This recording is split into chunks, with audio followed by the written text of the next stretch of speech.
these two teams, Grant. Fantastic group of passers on each side. They're just so unselfish. They play for one another. You can see how it keeps the whole team involved. And I'll tell you what, I just love watching teams that can pass like this. So a look at our starters for Orlando. On the wings, it's Caldwell Pope and Wagner. Mo Wagner is out there with Banchero, and it's Suggs in at the one spot. Now here's Suggs. Pass to Wagner from behind the arc. Rebounded by Castle. Outside Barnes. Oh, and a vicious dunk by Barnes. Obviously, Fox has good on-ball instincts. He finds a wide-open guy and quickly feeds him. Suggs, the pass to Banchero. Wagner outside. And that one is hammered home.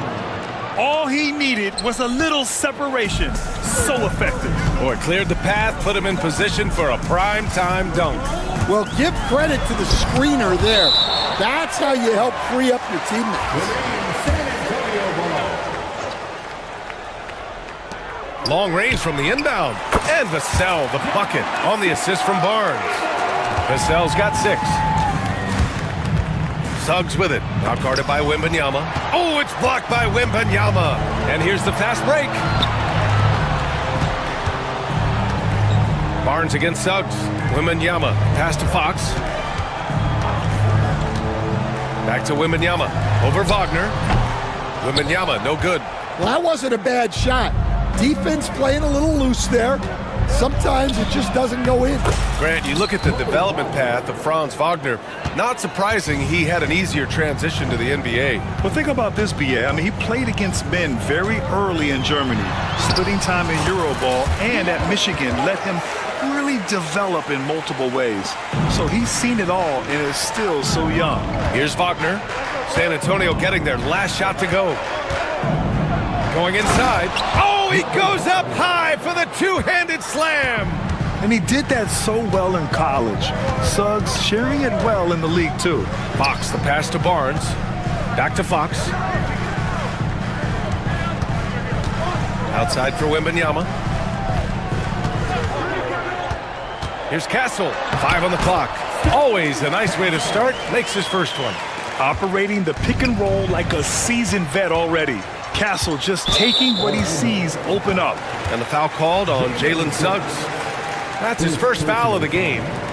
First team foul. Fox outside. Pass to Wembanyama. Out to the wing. And he jams it home with authority. How about Castle? He'll take any chance he gets to finish with power. Outside, Caldwell Pope. Now Wagner. Three-pointer. Drills it from deep. Wagner's got 7 points.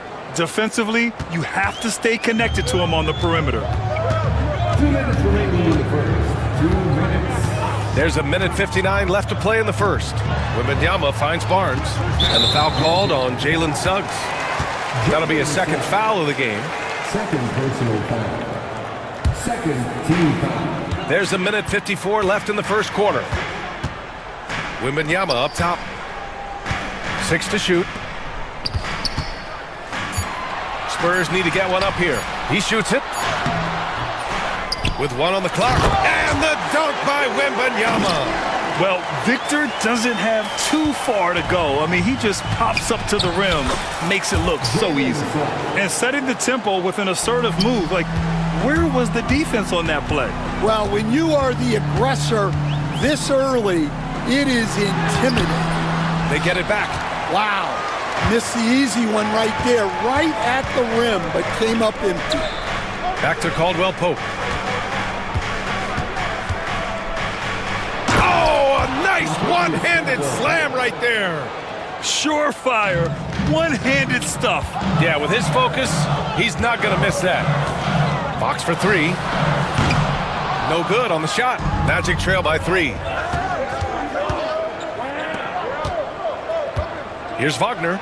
Oh, there's a killer two-hand slam. Nice dime from the combo guard Suggs. Excellent work setting up his teammate. And there's the screen to the inside. Hey, how's that for an answer? Right back with the dunk. That's just a great pass. Excellent vision to see the open spot in the defense and lead him to the score. Here's Wagner. Oh, and makes it with the kiss. Wagner's got 11 points. That's been the story of their offense so far, getting a number of looks from point-blank range. Wembanyama, screen on Banchero. Outside Wembanyama, pass to Fox. Ooh, plenty of contact on that shot. Officials call the foul, and he'll take 2 free throws now. And looking at Fox, a microwave scorer and Tasmanian devil running up and down the floor. A fun player to watch. And he makes both free throws.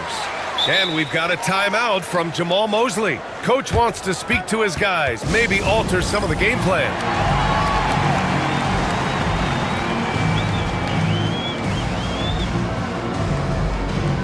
And the Magic making a change here. And here's Wagner.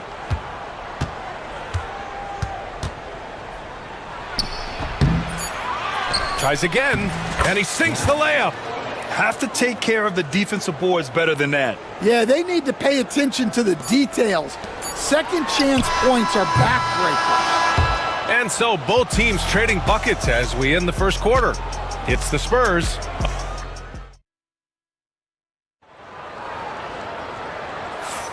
And this has been a fairly close game through the first quarter.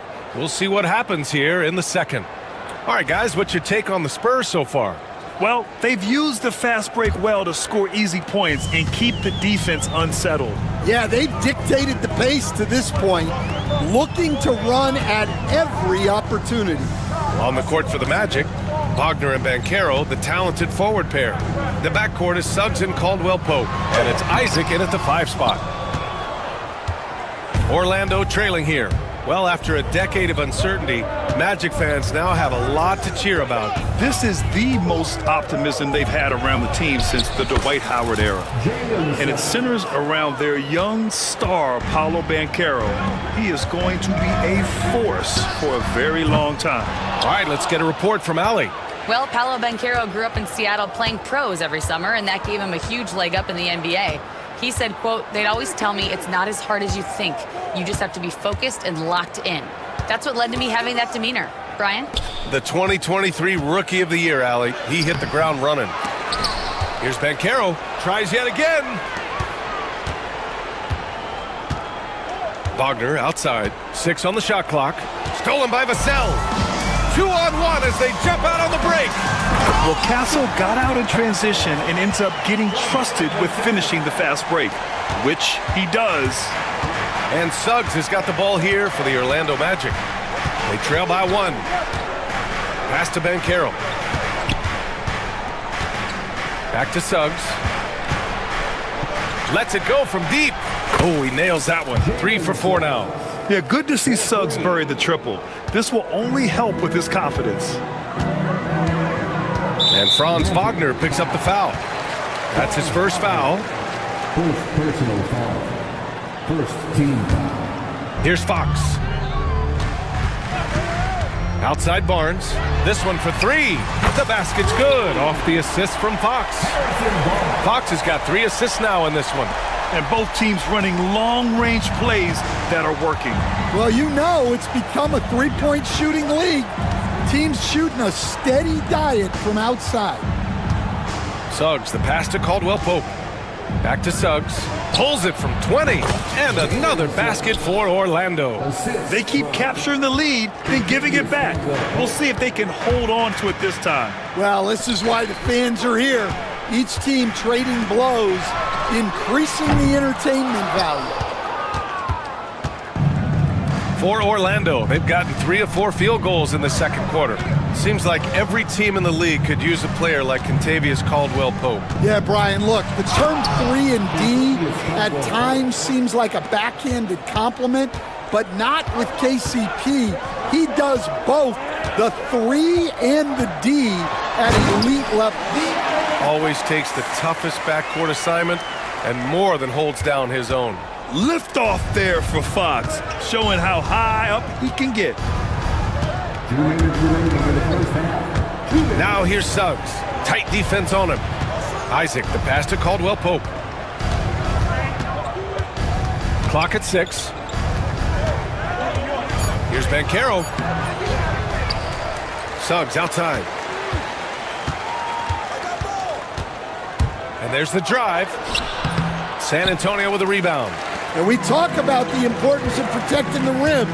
Right there, outstanding defense.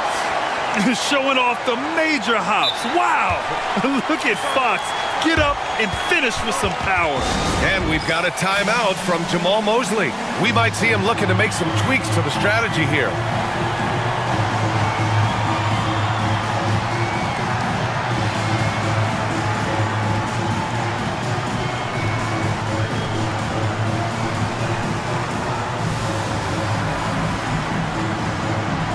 Orlando making some changes. Houston, he's checked in for Banchero. Black comes in for Wagner. And Harris is subbed in for Suggs. Isaac outside. Pass to Black. Banked it in off the glass. And the Magic lead by 1. And a quality find there by Isaac.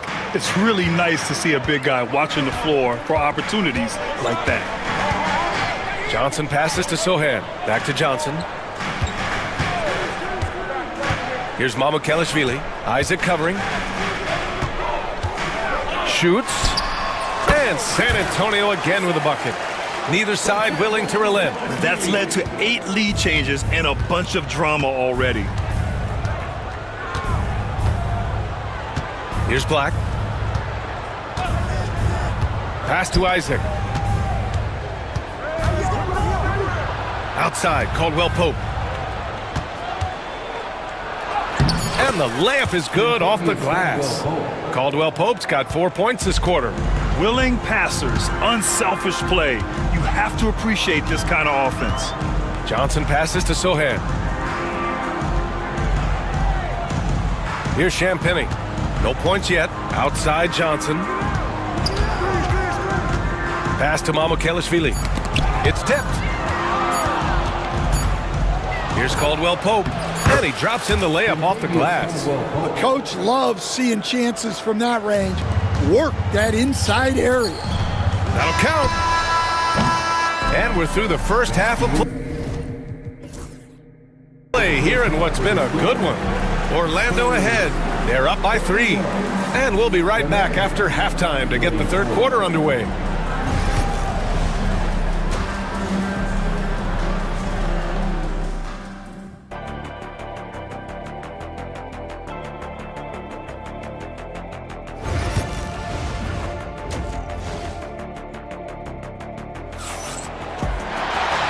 And in that first half, we saw a pretty tight battle. We'll soon find out what sort of adjustments were discussed during halftime. Boy, you look at Mo Wagner. What a contribution. When he got good position and they got the ball to him, he was automatic. Reminds me of the good old days. Feed it to the big and let him work. Wembanyama out there with Harrison Barnes. Then there's Castle. Then there's De'Aaron Fox.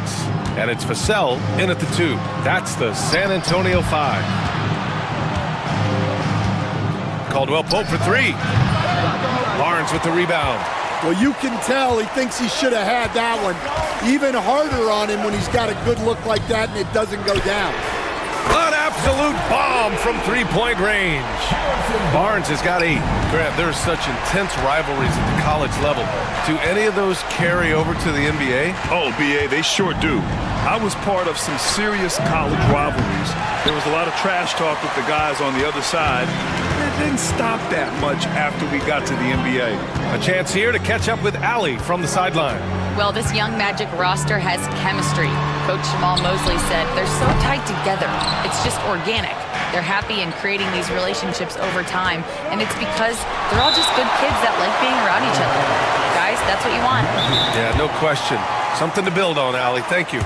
And so Jamal Mosley calls for the timeout. He wants to make sure everybody's on the same page.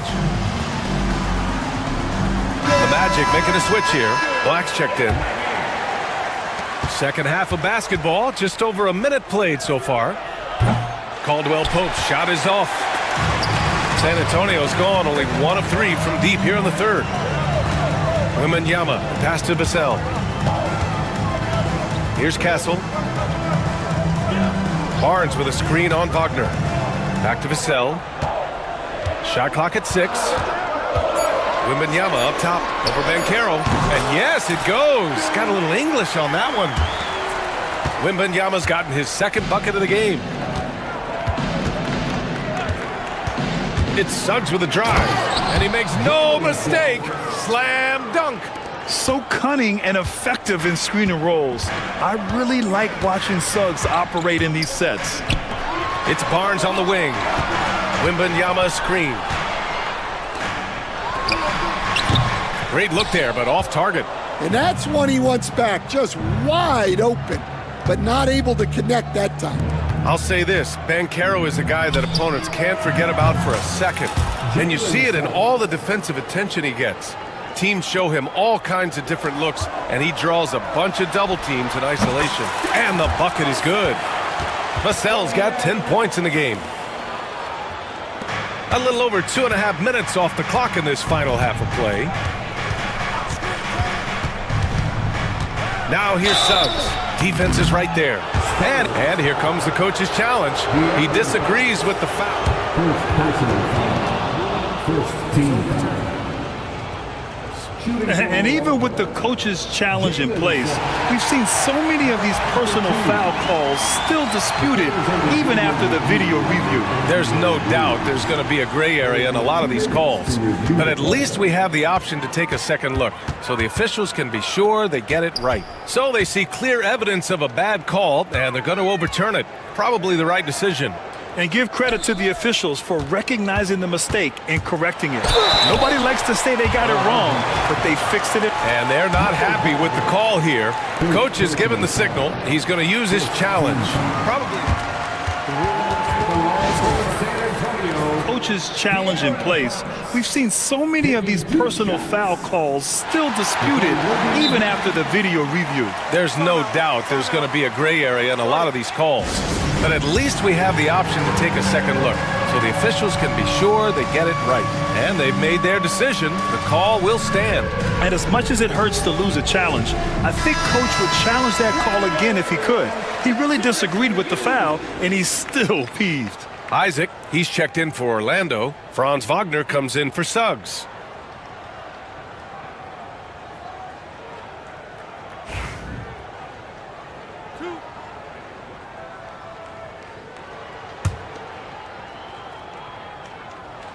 Free throw's good for Fox. Harris is checked in for Caldwell Pope. And both free throws good for Fox. Second half of play, and we're 3 minutes into the third here. Harris down low. He's guarded by Vassell. Wagner with a screen on Fox. Black. It's picked off. Fox with the ball. Wagner picks him up. Wembanyama, screen on Wagner. Outside Wembanyama. Back to Fox. 6 on the shot clock. There's the drive. It's hauled in by Isaac. The Magic have gotten only 2 of 7 shots to go in the third quarter. Wagner, the pass to Isaac. And once again, off the mark by Orlando. And here's Fox. He'll bring it up for the San Antonio Spurs. Since halftime, they've only allowed 5 points. Honestly, we have never seen someone like Victor Wembanyama, a skilled 7.5-footer. I mean, the way he moves, it's unreal. And both free throws good for Wembanyama. Making shots at the line. You need a good routine, and he certainly has one. Here's Wagner. And he banks in the layup. Assertive move. You can tell the game's heating up a bit. San Antonio leading. Fox, the pass to Wembanyama. Back to Fox. Oh, Fox! No stopping him! A 6'3" point guard, Fox has solid size at the 1, and it really helps him out inside. Pass to Banchero. Here's Black. He's covered by Fox. Into the lane. Black, no good. And we've got a timeout called by Greg Popovich. He wants to review the game plan.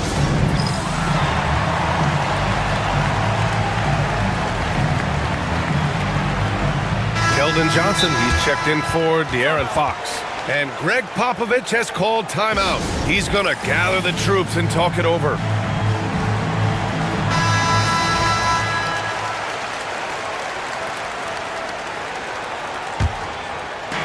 "34 seconds left in the third quarter. Outside Johnson. Here's Wembanyama. And the dunk by Wembanyama. And sends it home with some passion. I think he's rubbing it in a little bit here, hanging up there like that. Here's Banchero. Boom! Banchero! And this is why you must push Banchero out of the paint, or else he'll slam it all over you. It's stolen by Johnson. Stripped away. Black passes to Banchero. Wagner, left side. Played it in with a nice touch off the window.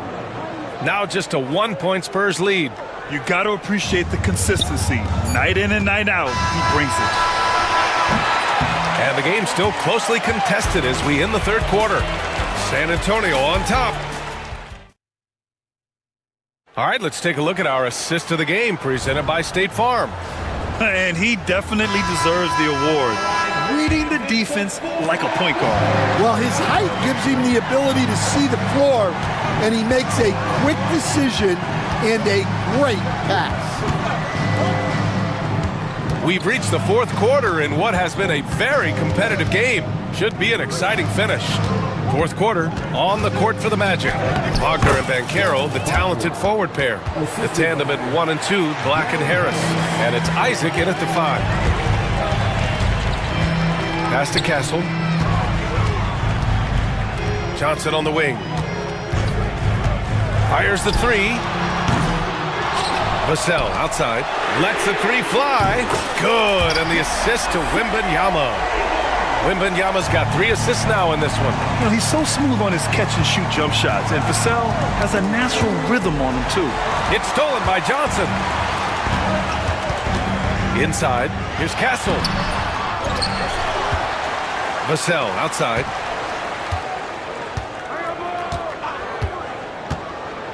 Five to shoot. Goes back up. It's rebounded by Wagner. Orlando trailing here. Here's Banchero. Rebound by San Antonio. Wembanyama's got his 7th rebound of the game with that last one. Vassell against Harris. Wagner with a steal. Here's Banchero. Banchero goes strong down low. Oh, too big, too strong. It'll take more than that to stop Banchero. Outside Johnson. Kicks it out to Barnes. The 3 from Wembanyama. San Antonio again can't hit.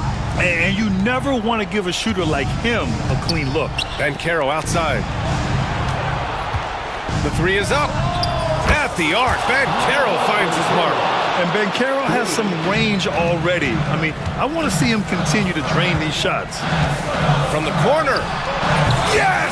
He nails it! Vassell's got 5 points in the quarter. Well, if you came here looking for a scoring battle, I think you made the right choice.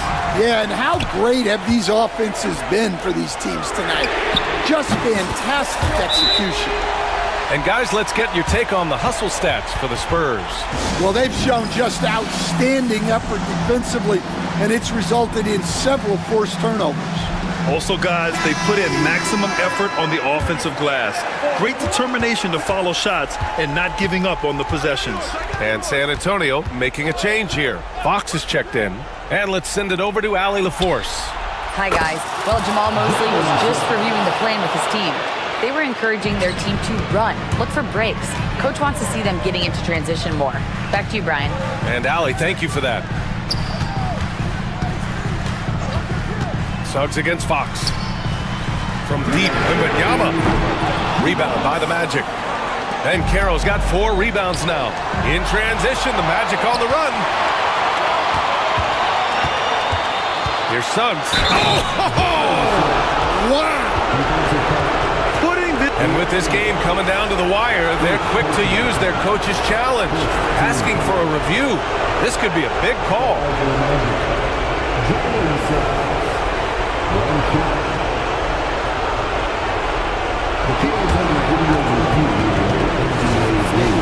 So many close calls in every game. The NBA was smart to adopt this challenge policy in 2019. You know, one thing this does for a coach is let his players know he's got their back. If they're adamant that the call was wrong, he'll back them up and make the refs take another look. And they've made their decision. The call will stand. And as much as it hurts to lose a challenge, I think Coach would challenge that call again if he could. He really disagreed with the foul, and he's still peeved.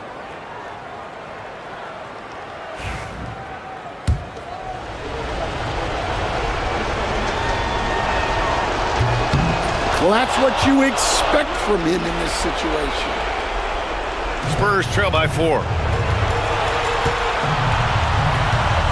Fox outside. Outside for Wembanyama.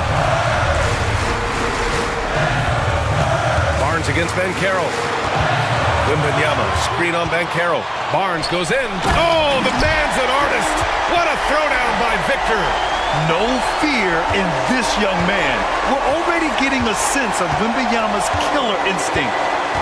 Suggs, the pass to Caldwell Pope. And a moment here to take a look at the scoring breakdown for Orlando. Well, they've been owning the painted area offensively. I love the intensity they're playing with that. Yeah, something else I love that they're doing is driving into the lane and getting the shots they want in penetration.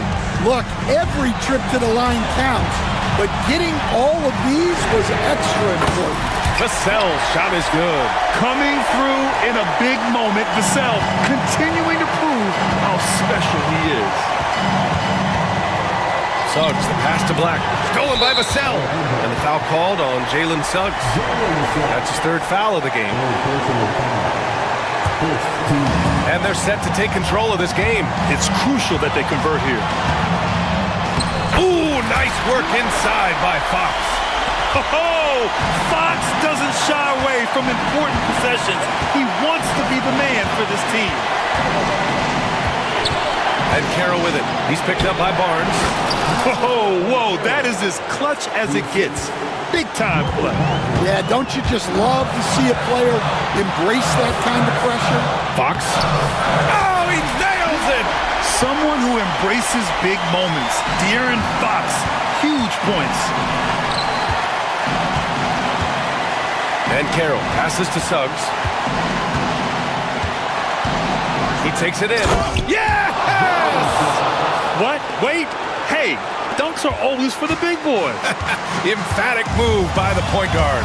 Well, in this league, you can see powerful plays from anyone and anywhere. Your position no longer dictates your scoring options.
On either team in this matchup because of their depth.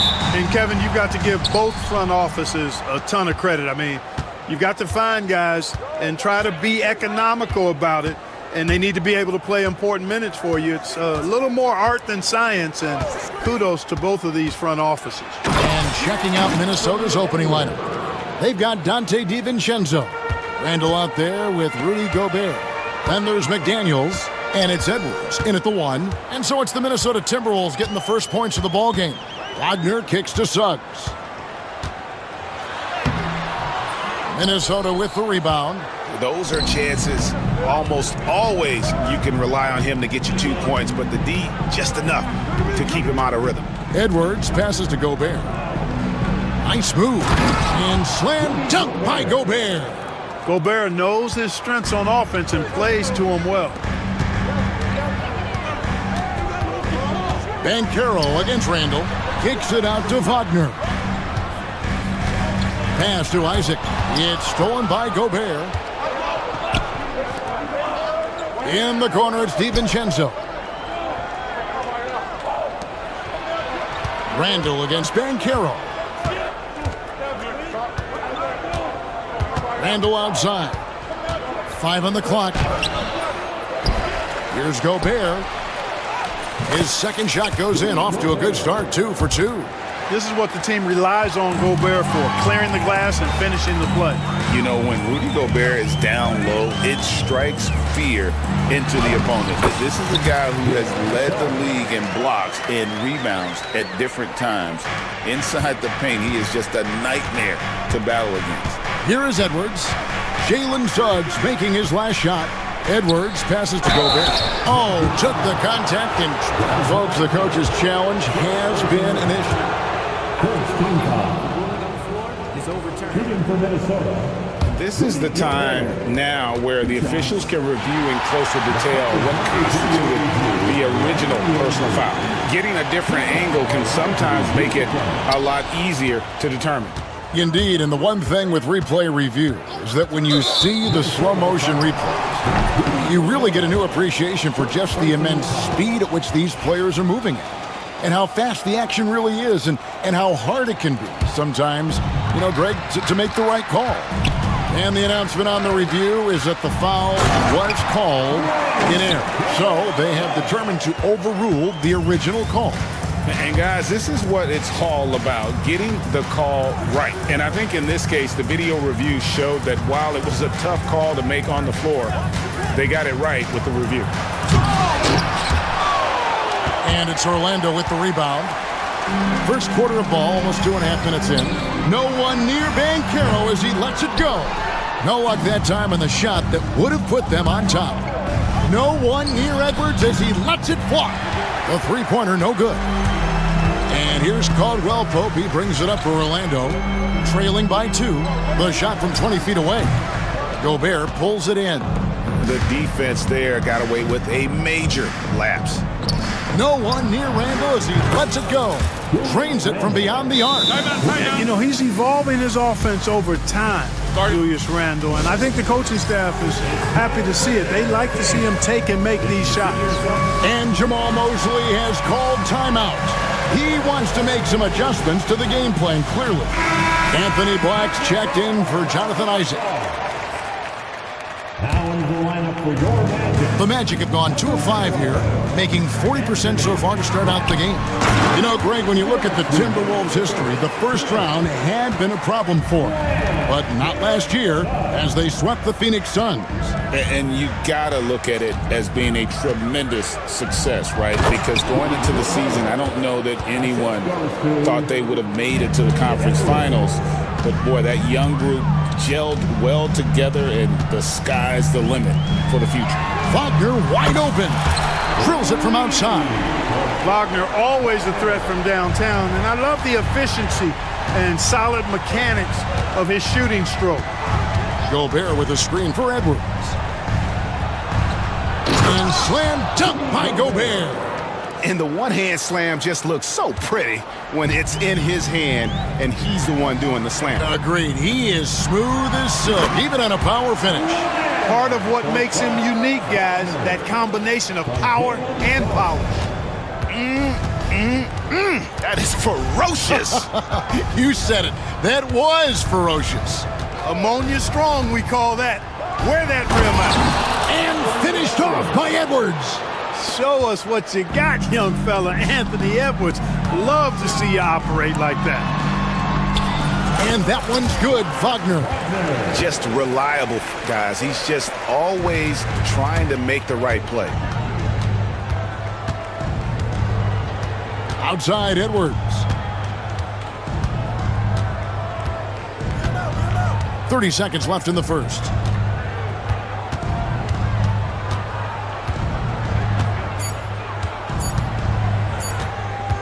Pulls up on the wing. They grab their own miss. Gobert. And slam dunk by Gobert. Nothing soft about the putback there. And why chance it, right? Take the dunk if you've got it. Well, you know, if nobody's going to put a body on him, then that's going to be the result. Oh, they matched the slam at one end with an even bigger one at the other. Ooh, maybe we'll get another one on this trip. Why not? I say keep them coming. And here's Edwards from the arc. That one's not going to go. Rudy Gobert, he's feeling it tonight and has been the driving force for Minnesota. He got it up.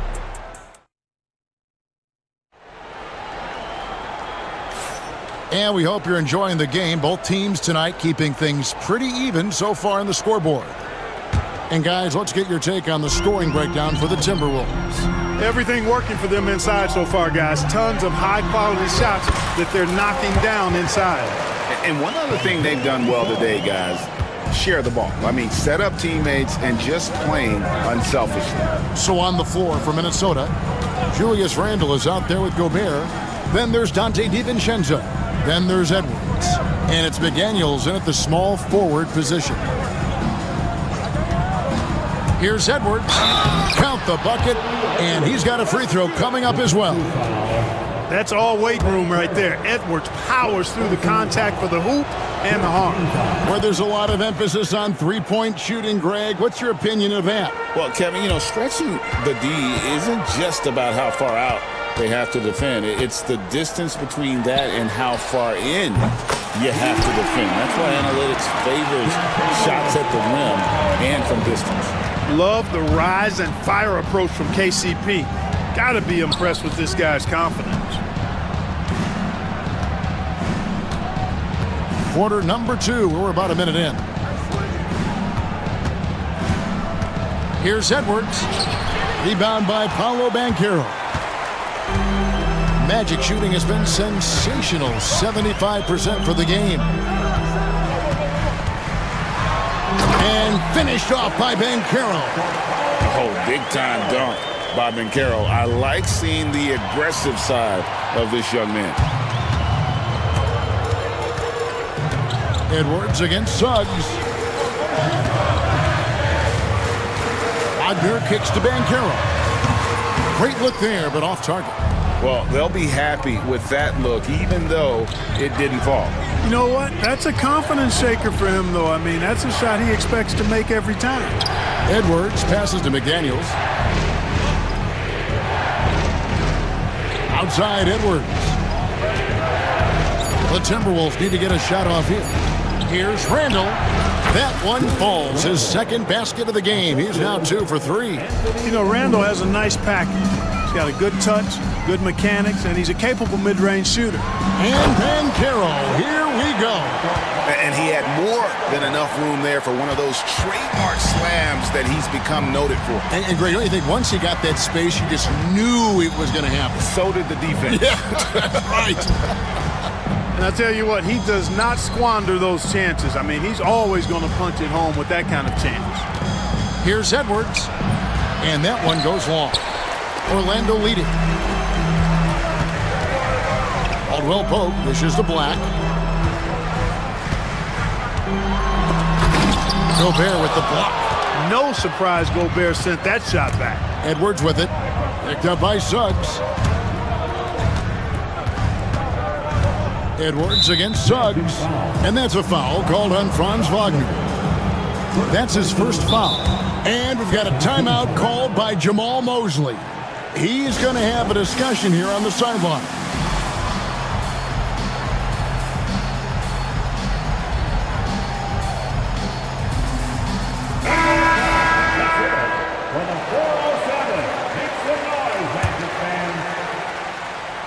Here in the second quarter, about 3 minutes played.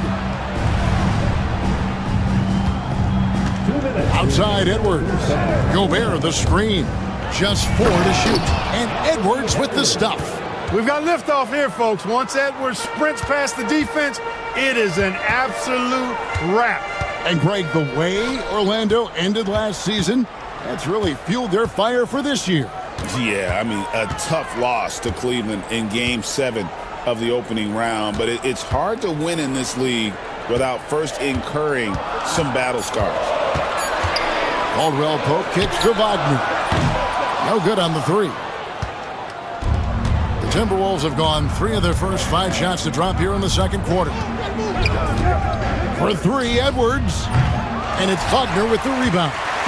Sometimes it's more about what the defense is doing. On that possession, they were all over him on the perimeter. Yep, that one goes. Wagner's got the lead up to 2 now for the Magic. Wagner knows how to handle his business inside, mainly due to how much confidence he brings to the court. Edwards looking it over. And it's Orlando with the rebound. Wagner outside.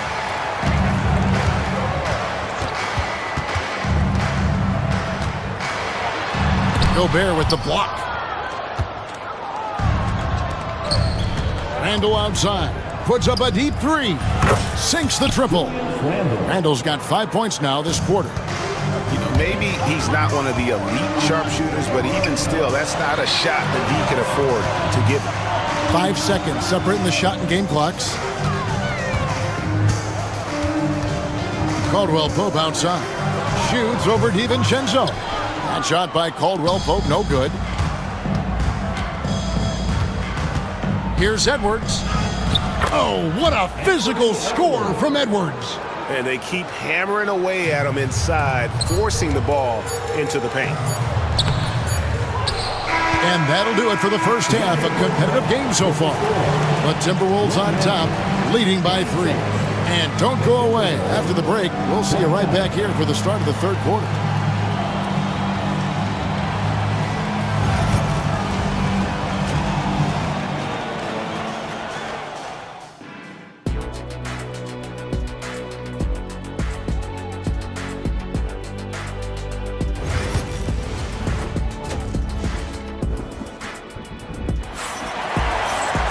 And if you're just joining us, we've played through the first half in a game that's been fairly even so far. Edwards with a strong contribution so far in this one. And how about the amount he's contributing in the scoring column? Through 2 quarters, he has been terrific. And you know what? They've come at him a few different ways defensively, and nothing has slowed him down. They've got Wagner. Black is out there with Caldwell Pope. Then there's Banchero. And it's Houston in at the 3 spot. That's who's out there for Orlando.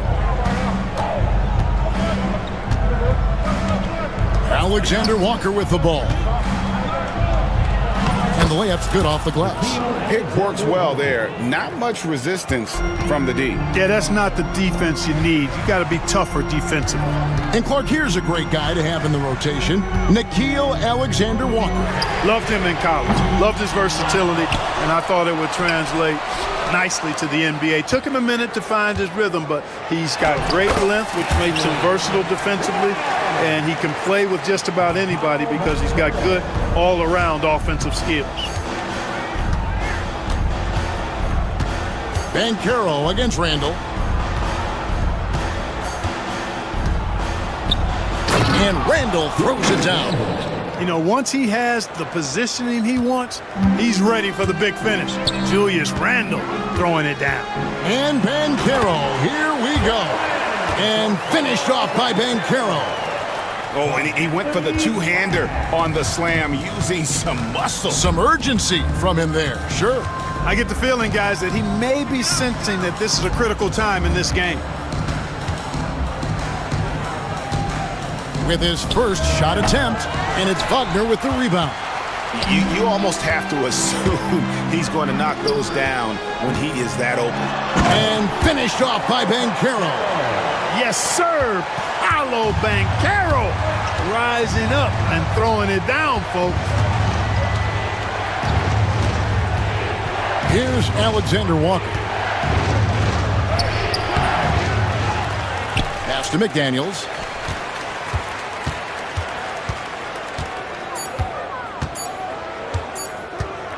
Tries again. Rebound by the Magic. Wagner's got 4 rebounds in this game. Three-pointer. It's the three-point bomb. Now it's a 4-point Magic lead. Yeah, first and foremost, he's a pass-first team player. It's called Will Pope. Love seeing that. And here's Banchero. He'll bring it up for Orlando. And the foul is called. He intentionally grabbed him there for some reason. I don't know. Kevin, all I can think of is that he's trying to slow the game down a little bit. Right. That's a stretch, though. Definitely a strange move on his part.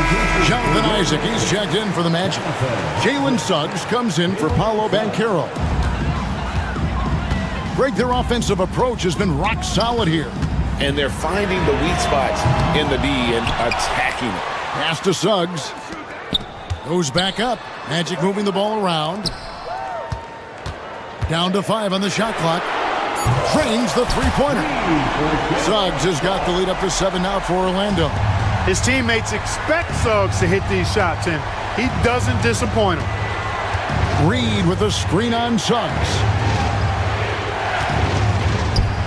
Here's Alexander Walker. And no good. The dry spell continuing for him. Isaac down low. Defended by Alexander Walker. Hard not to.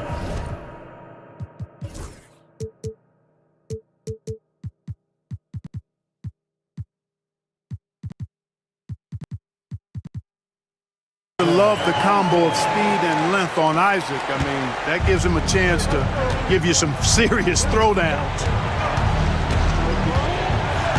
Picked by Reed. Latrey. It's good from long range. Reed's got his first bucket of the game, and he's on the board for 3. A total defensive collapse. I mean, no reason to allow him that kind of space from behind the arc. Suggs against McDaniel. Here's Houston. And again, it's Orlando converting. Boy, good vision that time from Suggs on this play, finding the most ready shooter and fed him nicely. McDaniels passes to Alexander Walker. Picked by Randall. Edwards, he's checked in for Minnesota. And Jamal Mosley has called timeout. He wants to regroup and go over the strategy.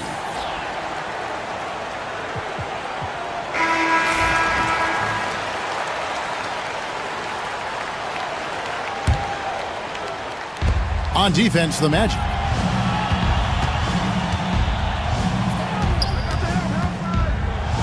And it's sent back by Isaac.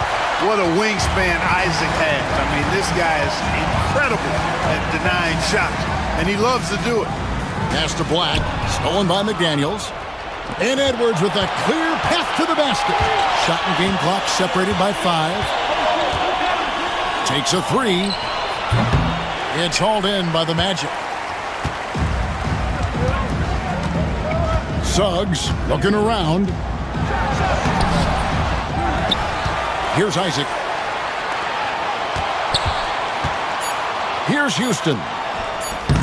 And he can't extend the lead to double digits. Tell you what, that is a missed opportunity from mid-range for sure. The officials will have 2 minutes to review. We thought the third quarter was over, but it turns out the officials are going to review the play to see if he released the ball before the buzzer. And even though, you're thinking maybe we don't need the replay in a situation like this, still plenty of time left. And so it's Orlando in the driver's seat, up 8 points at the end of the quarter. They're pounding the ball inside, and that's where they've gotten their best production tonight. Right back after this break. The fourth quarter has arrived. So good to have you with us. On the court for Minnesota, we've got Randall, Dante DiVincenzo. He's out there with Anthony Edwards. Then there's Reed. And it's McDaniels at the 3. For Randall, another bucket. He continues to expand his offensive game. And Suggs throws it down. just rubbing it in their faces with that dunk. He is never going to take his foot off the pedal. And that's terribly demoralizing for a defense, guys. I mean, they know he's going to keep coming and coming and coming, and that they may not have an answer for it. Wagner outside. Stolen by McDaniels. And now the Timberwolves on the break for the finish. And finished off by McDaniels. Just doing it solo. Love seeing McDaniels grab that steal and take off and convert. And Jamal Mosley has called timeout. And he wants to see some changes out there right away and right now for the Magic. Wagner's checked in for Isaac. And it's Anthony Black in for Kentavious Caldwell-Pope.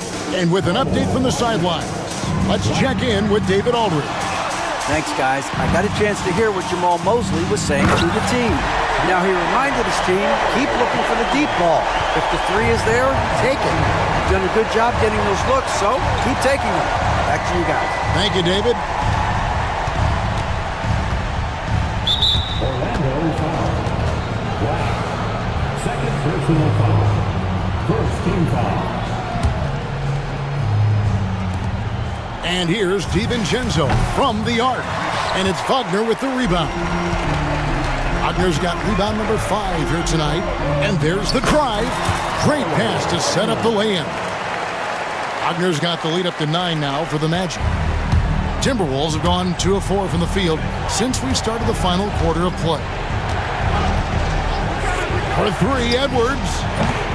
Rebound by the Magic. Banchero's got 4 rebounds now tonight. Suggs up top. And oh boy, a lot of contact there, but he gets the call. And now, yep, this will be a coach's challenge. We thought that might be.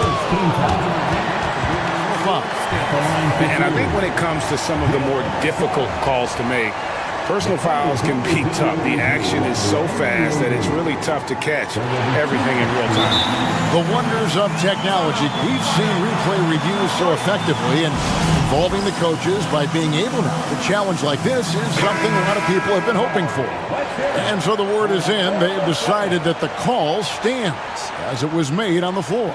And, you know, even if a coach still feels this wasn't the right call, you got to acknowledge the effort being put in to reviewing it. They're double-checking, and the game continues on. 2 shots.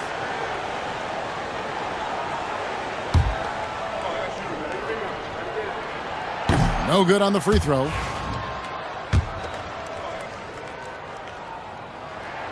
Good on the second free throw. Here is Edwards. Although they're down big right now, Greg, still plenty of time left in this one. At this point, they got to take it one possession at a time. And there's DiVincenzo with the quick trigger. Cannot give him any room defensively. You've got to eliminate his airspace. Wagner, and finish off by Wagner. And Kevin, lots of standing around and watching by the defense that time. And he makes them pay, doesn't he, Greg, out with that emphatic slam. And guys, that'll get his heart rate up a little bit, I can tell you that. Edwards with the dunk of the night. And we all know how explosive Edwards can be, reminding us there with that thunderous slam. To the inside. Here's Wagner. Oh, yes, he did. 5 up and 5 down for him so far. Man, he's got a lot of firepower right now. I mean, what a half he's having. Reed with a screen for Edwards. Edwards at the rim. And giving up some inches inside, but makes up for it with an aggressive style. You know, with that size difference, that's not an easy shot. I mean, I don't care how close to the rim he is, that's a tough shot. Now, here's Suggs. Pass to Banchero. Back to Suggs. Driving inside. Oh, and the jam by Suggs. Oh, my goodness. Man, oh, man. Suggs with some extra juice on that dunk. Reed with a screen on Suggs. Fires from deep. Good on that shot. And with that, the Magic lead is cut to just 5 on the basket from Reed. The defenders need to recognize the importance of staying on him as we get into crunch time. Wagner passes to Suggs.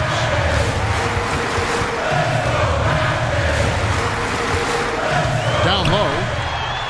That's good from Bankero on the assist from Suggs. And great work inside. This is where Bankero feasts. Up top, Randall. He's covered by Bankero. Tries it from 19, and he wills that one in, sinking right through off the back iron. Calm when it counts. Randall has that clutch DNA. Wagner finds Bankero. And finished off by Wagner. Excellent assist there. Just led him to the perfect spot. This is a do-or-die possession. They have got to get points. It really does come down to this. I mean, come up empty, and it's over. And here's Edwards from the arc. Orlando grabs the miss. They've led by as much as 10. Pass to Suggs. To the paint. Wagner against McDaniel. And finished off by Wagner. And credit the whole team. It was a focused, concerted effort to put this one away. Yeah, what a time to put the hammer down. Any hope of a comeback diminished. Seems like Edwards never stops competing and believing right until the final buzzer. 24 seconds left in the fourth quarter. And that one is good from Suggs. Not surprised at all. He's shooting it well and scoring points in bunches. For three, Edwards. Money! Oh, and that cuts the lead to just 5.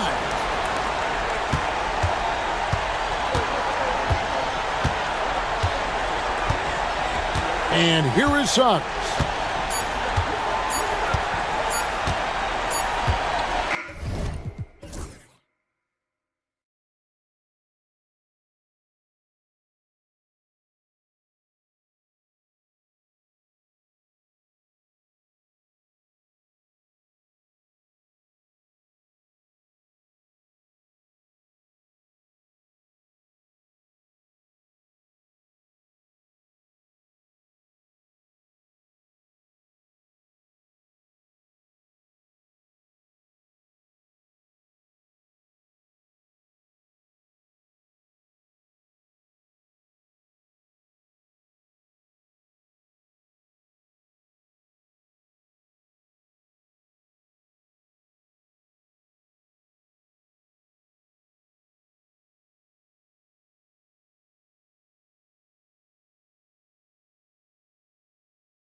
spot here tonight. Can't wait to see these centers go at it. BA, there was once a point in history where we were talking about, is the five-man phased out of the game? And all of a sudden now you have several MVPs who occupy the position. It is unequivocally going to be a special matchup tonight. Looking at the starting five for Boston. The two Jays, Brown at the 3 and Tatum at the 4. Holiday at the 1 with White at the 2. And it's Porzingis in at the center position. And a slam dunk by Porzingis. Well, 7'3" doesn't need much of a vertical, easy finish for KP. White with the steal.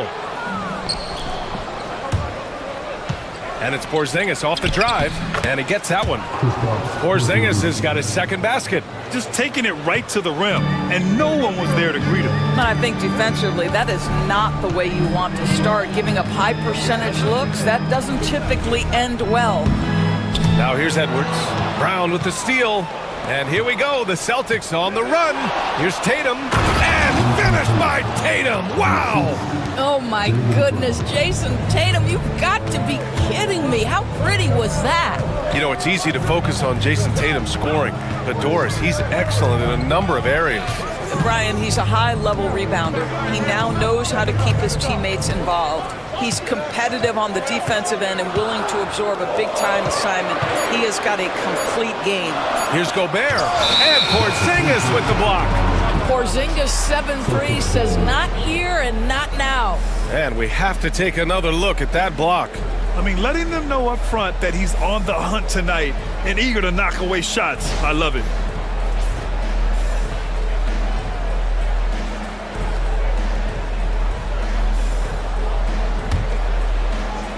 For Boston, they've gone 3 of 3 so far from the floor.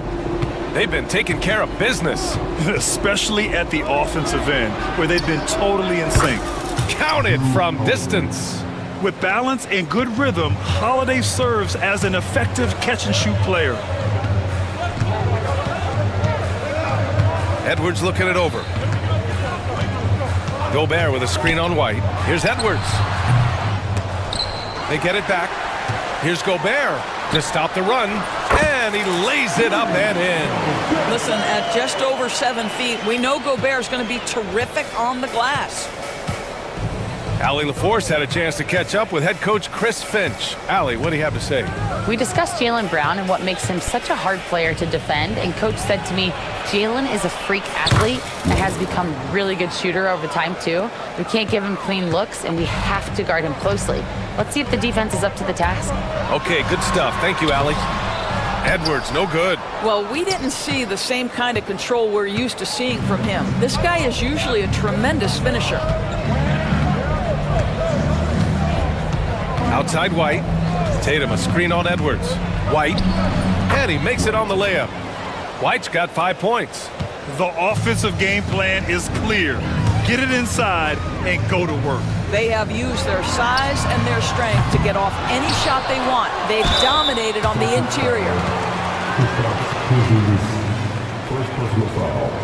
First team foul. There aren't many more dominant defenders in the NBA than Gobert. Well, that's definitely fair to say, B.A., because his defense has an outsized influence on a game. The inside presence changes an opponent's game plan. What you love about Rudy Gobert is he understands his strengths and where he can impact the game. That is primarily on the defensive end, but also as a screen setter offensively. Now here's Holiday. To the paint. Oh, Tatum slams it home. They're not wasting any time putting their stamp on this game. What a start. And they've been doing it largely at the offensive end. If the defense does not adjust, this could be a blowout. Here's Gobert. And another shot. The kick out to Edwards. And the three-pointer goes. Edwards, such an explosive scorer. You don't want to concede that three-point shot. Boy, that's going to make him feel good. Boston on offense. They're on a 16-6 run. It's Holiday with a drive. White against DiVincenzo. Just 5 on the clock. Brown with a screen. And he goes in for the dunk. They've been very effective so far. A balanced attack at its best. On the offensive end, it feels like they're getting the shots they want, and defensively, they are connected and on a string. How about the timing? Could be the difference between an assist and a turnover. Nice delivery. Edwards against Holiday. Makes a fantastic move and nails the shot. Holiday's got 5 points. They've played with fantastic energy from the opening tip. Well, you set the tempo early, and when you get command and control of a game, it's perfect. Here's Gobert. Pass to Edwards. And there's a 3-second violation.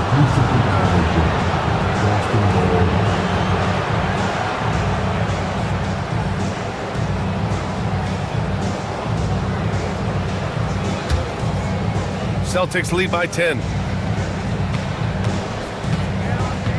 Tatum with it.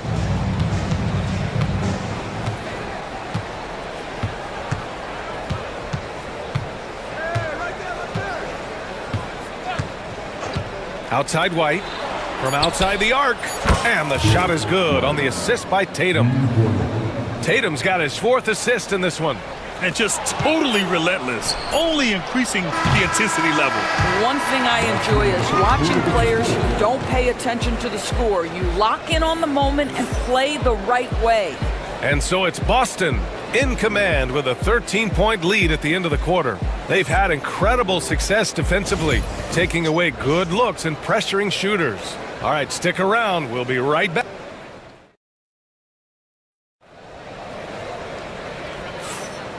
Great to have you with us. Second quarter of basketball. This game has not exactly been neck and neck, but plenty of time left in this one. And guys, we've seen the Celtics really take control here.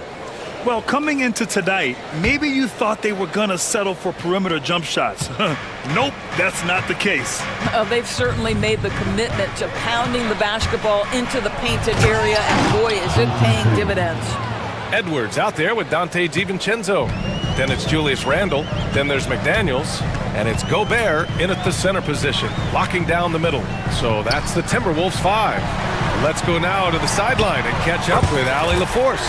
Brian, it's great hearing Celtics coach Joe Mazzulla talk shop. He said everybody tries to break basketball up into offense and defense, but it's one game. Your spacing, decision-making, and shot selection set up your defense. That transition happens so fast, so the game is constantly changing. It's all connected, Brian. No question. Thanks, Allie. Good stuff there. And, of course, Boston winning 8 consecutive titles from 1959 to 1966. Doris, you think we'll ever see a streak like that again? BA, I think that's almost impossible in this day and age. With free agency, with more salary cap restrictions, it's just hard to win 2 in a row these days, let alone 8. My goodness. Edwards from way deep. Well, in pick and roll action, Anthony Edwards is thinking score first. Good decision right there. And here's Holiday. He's got 5. It's blocked by Gobert. Edwards against White. Gobert with a screen on White. Edwards, the pass to Gobert. Shakes him. Oh, it's blocked by Porzingis. It's Brown on the wing. DiVincenzo covering. Outside Tatum. Boy, that foul looked intentional. Not exactly what you'd expect here. Yeah, I know. It just doesn't make sense given the situation. I mean, I'm just not sure what he was thinking right there. I mean, he needs to get his head in the game. Holiday against Edwards. They kick it out to Porzingis. 4 on the clock. And a miss there on the triple. Boy, a wide open shot from his favorite spot. That is one he'd like to have back. And the call is going to be, yes, an illegal screen. You can get away with one once in a while, but it looked like he wasn't completely set on that pick. I don't think there's any question. There are so many rules that favor the offense these days. You've got to be able to equal things out when an illegal screen is set. It's great to see a fantastic block on replay once again. Amazing indeed. And getting stops like that only encourages them to keep attacking on the offensive end. Boston leading by 11. Outside Holiday. Pass to Tatum.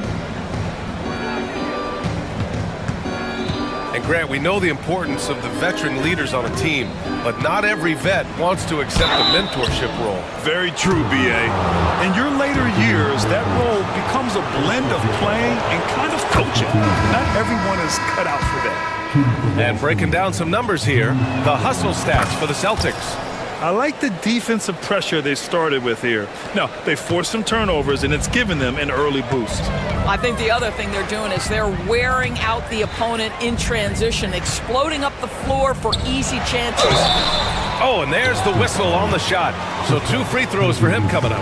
Well, Rudy Gobert showing a bit of an edge on the interior. This guy, if he goes up strong, the defense is going to have to whack him to contain him. Good on the second one. And it really feels like the chemistry of this Timberwolves team has taken a step forward. And B.A., you know this. Winning always enhances that energy and chemistry. But beyond that, this is a roster full of players that have had individual success, and now they're hungry and thirsty for team success, because that's the true measure. And Holiday powers it home. I mean, what an athletic play for Holiday, showing up the defense with a jam. Edwards against Holiday. Gobert with a screen on Holiday. Edwards, a pass to Gobert. Playing to his strength. Gobert inside. Really nice decision-making by Anthony Edwards. If you're going to play in the NBA, you've got to read off pick-and-roll action. Right side Holiday. Outside Brown. It's rebounded by Rudy Gobert. Gobert's got rebound number 8 now. Randall deciding where to go with it. With his first shot attempt. Porzingis grabs the board. Boy, he'll usually knock it down if he's left that wide open. Just comes up empty. Tatum against McDaniels. And Tatum, here we go. And finished off by Tatum. Well, just the power and authority sends a powerful message to the defense. Go to work, Jason Tatum. Edwards for 3. Oh, Edwards! Money on the triple. And this is how he shines. He's a big part of their floor space. And right now, Greg, he is doing a great job delivering for this team. Productive and efficient. Knocks it loose. Hauser passes to Tatum. Oh, look at Tatum going to work inside. It can be a very difficult thing to check Jason Tatum because of the multitude of ways he can score it. Give me the floater game, JT. 8-second difference between the shot clock and game clock. Here's Edwards. And Edwards slams it in. How about Anthony Edwards, the bounce? Go ahead, Ant. 20 seconds left in the second. Here's Holiday. The kick to Tatum. Back to Holiday. Second chance effort. That falls. Nice feed that time from Tatum. Holiday's got 11 points. And so it's the Boston Celtics in command with a 13-point lead at the end of the quarter. They're getting quality looks, and that's why they're shooting at such a high clip. We're coming right back. Don't go anywhere.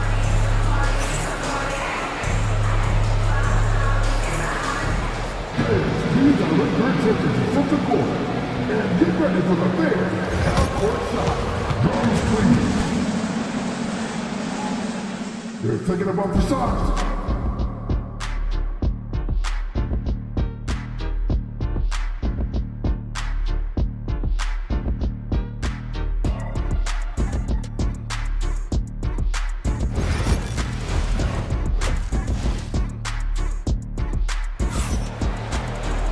And after a very lopsided first half, we'll see if things play out a little more evenly in the second. Boy, you gotta like what we're seeing from Anthony Edwards. They've leaned on him to provide a lot of offense, and that's how he likes it. And one would expect that the defense made some adjustments at halftime, but he has the ability to answer right back. Kicking off the second half, here's Joe Mazzulla's 5. Tatum is the 4 with Porzingis at center. Then it's Jaylen Brown, then there's Drew Holiday, and it's Hauser in a 2-guard.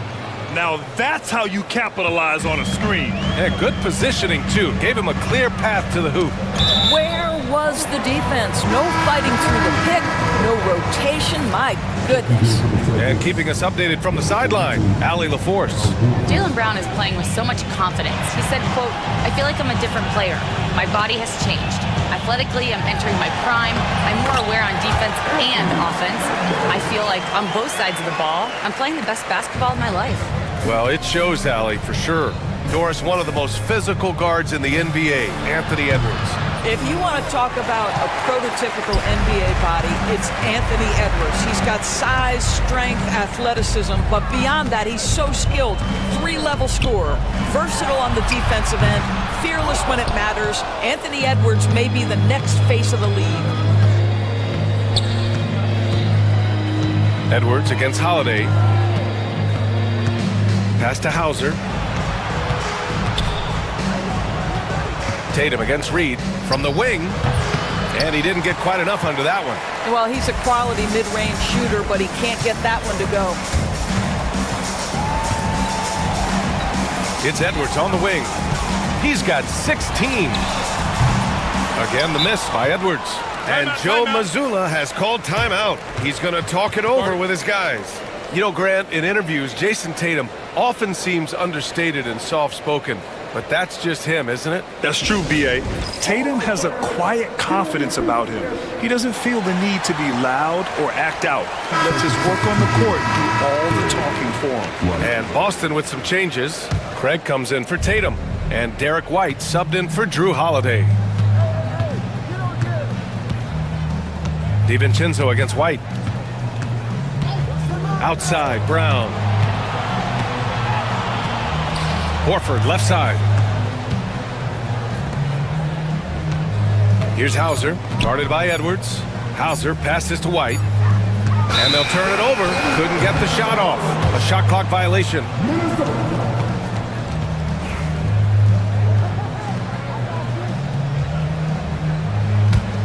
Timberwolves trail by 13. Reed, a screen on White. Here's Edwards. Here he goes. And Edwards slams it in. Anthony Edwards has got his rhythm, and he's got a well-rounded offensive game. Look out. White looking it over. Pass to Brown. Brown downhill. Randall pulls down the board. The Timberwolves have gotten 2 of 4 shots to go since the break. And he hits it and gets hacked. A 3-point chance here if he can convert. Well, the versatility he possesses makes him a very tough cover, guys. And Naz Reid has proven to be a matchup nightmare for opposing big men, Doris. He has, B.A., and the reason is he's bigger and stronger than most 4 men. Traditional 5s are too slow to stay with him. He can space you out to the... Oh, wow! What a finish by Jaylen Brown! Oh, my goodness. How about that move by Jaylen Brown? That is spectacular. Ooh, rejected by Horford. 3 minutes gone now in the third quarter. White. And White gets right to the 10. Well, Derek White showing you I can put it on the deck and finish off a pretty drive. Nicely done, Derek. Edwards against White. Outside, DiVincenzo. Boston with a rebound. The biggest lead of the game, 15 points. Here's Hauser. DiVincenzo covering. Hauser can't get it to go. Timberwolves trail by 12. And the call will be against Derek White. That's his first foul of the game.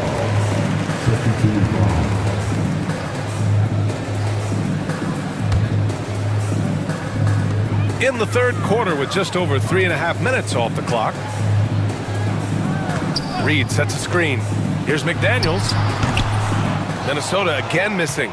You got to move past that one. I mean, they'd want him to take that again. And they should, because it's when you start turning down that kind of look that your offense can start to bog down a bit. Hauser, that's good. Hauser's gotten himself going here. His first points of the game on the deep ball. And it's Edwards with the ball for the Minnesota Timberwolves. 15-point game. Randall on the screen. For three, DiVincenzo. He can't hit that time. Boston has got 4 of 7 threes to go so far in this game. Pass to Hauser. Up top, Horford. DiVincenzo covering. Horford passes to White. Just 5 to shoot. Here's Hauser. Randall pulls down the board. For Minnesota, they've gone cold here in this third quarter. Just 3 of 9. Edwards for 3. Nails it from 3. Edwards got 21. Doesn't matter where on the floor Anthony Edwards is. That shot mechanic's so pretty, so fluid. And Joe Mazzulla has called timeout. He wants a few moments to regroup with his players.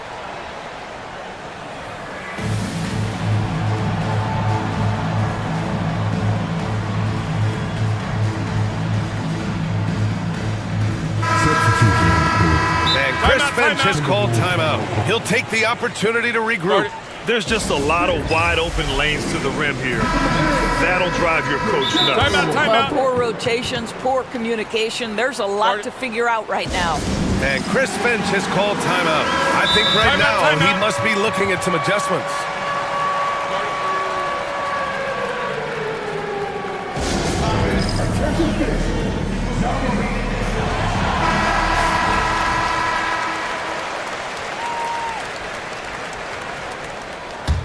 Boston leading by 12. Now here's Holiday. He's got 11. Pass to Pritchard. Puts up a 3. No good there. And Edwards puts up a deep 3. And that's not gonna go. Misses at the buzzer. And so it's Boston now holding a 12-point lead at quarter. And we reach the fourth quarter in a game that may already be out of hand.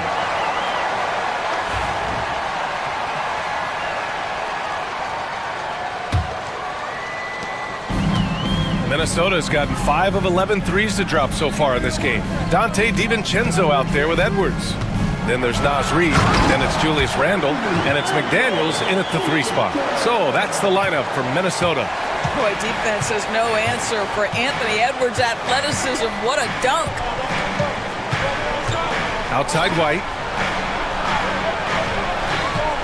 Tatum, a screen on DiVincenzo. White, the pass to Tatum. And Tatum fires one home. They're always looking for ways to put Jason Tatum in positions to attack. No better way than in pick and roll action. McDaniels from long range. Holiday grabs the miss. Boston leading by 12.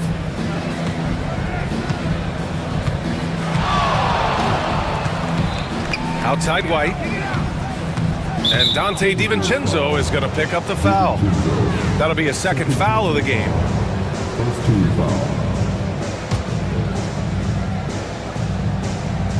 Fourth quarter of basketball. We're about a minute into it. Holiday finds Brown. Oh, Brown just throws it down. Yeah, Jaylen Brown so quick off his feet. What a vertical threat he is. Here's Edwards. And Edwards slams it in. Oh, yeah, that'll do it. Wow, an emphatic two-handed slam. Boston has gone 4 of 8 from 3. A nice percentage. Pass to White. And the shot is good on the assist by Holiday. Yeah, on the catch and shoot game, Derek White very assertive, ready to react. Outside Edwards. Oh, he cocks it back and throws it down. Right on Porzingis. Oh, I love this guy. Even when they're trailing, he works hard to put on a show. Hey, that might be just what they need right now. White with a screen on McDaniels. Tatum passes to Brown. Holiday from long range. It's rebounded by Minnesota. And I'm surprised that didn't go down. I mean, I'm sure he is too. Here's Randall, and there's a whistle. He'll head to the line to shoot two. Kristaps Porzingis picks one up. You know, part of what makes Julius Randle so effective is that spin move, Doris. He does like to use that on the interior against taller players to get enough separation. But the number of finishing moves that guy has off the spin, it is really an effective tool. So he hits 1 of 2 from the stripe. Boston leading by 11. Here's Holiday, and Holiday powers it home. Wow. I'll tell you, such an advantage having a playmaker who can get up to the rim and finish. Now that is what every team wants. Oh, you love it. Fearless, aggressive, leaving, no doubt whatsoever. I'd like to see them run more plays for him. Maybe something in motion to make it harder for the defense to deny the ball. The kick to Tatum. JT to the hole. McDaniels with the rebound. If you try something like that, you better be sure to complete it. White against Edwards. Had a chance there to cut it to single digits, but it's off target. Right side Tatum. Pass to White. Ooh, here's White on the drive. Off the dribble drive slash. Derek White. Boy, I'll tell you what, taking no prisoners on that finish. Reed for 3. Porzingis grabs the board. Porzingis has got 4 rebounds in the game. Holiday taking his time here. Outside, Brown. And the shot is good on the assist by Holiday. And the Celtics lead by 16. And the distance between the point totals for these teams tells the whole story. Just a fantastic effort, and you have to give it up for the Celtics. The coaching staff has to be happy with the way they've limited their turnovers here. Yeah, BA, that's hashtag facts. Just tremendous patience and self-control. And when you look at the game, the one thing that helped fuel this team to victory was the efficiency for Derek White. He was just everywhere for them on both ends, really, just showing a lot of aggressiveness and intensity. And Edwards slams it in. 59 seconds left to play in the fourth quarter. Tatum against McDaniels. Porzingis with a screen on McDaniels. To the middle. Oh, it's Porzingis with the jam. Finishing the game strong. This is how you shut the door on any hopes of a comeback. No question. They've gotten hot at exactly the right time. Clutch play on a team level. Edwards. It's good. And he drew contact on the shot, so he will go to the line. A 3-point play opportunity. Well, Doris, we've heard Anthony Edwards declare himself as the best player in the league. Well, BA, when you got the game to back it up, you don't mind putting yourself out there. And Anthony Edwards has charisma, highly skilled, and he's fearless when it matters most. Look out for the Ant-Man. What a performance tonight. Getting a win like this on the road is such a boost. You've got to be able to block out all distractions in enemy territory. This team did a tremendous job staying focused on the task at hand. And it's Tatum with the ball for the Celtics.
going head-to-head in this one. Brent, what will you keep your eye on in that matchup? Well, Kevin, you're pointing out the guard play, so this is when they have a chance to go one-on-one.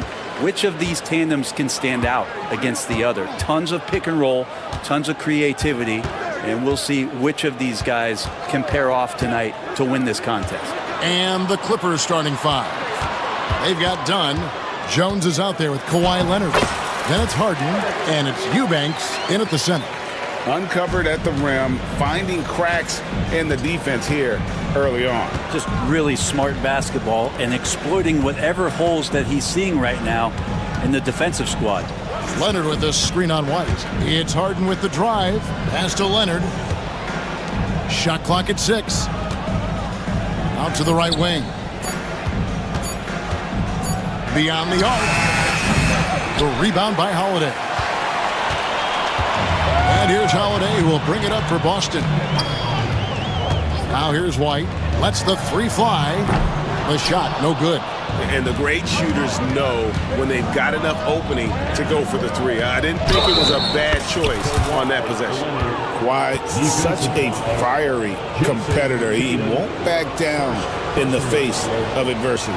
Brent, I've always thought the stoic demeanor of Kawhi Leonard was very imposing for an opponent. Well, there's just no rattling, right, Kevin? How many times have you seen Kawhi Leonard get outside of himself, react to a call, become emotional? Now, as a teammate, you have to have an understanding that he might not motivate you in that way, but certainly as an opponent, it's intimidating. I remember playing against John Stockton and Karl Malone much in the same way.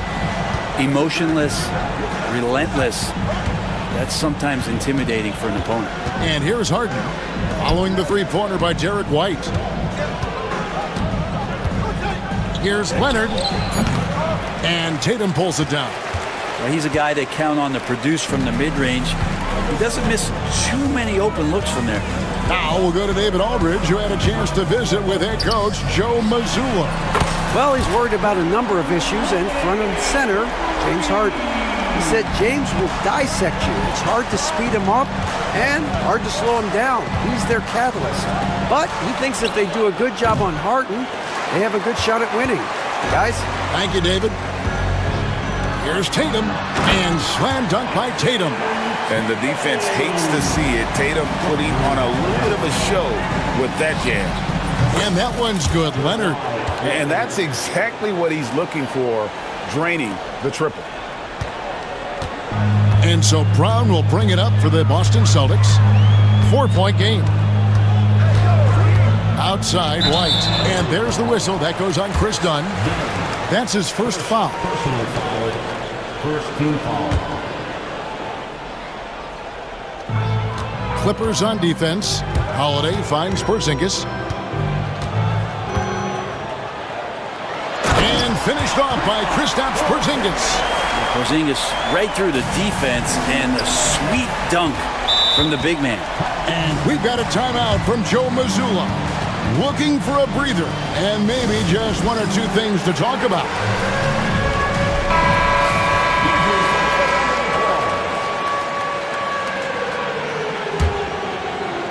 And here in the first, about 3 minutes in. 2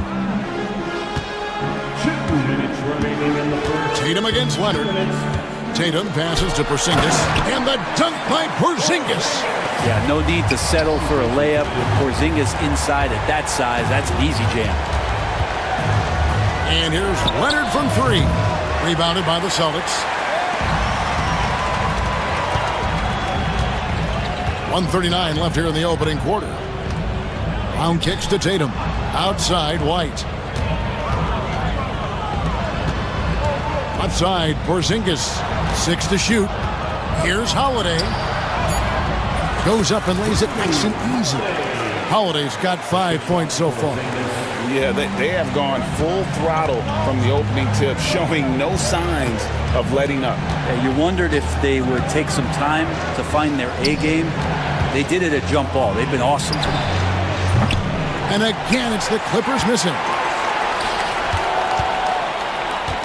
And it's the Celtics ball. They're on a 16-6 run. Brown sets a screen for Holiday. There's the lob to Brown. Throws down the the alley-oop slam. I like their focus coming in. Terrific execution so far. Well, if there were 4 or 5 boxes to check in terms of the game plan tonight, they might have checked 6. I mean, they're doing everything out there. Now, here is Harden. Still yet to score. Dunn finds Leonard. From the arc. Porzingis with the rebound. Really excellent defense there. They know he's capable of knocking it down from the outside, and they could not have played him better. A fluid, talented scorer with length. Tatum is hard to defend because of that versatility. And that one falls for Tatum. And so Tatum nails them both. Clippers trail by 14. They need a good offensive possession. Yeah, they've gone a long time without a bucket. Kicks it out to Jones. Pass to Dunn. It's a nice passing here by Los Angeles. Harden with it. And Holiday picks him up defensively. He gets that one. Well, Harden just outworking them inside. Could we say he wanted it more? Holiday with it. Here's White. And that one released in time, but no good. And so it's Boston. Up by a dozen here at the...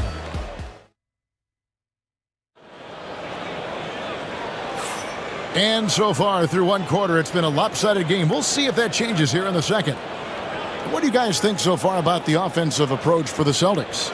I like how they've worked the ball inside, getting looks closer in there, and that really helps your offense. Love the passing that they displayed at the start of the game. Great ball movement that's opening up some chances without really getting deep into the execution. So for the Clippers right now, Kawhi Leonard is out there with Drew Eubanks. Then it's Jones. Then there's Dunn, and it's Harden in at the point. Now here's Brown. Porzingis with a screen on Harden. Inside. And finished off by Kristaps Porzingis. Yeah, almost impossible to stop down low at 7-3. Porzingis over the top. Leonard on the wing. Guarded by Tatum. Off the mark, had a chance to trim it to single digits. And you watch Jason Tatum, year to year, he is a model of consistency. Across the board, the numbers are pretty similar, and the effort never wanes. That's a great drive from Drew Holiday, using that blazing speed to his advantage. Here's Dunn, following the bucket by the Celtics. Harden dishes to Dunn. Back to Harden. Just 5 to shoot, and the jam by Harden. Well, once Harden takes that first step, it's very difficult to stop his drive. Boston leading by 12. Tatum on the wing. He's covered by Leonard. And slam dunk by Tatum. Making the most of the screen. That's how it's done. And it's in the perfect spot, Greg. Frees him up to get all the way to the bucket.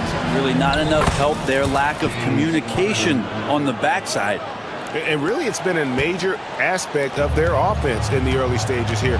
Their success working the ball inside and getting points from close range. I mean, the number of points they've scored in the paint already here is eye-opening. Here's Leonard. And that one off the back of the rim and in. Leonard's got 8 points. And Kawhi Leonard will gladly take that look. And a little under 2.5 minutes gone by here in the second quarter. Tatum setting the pick for White. Outside Tatum. The flush by Tatum. Yeah, I mean, maybe could have tried for a more memorable dunk than that one. And we know he's capable of those memorable ones. Harden the pass to Dunn. White against Harden. Jones kicks to Harden. Back to Jones. Pass to Harden. It's tipped. It's stolen by White. 2 minutes remaining in the first half. 2 minutes. 1:58 left in the first half. Top of the key, Porzingis. He hits the back iron and sinks the shot. Porzingis has got 4 points now in the quarter. And the league giving a bit more leeway, GA, to defenders.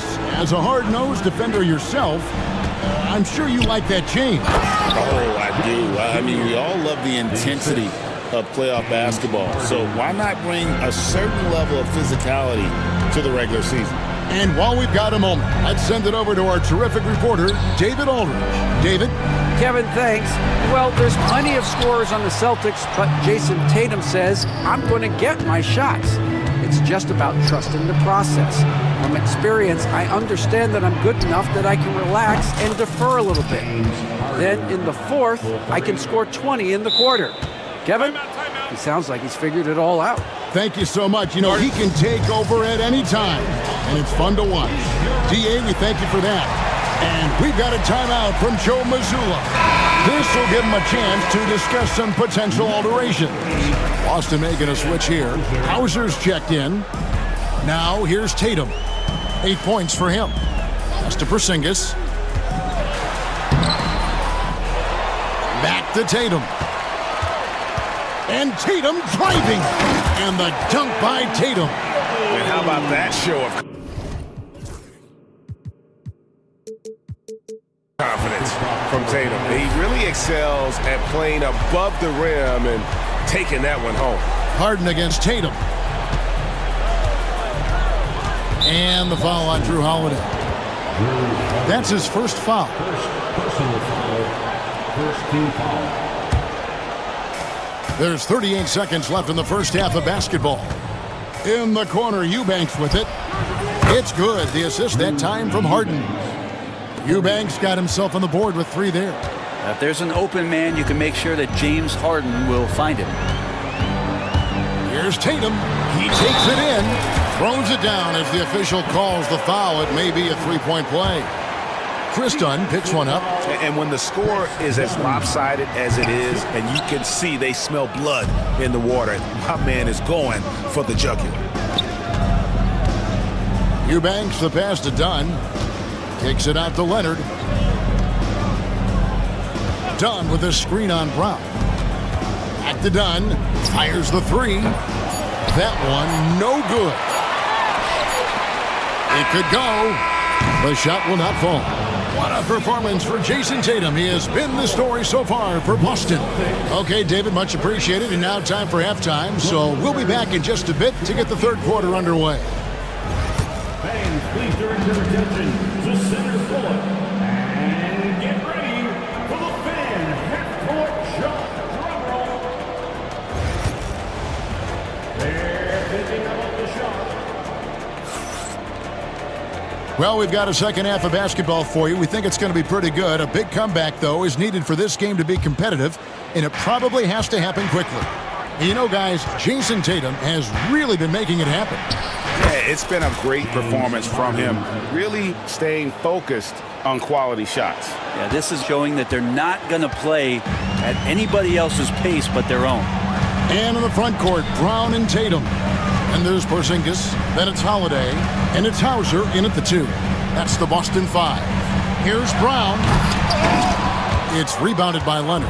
Oh, no excuse for a guy of his caliber. You've got to finish that slam. Got to be a little embarrassed by that one. And we have an intentional foul there, GA. Wish I could say why. That one's pretty strange. I mean, no idea what got into his head right there. And we've got a timeout from Joe Mazzulla. Wants to talk some things over. Might be seeing some things to adjust. Whitey's checked in for the Celtics. Dunn sets a screen for Harden. And it's Dunn penetrating. It's good. The assist that time from Harden. Harden's got his 5th assist in this one. And a minute played as the second half gets going.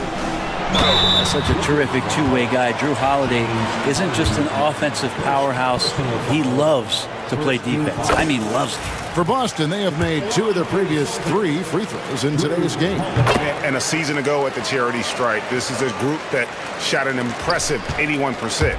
At this point, you might as well go ahead and chalk up the points when he's at the free throw line. Pretty much automatic. And your point guard's got to be the catalyst. Great job getting to the 10. Well, Greg, he knows when they need a lift. Did you see how much air he had under him? Wow. Now, here's Tatum. He's got 12.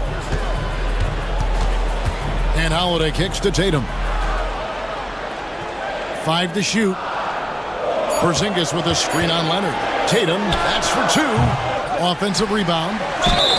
Well, when Porzingis gets down on the inside, he's going to put a ton of pressure on the defense. You're not sure who you're going to guard him with. The Celtics shooting their 6th and 7th free throws in the game. Porzingis at the line. He hits one, then misses the second attempt from the free throw line. Harden with it. White's there. Jones, the pass to Eubanks. Outside Leonard takes the 3. Kawhi drills the three-pointer. Don't sleep on Kawhi's range. He'll burn you from down deep. And so Holiday will bring it up for the Celtics. At one point, they led by 16. Brown outside. Out to Porzingis. Brown sets a screen for Porzingis. That one is good. He's only missed one shot of his 6 taken on the floor. Yeah, Porzingis read that extremely well. He recognized right away he was going to get that shot. Dunn with a screen on Tatum. Leonard attacking. Eubanks finds Dunn. Leonard with a screen on Tatum. Dunn passes to Leonard. 2 free throws coming up, and they call the shooting. And here we go. Coach's challenge happening right now. This one in regards to the personal foul. Seeing if that was the right call. After review, taking 2 shots. The play is under video review. The action is so fast that it's really tough to catch everything in real time. The wonders of technology. We've seen replay reviews so effectively, and involving the coaches by being able now to challenge like this is something a lot of people have been hoping for.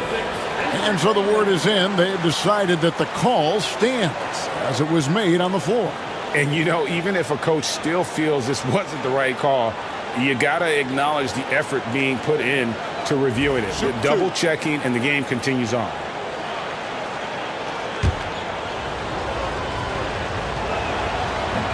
The first free throw is good. Just think of how much of a difference Kawhi Leonard is for this team. When he's healthy, he is an absolute force. Just over 2.5 minutes gone by here in the second half.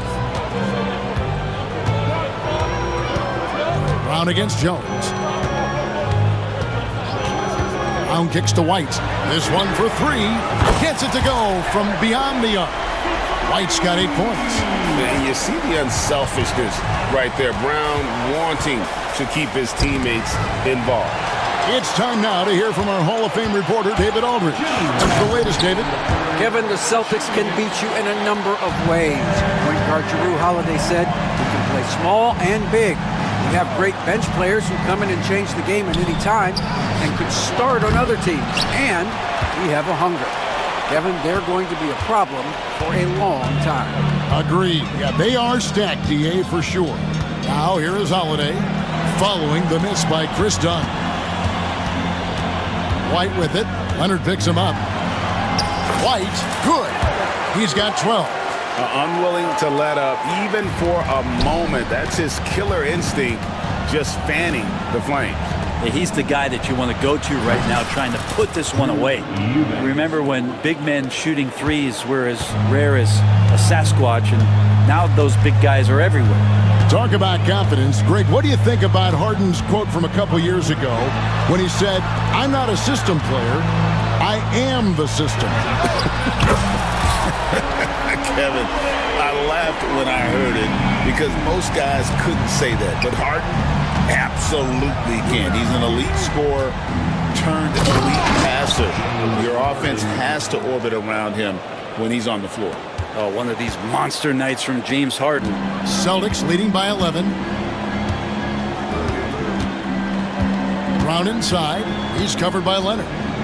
Brown kicks to White. To the middle. Here's Porzingis. A good finish at the rack off the slick feed. And it's 13 points for Porzingis.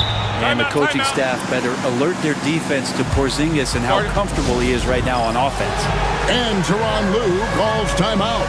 He wants a minute here to get things straightened out with his team.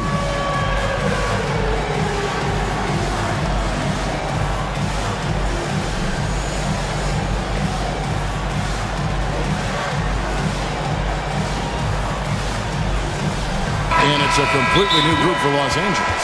And Tyronn Lue calls timeout. He wants to check in with his team and regroup. It's been quite a game for Porzingis. And he has absolutely worn them out in the paint. They need to come up with a plan to limit his touches in the interior. And the timeout called here by Tyronn Lue. He wants to talk to his guys. And they're allowing too many points in the paint. Coach is going to let them hear about it. Yeah, coach knows that. They know that. In the timeout, they're going to hear about it, make the adjustment. Now, here's Bogdanovic. Batum dishes to Bogdanovic. Pass to Coffee.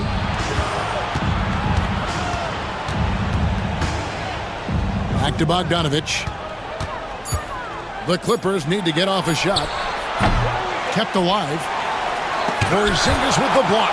Well, Porzingis, the height, the reach, just overpowering.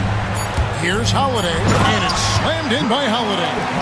And running with a full head of steam, but completely under control. Yeah, you think he's comfortable at that speed. He's done it so many times before. Just an absolute... Now let's take a look at our assist of the game presented by State Farm. Yeah, an easy choice tonight. Look at the precision on this pass. Put it on a platform. Well, there's a way to break down the defense with the handle, but you can do it with the pass. Prime example of that right there. And there may not be a lot of drama down the stretch as we head into the fourth quarter, but stranger things have happened. And now the latest from our reporter, David Aldridge. Kevin, during the last break, I heard Tyronn Lue talking with his team. His emphasis was for more effort on the defensive end. He said, we have to do a better job of communicating and helping each other out. They're getting too many easy looks. Let's make it hard on them.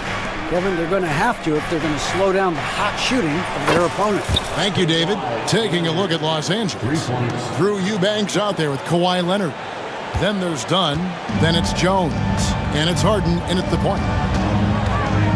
Tatum drives in. And slam dunk by Tatum. Using the bounce, Tatum just explodes to the hoop so quick. Driving the lane. Porzingis with the block. And it goes out of bounds. That one out Porzingis. Substitutions for the Celtics. Jaylen Brown. Kicks it out to Jones. Outside Leonard. Just 5 on the clock. Nice shot from the wing. Leonard's got 10 points in just the second half. And this is a nice outburst on the scoring end for Kawhi. He's been looking for his shot and connecting each trip down. Outside White for 3. Second chance shot. Outside Tatum. Goes up on the wing. And no good. Trying to use the glass. Leonard against Tatum. Puts it up. And it's the Clippers scoring again. And won't find many more games as entertaining as this one. No, this is about as high octane a game as you're going to find. And the Celtics with possession here. Outside Holiday. Pass to Brown. A 3-ball. It's good. The assist that time from Holiday. Holiday's got 3 assists in the game. Here's Jones going inside. And it's Jones finishing it off. That is not possible. What we just... is that possible? I think it is, Greg. Not probable, but like possible, like you said. He just powered that one of the game's top dunkers. Dunn sets a screen for Leonard. Rebound by Drew Holiday. And so it's Holiday with it. He'll bring it up for the Celtics. 13-point lead. Well, an outstanding floor general right there. Holiday has switched between point guard and off guard, and a great feel for when guys are open. It's Harden with the drive to the inside. It's stolen by White. Brown outside. Out to Porzingis. Shot from free throw range. And it's the Clippers with the rebound. Well, he finds some space in that in-between gap there. Too bad he can't release that one on target. And I think that one could have easily have fallen for him. Brown outside. Back to Porzingis. Over Harden. And the shot goes in from Kristaps Porzingis. And the Celtics lead by 17. Leonard, the pass to Eubanks. Back to Leonard. Shoots. And again, no good by the Clippers. Boston's gone 5 of 9 when they put up the three-point shot tonight. And guys, what we saw here tonight is one side having everything going for them. Huge margin of victory for the Celtics. You know, it's tough to put your finger on the deciding factor in this one, but I'd say that the shooting accuracy made the difference. Yeah, I think you're on point, Kevin. They got better looks, and that tends to lead to a better field goal percentage. The one player that really stands out, of course, in this one, it was a dazzling game for Porzingis. I just loved his defense. He took pride in swatting away a bunch of shots tonight and made his impact felt. Tatum wide open, he fires one. And they come right back with their own three-pointer.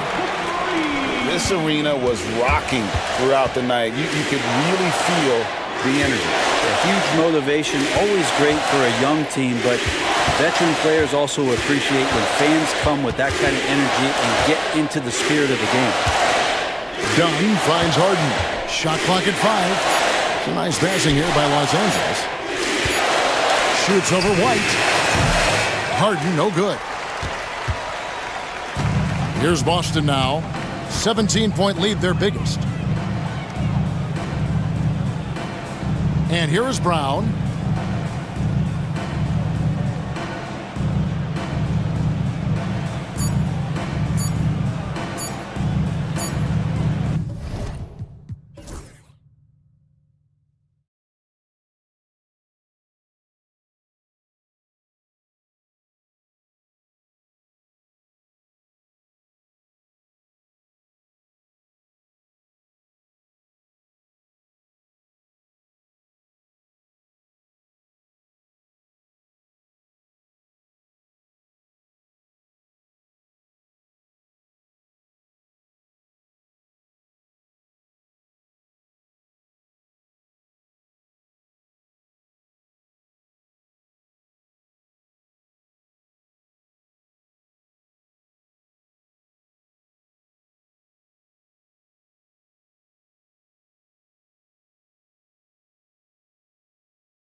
And it's clear who the media thinks will win. We've been reading about it and hearing about it for the last couple days. Yeah, but Kevin, you know, none of us in the media know what we're talking about. It's just a lot of speculation. And look, it's a cliche, but it's also true. The games aren't won on paper, they're won out on the court, and anyone in the NBA can beat anyone else on a given night. Which makes me look forward to this one. Absolutely. And the starting group for the Spurs. Evan Vassell out there with Fox. Then there's Harrison Barnes. Then it's Victor Wembanyama. And it's Castle in at the 3 spot. And here's Harden. Harrison Barnes getting it to go from deep. Leonard finds Dunn. It's a nice passing here by Los Angeles. Harden to pass to Jones. Back to Harden. Clock at 6. Trying to find Jones. He gets it to him. And we know about Harden's scoring abilities, but his team heavily relies on that vision and playmaking as well. Greg, looking back to last season, the Clippers had one red-hot stretch. That's right. They went on a 26-5 run between December and February. It finally showed how dangerous that team could be when healthy. Eubanks the pass to Leonard. Fires it up. And it's in after a nice bounce off the right side. Leonard's got 5.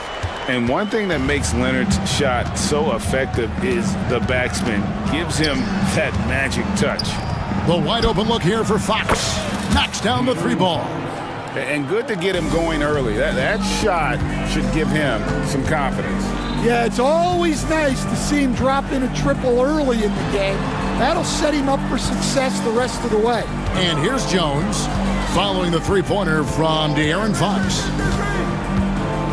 Harden dishes to Jones. That one's no good. That makes him 1 for 2. San Antonio's gone 2 or 3 from deep so far in this game. Shooting foul as the whistle blows. He'll shoot 2 free throws. Some defenders aren't sure what to do when Wembanyama comes down the lane. And they now lead as the free throw drops for him. And among NBA bigs, he is known for his ability to deliver at the free throw line. Leonard kicks to Harden. And just under 2.5 minutes elapsed here in the first. And Stephon Castle is going to pick up the foul. That is his first foul of the game. And really, these are some of the toughest calls an official has to make.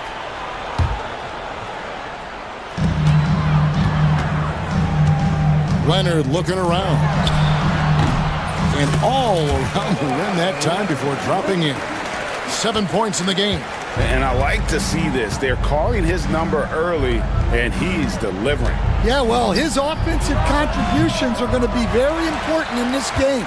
So it's good they've already got him in a rhythm. And the foul called on Kawhi Leonard. That's his first foul. And really just a great play to sacrifice his body and take the charge. Fox with it. Leonard's there. And a wide open look for Wembanyama. Good, and a nice assist from Fox. And I like when Wembanyama is aggressive on offense because defenses feel helpless to stop it. Back to Harden. Outside, Jones. Back to Harden.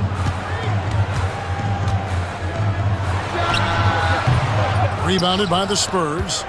Well, that's a miss you can live with. I expect they'll go to it again, especially if the defense continues to concede it.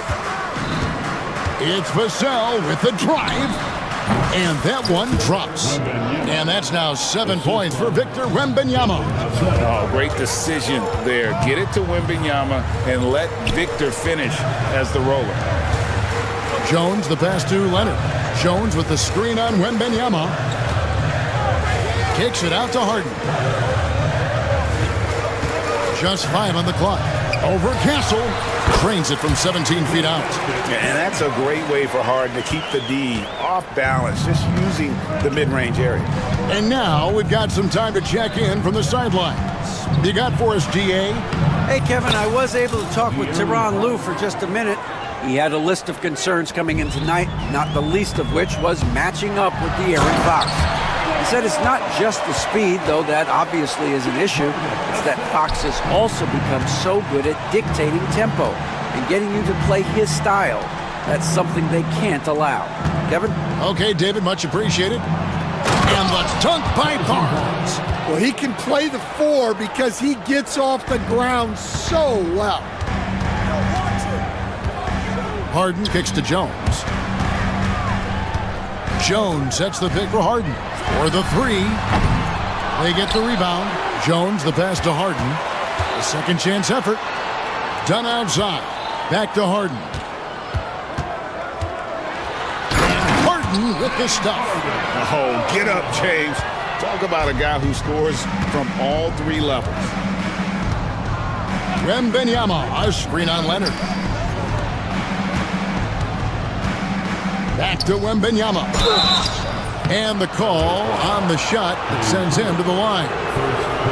For San Antonio, they have gone 2 for 2 in the game at the line. Yeah, a year ago, though, Kevin, 78% conversion rate from the free throw line. So that's a nice all-around effort. Yeah, great effort tonight, and he's been rewarded with trips to the line. And here's Leonard from 3. And so it's Victor Wembanyama making things happen for the San Antonio.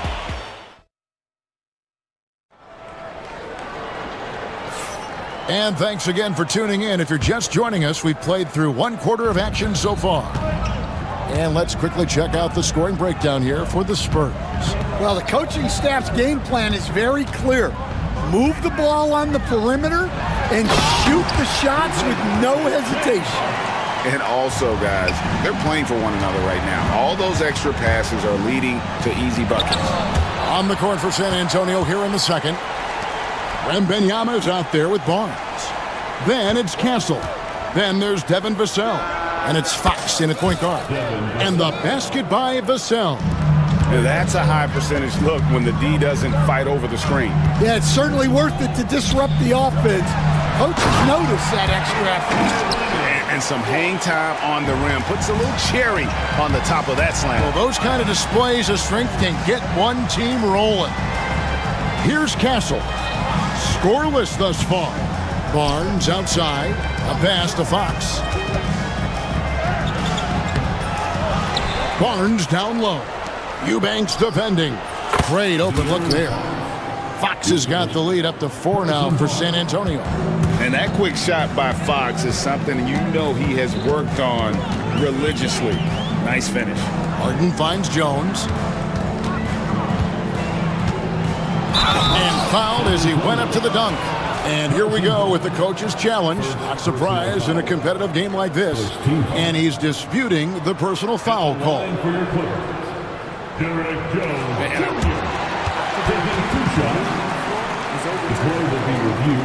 The action is so fast that it's really tough to catch everything in real time. The wonders of technology. We've seen replay reviews so effectively, and involving the coaches by being able now to challenge like this is something a lot of people have been hoping for. And the announcement on the review is that the foul was called in error. So they have determined to overrule the original call. And guys, this is what it's all about, getting the call right. And I think in this case, the video review showed that while it was a tough call to make on the floor, they got it right with the review. Greg, you've been a part of some great contending teams over the years, but what's it like being on a team at the bottom of the standings with not a lot of hope for the regular season? Well, Kevin, no one likes losing, but it can certainly take a toll. But it can also allow you to play more freely when you know you're bad and you're not having to deal with the pressure of expectations. Here's Fox after the basket by Los Angeles. Wembanyama, a screen. Pass to Castle. On the wing, Barnes. And he finishes nicely on the layup. Barnes has got 7 points in the game. Well, credit the screen there, springing him loose for the finish. They set the pick. Now here's Harden. Defense is right there. Back to Leonard. Kicks it out to Jones. Clippers moving the ball around. Harden with it. Guarded now by Barnes. Jones, the pass to Leonard. Jacks up a three. The rebound by Victor Wembanyama. Spurs leading by 6. Barnes outside. Fox against Leonard. And it's Fox with the jam. You get the sense Fox just improving with each game in terms of his pick and roll play, figuring out his angles, knowing when to pull and when to try to split or turn the corner. Now here's Leonard.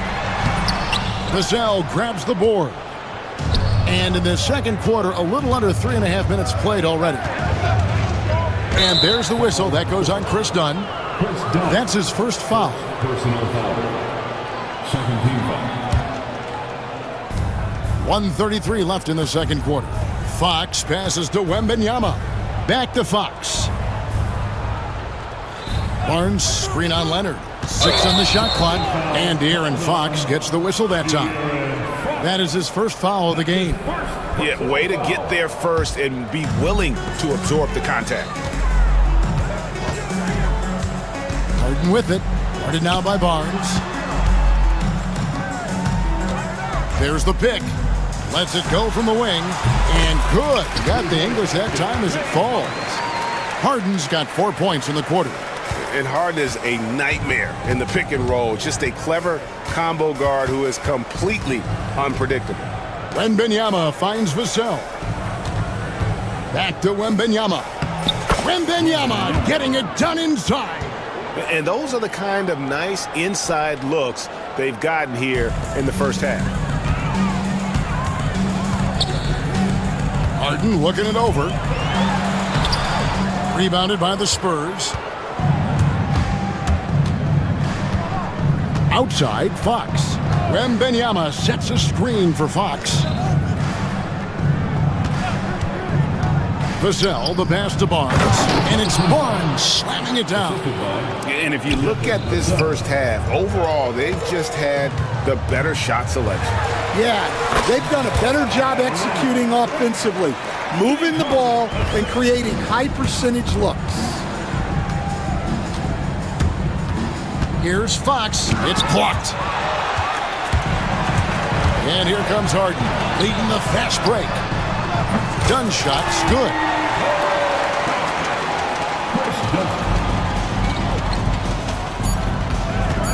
Barnes screen on Harden. Good if it goes. And no luck with that time on the buzzer beater. And a close game so far through the first 2 quarters as we reach. Thank you, David, for that interview. And we'll see you back here after the break for third quarter basketball.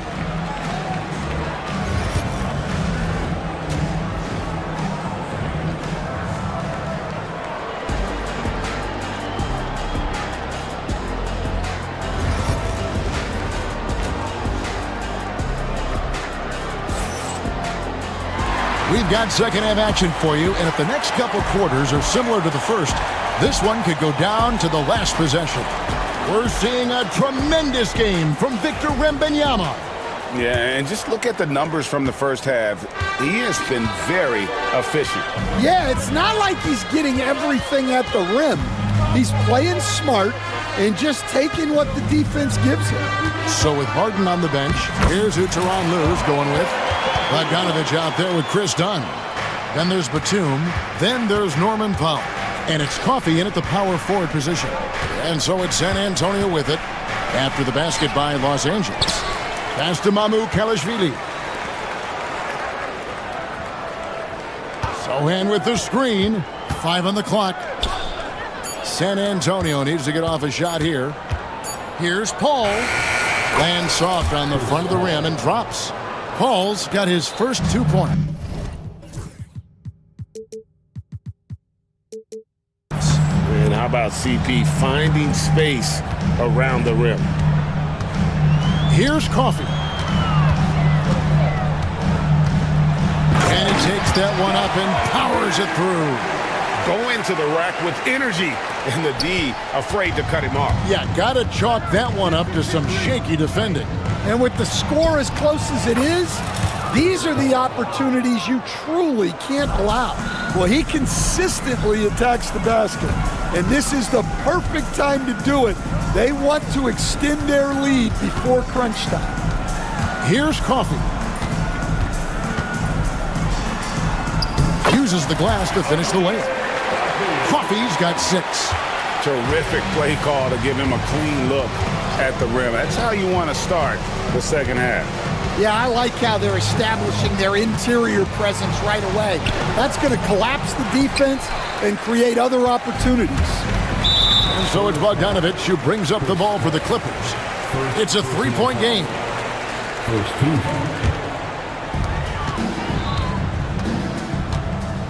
2 minutes gone in this third quarter now. Here's Coffee, defended by Sohan. Oh, and he went for the two-hander on the slam, using some muscle. Some urgency from him there, sure. And the basket is good. 6 points for him. Well, that's his bread and butter. Getting downhill, attacking. What a great mindset. Bogdanovich passes to Coffee.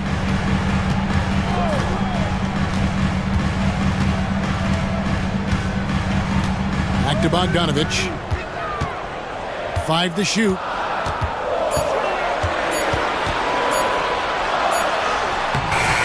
The shot missing.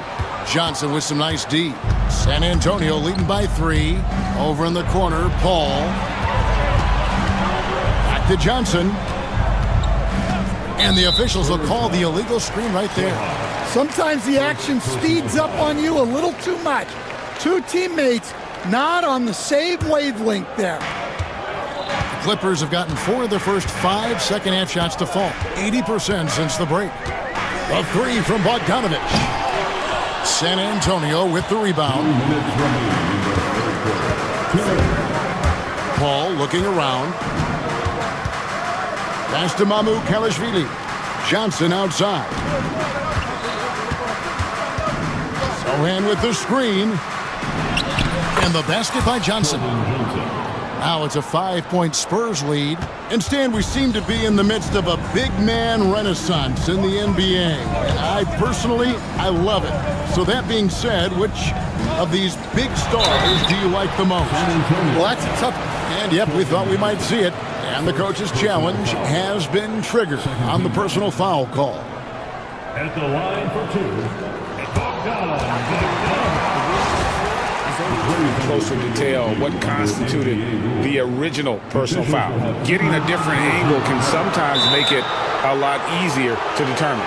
Indeed, and the one thing with replay review is that when you see the slow motion replay, you really get a new appreciation for just the immense speed at which these players are moving and how fast the action really is and how hard it can be sometimes, Greg, to make the right call. And the announcement on the review is that the foul was called in error. So they have determined to overrule the original call. And guys, this is what it's all about, getting the call right. And I think in this case, the video review showed that while it was a tough call to make on the floor, they got it right with the review. And the wide open shot from Paul, and it's off from 3-point range. Clippers trail by 3. Dunn kicks to Bogdanovich. Inside. Coffee can't get it to go. San Antonio's gone 3 of 6 tonight when they've let it fly from downtown. Mamu Kalashvili passes to Johnson. Again, the Spurs good for 2. Going old school on him, Johnson with the mid-range, a rarity in today's NBA. Bogdanovich dishes to Dunn. Puts up a 3. It's good, and the San Antonio lead is cut down to 2 on the bucket from Bogdanovich. Yeah, so skilled offensively. Getting the ball in his hands is generally a good idea. All up top, Dunn covering. Mamu Kalashvili passes to Johnson. To the paint. Kicks it out to Paul. 4 on the shot clock. Spurs working the ball around now. Batum with the steal.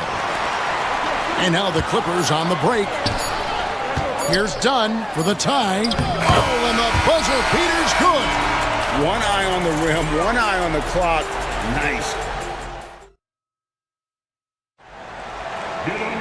And I know I speak for all of us when I say I can't wait to see what kind of finish awaits us here in the fourth quarter. And the timeout called here by Tyronn Lue. It's a chance for them to regroup and refocus. And let's head over to the sideline and catch up with David Aldridge. Kevin, during the last break, I heard Tyronn Lue talking with his team. Now, they preached the little things in the huddle. They asked their team to battle on those 50-50 balls. One extra possession could be all the difference. Back to you, Kevin. Thank you, David. On the floor for San Antonio, starting the fourth quarter. Castle is out there with Harrison Barnes. And it's Fox. Then there's Wembanyama. And it's Vassell in at the 2. And that's about the worst defense I can imagine a team playing coming down the stretch. Yeah, there's no excuse for giving that up. That's the absolute last thing you want to happen. Big hops from the backcourt. Oh, absolutely. And maybe just what they need to get this game, GA, going in their direction. Yeah, what a huge dunk. Making a statement right there. It's Harden with the drive. Eubanks the pass to Harden. 16 feet away. It's good. And that's right in his wheelhouse, looking to make an impact when it counts. Well, you know this is when they lean on him, and he delivers with a much-needed score. Wembanyama high post. Wembanyama, a screen on Jones. It's stolen. Harden with it. Now guarded by Wembanyama, and it's Leonard missing. San Antonio's gotten a success rate of just over 50% from three-point tonight. 4 of 7 shooting. Pass to Wembanyama. And Wembanyama throws it down. And we talk about how Wembanyama makes the wow plays. Wow. Now Eubanks. Harden outside. At the elbow, Jones. Shot clock at 6.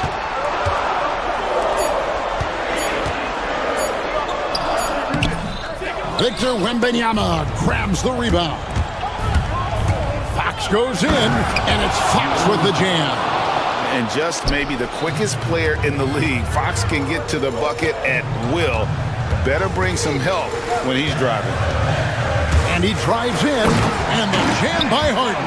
Hey, dunks aren't always for the big fellas. A serious power move from the point. Well, in this league, you can see powerful plays from anyone and anywhere. Your position no longer dictates your scoring options. And you just have to have an appreciation how under control Fox plays. I like watching him work the ball through the D in that pick and roll. Here's Leonard. Oh, he jams it right over Wembanyama. Showing no hesitation and in a huge moment. Kawhi wants the ball when they need a bucket. Fox against Leonard. And Fox gets it to go. Fox has got 4 points this quarter. And coming down the stretch here, both teams still on fire. Yeah, in hopes that your opponent is just going to go cold. That's not going to happen, it doesn't look like in this one. This might go down to whoever has the last possession. Fox kicks to Barnes. Wembanyama sets a screen for Barnes. From outside the arc, Eubanks grabs the miss. Clippers trail by 3. Outside Leonard.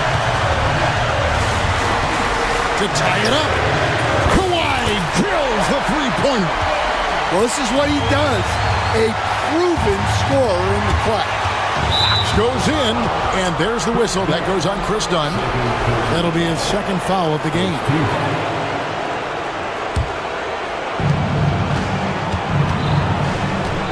The kick out to Barnes. Pass to Vassell. Wembanyama sets a screen for Vassell. Just 5 to shoot. Wembanyama passes to Barnes. Leonard certainly was in the shooter's head on that miss. And he can't answer back. The three-pointer offline. Harden dishes to Leonard. It's money from deep. That is world class. Yeah, and I can say from experience, his coach just breathed a huge sigh of relief. Barnes finds Vassell. Back to Barnes. Pass to Wembanyama. Wembanyama, a screen on Jones. San Antonio again missing. A chance here to possibly put it out of reach. This is when you really need to maintain your focus. Shot clock and game clock separated by less than 6 seconds. Jones sets the pick for Harden. Fires the three. And Jones gets it to go in on the assist by Harden. They're in total command of this game with time starting to run out. Yeah, and at this point, the focus is take care of the ball, no needless fouls, and no threes.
looks like a lopsided matchup, but anything can happen in the NBA, Grant.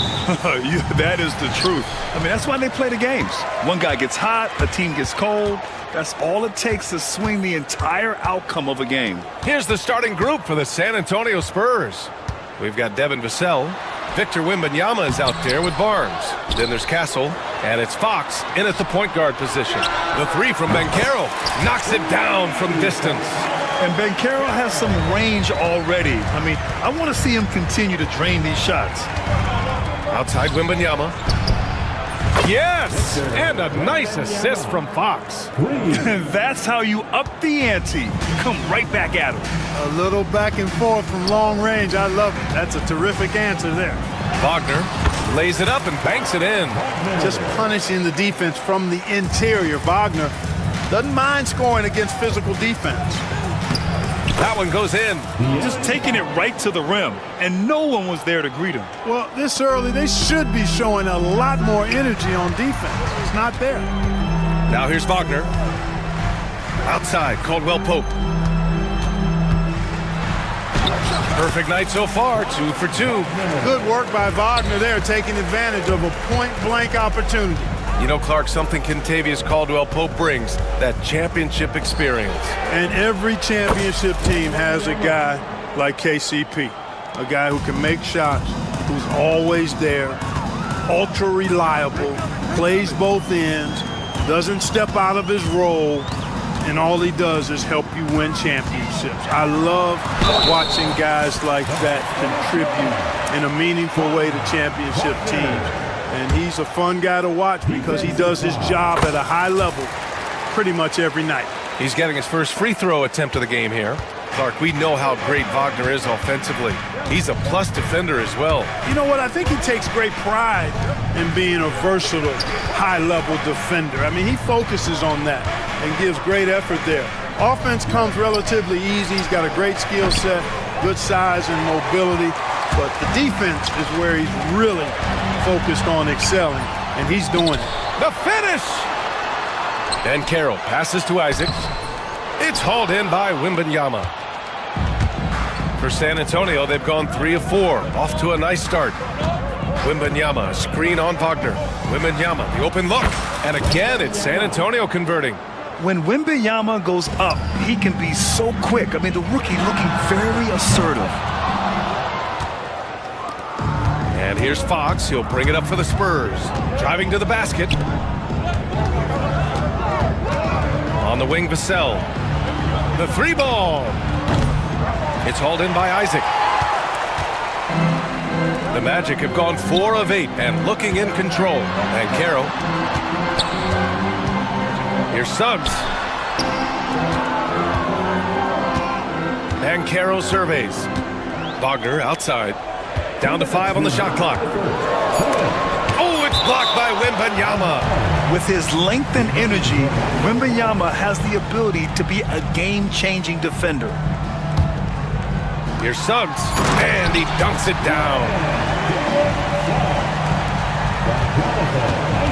1:51 left to play in the first quarter. Fox with the ball. Wagner picks him up. Fox, the pass to Vassell.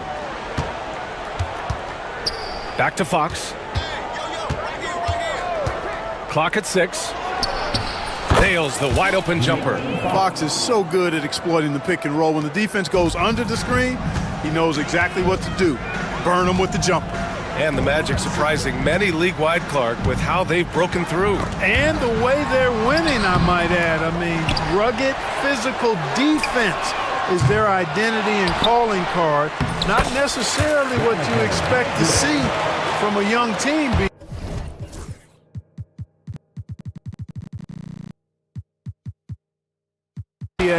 At 6'10" and athletic, Isaac's a real threat on the offensive boards. That's why you got to box him out. It's Fox with a drive. And Fox powers it home. I tell you, a little extra pressure on D when you're up against a point guard who can elevate.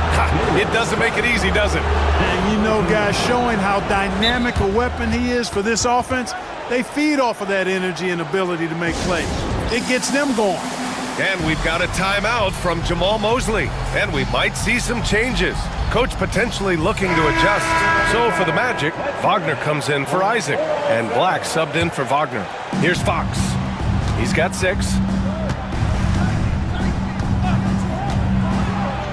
And Fox powers it home. How about the vertical from Fox? Throwing it down with authority. Go get it, young fella. Wagner against Wembanyama. Banchero right side. Oh, it's blocked by Wembanyama. And they're able to recover. 5-second differential between the shot clock and game clock. Here's Castle. Kicks it out to Barnes. Fires in the triple. Barnes, one of the best catch-and-shoot guys around. Awesome at filling out the defense and then taking advantage of what's available. Now here's Suggs. Banchero outside. Back to Suggs. And right away, they match it with a three-pointer of their own. Suggs has got 5 points. Man, this is just fun. These teams are trading threes back and forth. Nothing like answering back. One team gets 3, you fire 3 of your own. Boom. And so it's De'Aaron Fox making highlights for the San Antonio Spurs. 8 points in the quarter, showing how effective he can be. Time for a quick break, then back to the action. And we hope you're enjoying the game. Both teams tonight keeping things pretty even on the scoreboard so far. What do you guys think about San Antonio here in this one? They're off to a rock-solid start. They brought a well-thought-out plan into this one. Yeah, you know what? Makes it really easy for the coaching staff in that case. No adjustments needed. Just keep on keeping on. On the court for San Antonio here in the second. We've got Wembanyama, Devin Vassell out there with De'Aaron Fox. Then it's Harrison Barnes, and it's Castle in at the small forward position. Making sure of it with the two-hand slam, B.A. Yeah, I don't blame him with the score this tight. You cannot take a chance here. I get the feeling, guys, that he may be sensing that this is a critical time in this game. Wagner with it. Fox picks him up. Snatched away. It's Barnes on the wing. Pass to Wembanyama. Wembanyama with the easy 2. All too easy for Wembanyama. He feels like no one can defend him inside. Here's Wagner. Puts the move on. Lets it fly from 18. The offensive rebound. Nice D from Vassell. Well, you will not see that from him very often, especially right at the rim. Fox the pass to Vassell. Wembanyama, screen on Wagner. And it's Fox with the jam. Man, he's got it going now. When he's in this kind of a zone, boy, he's fun to watch. Pass to Caldwell Pope. Here's Suggs. Takes it inside. Softly drops in the floater. Suggs has got 7 points. Well, Grant, when the money's on the line, the mid-range is still a big part of the elite player's game. You're right, B.A. And really, it comes down to touch, obviously. And size certainly helps. And then the savvy and balance to create that space. Magic trail by 6. Pass to Wagner. Down low. And the dunk to finish it off. A beauty. Cleared to fly. Here comes Mr. Suggs lifting off. Outside Barnes. And stolen by Suggs.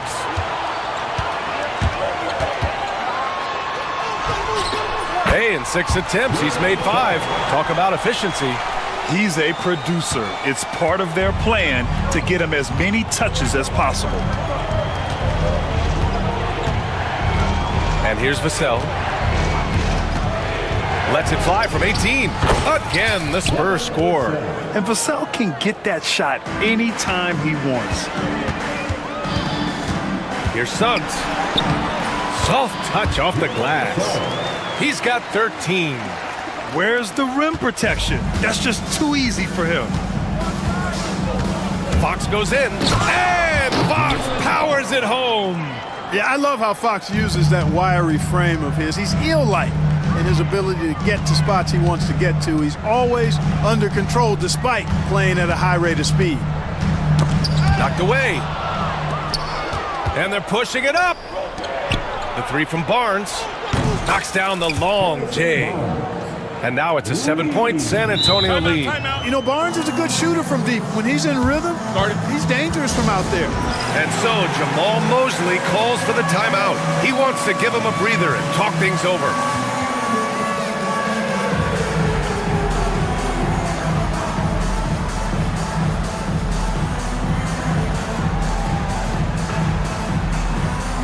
So Orlando going with an almost entire new group here. Isaac, he's checked in for Wagner. Alo Banchero comes in for Wagner. Harris is checked in for Caldwell Pope. And Cole Anthony subbed in for Suggs. Anthony, the pass to Isaac. Back to Anthony. From downtown, Massey pulls it in. San Antonio leading by 7. Outside Paul. Here's the floater. Johnson against Harris. The shot by Johnson, no good. You got to move past that one. I mean, they'd want him to take that again. Well, you know, I hear you. That's a good look, but when you're that wide open, I think you got to knock it down. Credit their discipline. They've been working for high percentage shots. Here's Johnson. Yes! And it's Paul with the assist that time. Johnson's got his first points in this one. I love the competitive edge Johnson plays with, scoring on the D with tenacity. Anthony finds Banchero. Back to Anthony. Rebounded by the Spurs. 6-second difference between the shot clock and game clock. Outside Barnes. Pass to Massey. Jacks up a 3. On target from range. And the Spurs lead by 10. It's important that you have big men who can shoot in this day and age, and this guy can really stretch the floor.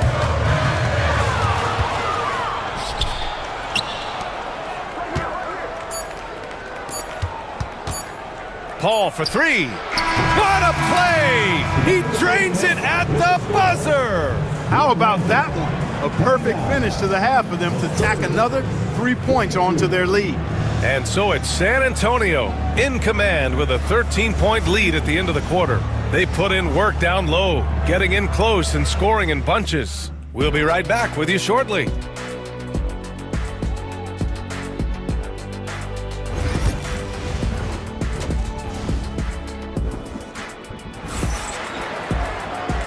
And with a big gap on the scoreboard, the second half begins with very different goals for these teams. One side trying to mount a comeback, one side trying to protect their lead. Boy, it's been one outstanding game from De'Aaron Fox.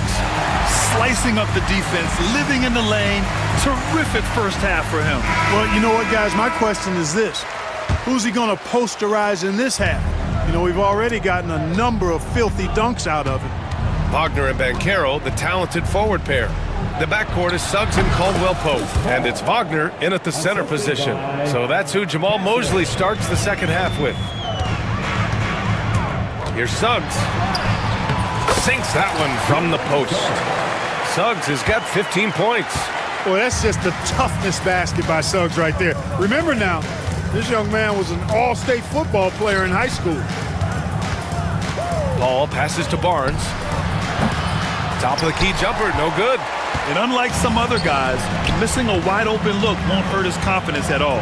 One thing this team loves about Jalen Suggs, he is one tough guard, Clark. Hey, he was the state football player of the year in high school.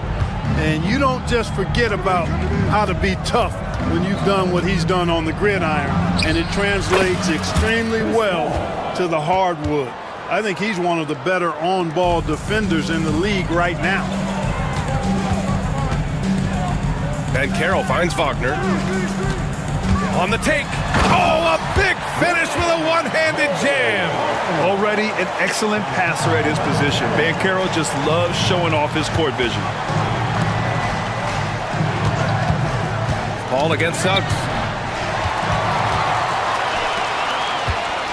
Right around a minute and a half played in the third quarter. Here's Wagner. Rebound by San Antonio. The biggest lead of the game, 15 points. Here's Johnson. Oh, and Johnson slams it in. great speed for Johnson, especially with his size. I mean, he got to the rack in a hurry. And Wagner gets it to go on the assist from Suggs. Suggs has got 3 assists in the game. Out left to the wing. Pass to Castle. There's a screen.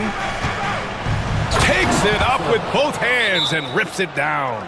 Operating the pick and roll like a seasoned vet already. Castle just taking what he sees open up. And we've got a timeout from Jamal Mosley. A moment to rest and confer on the game plan. Black's checked in for Wagner. And San Antonio making a change here. Magic trail by 13. A moment to hear from Ali LaForce. Well, guys, drawing charges is an art. The Warriors' Brandon Podziemski led the league last season, and he said, I'm not going to jump with anybody at the rim and block them. This is another form of rim protection. And Brian, while some have labeled them dangerous and called for charges to be taken out of the game, they remain a winning play. Yeah, that's a good point, Alec. Thanks. Barnes finds Vassell. Now Wembanyama. 6 to shoot. No good with the triple. And the defense got away with one there. I mean, that's a shot he typically makes. Here's Banchero.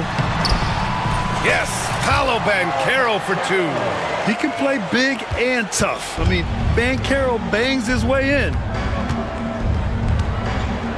Shot from 16, and San Antonio again with a bucket. Just continuing to pile it on, refusing to let up. Yeah, and you know, that is some shaky and shoddy defensive work. They got to tighten it up. And it's blocked. What a play as he just snatches the shot out of midair. Wembanyama screen. Fox the pass to Wembanyama. Shoots from 14. It's rebounded by Banchero. Clean look from mid-range. Coach will probably want to run that play again. That one falls. Suggs has got 17 points. So tough trying to slow down Suggs, especially when he gets it going, because he's persistent and relentless. Here's Fox. Cash money from 16 feet away. And the Spurs lead by 13. And just totally relentless, only increasing the intensity level. Yeah, I love the fact he doesn't play the score. He just keeps coming, attack mode. He doesn't know how to step off the gas pedal. I don't mind that. I mean, they met him at the rim and temporarily prevented the points. Old school D right there, just telling them no easy layups. It's as simple as that. And that's what you expect from them. And so it's Fox with it. He'll bring it up for San Antonio. Pass to Wembanyama. Here's Castle. Takes a 3. And that's good. Vassell for 3. He has 7. You know, he's so smooth on his catch-and-shoot jump shots. And Vassell has a natural rhythm on him, too. Banchero finds Caldwell Pope. And the layup is good. It all started with the pass. That's what coaches love to see, ball movement. Fox against Suggs. Fox lifts off and hammers it down. And he just driving the stake in him there. He's a guy who just never lets up. And that's terribly demoralizing for a defense, guys. I mean, they know he's going to keep coming and coming and coming, and that they may not have an answer for it. Oh, Banchero throws it down. And this is why you must push Banchero out of the paint, or else he'll slam it all over you.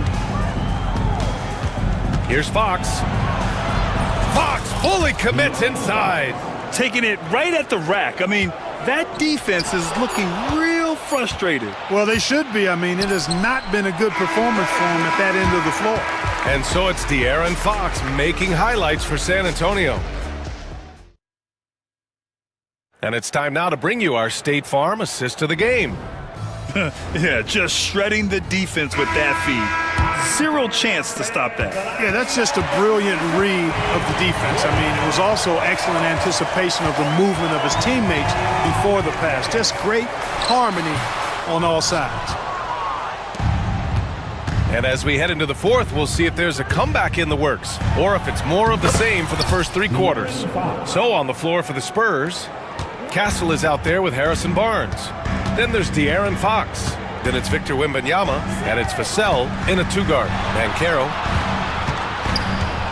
Here's Wagner.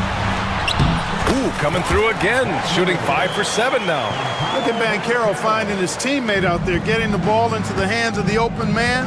Man, that's impressive. And so he draws the foul, headed to the line to shoot a pair. That one on Banchero. And let's quickly check out the scoring breakdown here for San Antonio. Well, you know, they've been tremendous, I think, when it comes to sharing the basketball. You know, getting guys involved on the plays and creating offensive opportunities for everybody. Equal opportunity offense is fun to watch. And they've also been in the zone with the mid-range jumper. The defense has given them space, and they haven't hesitated to rise and fire. Can't allow any separation off the screen. Caldwell Pope, very good at taking advantage of any space you give him. I mean, I'm just not sure what he was thinking right there. I mean, he needs to get his head in the game. Yeah, yeah, completely a brain fade. I don't know where that came from. Just lost sense of time and the situation. Wembanyama, the pass to Vassell. Shot clock at 5. It's hauled in by the Magic. Pass to Banchero. Fourth quarter now. We're about a minute and a half in. That's his 6th make in 11 tries. Oh, too big, too strong. It'll take more than that to stop Banchero. Wembanyama with it. Wembanyama screen. Tries it from 16, and that one goes. He's now recorded his 5th bucket in 8 tries. You have to appreciate guys who can work the mid-range area. It's clearly how you keep defenses honest. And I'll tell you what, guys, I mean, with this combination of size and touch, he's a real threat from mid-range. Barnes with the rebound.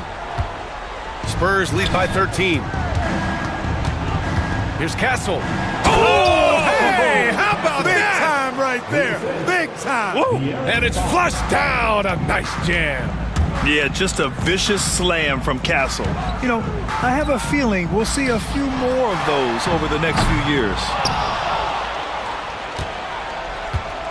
San Antonio's gone 7 of 9 from three-point range so far. And Fox powers it home.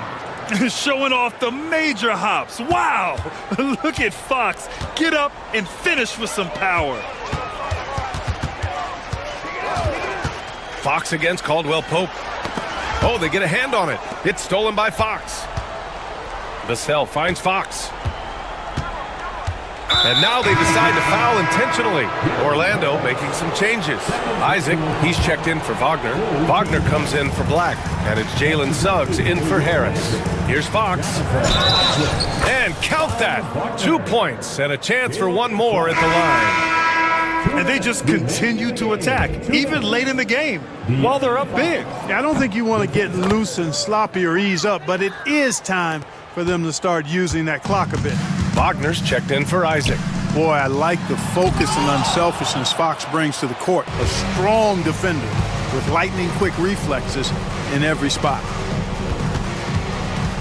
Here's Castle, and he takes that one up and powers it through. Balanced play has given them the lead and also quieted this crowd. Yeah, you said the key word there, balanced. I mean, their big lead owes as much to their defense as their offense. Here in the fourth quarter, just under 2.5 gone by. Fox against Suggs. And Fox powers it home. And let's face it, this one was never really in question. They came out with purpose and just overwhelmed the opposition. A great win for the Spurs. Man, the bench brought lots of energy tonight. I'll tell you, when your reserves can score it like that, it puts your team in a great position to win. And of all the highlights and performances we've seen here tonight, the one thing that stands out is what an unbelievable night it's been for De'Aaron Fox. A quality offensive outing. When you get it going like he did, I'll tell you, it's one of the best feelings in basketball. Doing what he can to help shrink the deficit, but it has to be a team effort. Pass to Barnes. And stolen by Banchero. Now Wagner.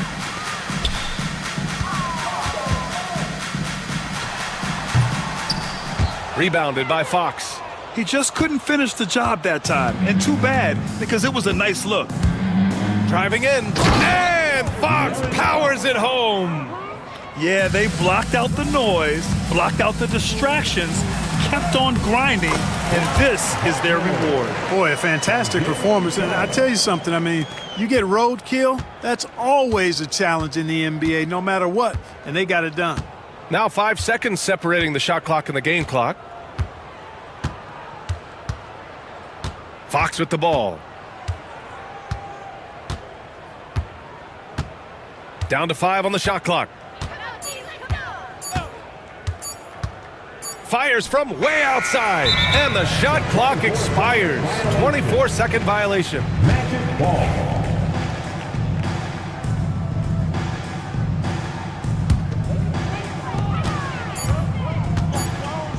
Now Suggs.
Game, aren't we? Two exciting teams going head-to-head tonight. Kevin, we've got great athletes almost everywhere on the floor tonight. The play at the rim should be electric. Let's go. A look at the Magic starting group.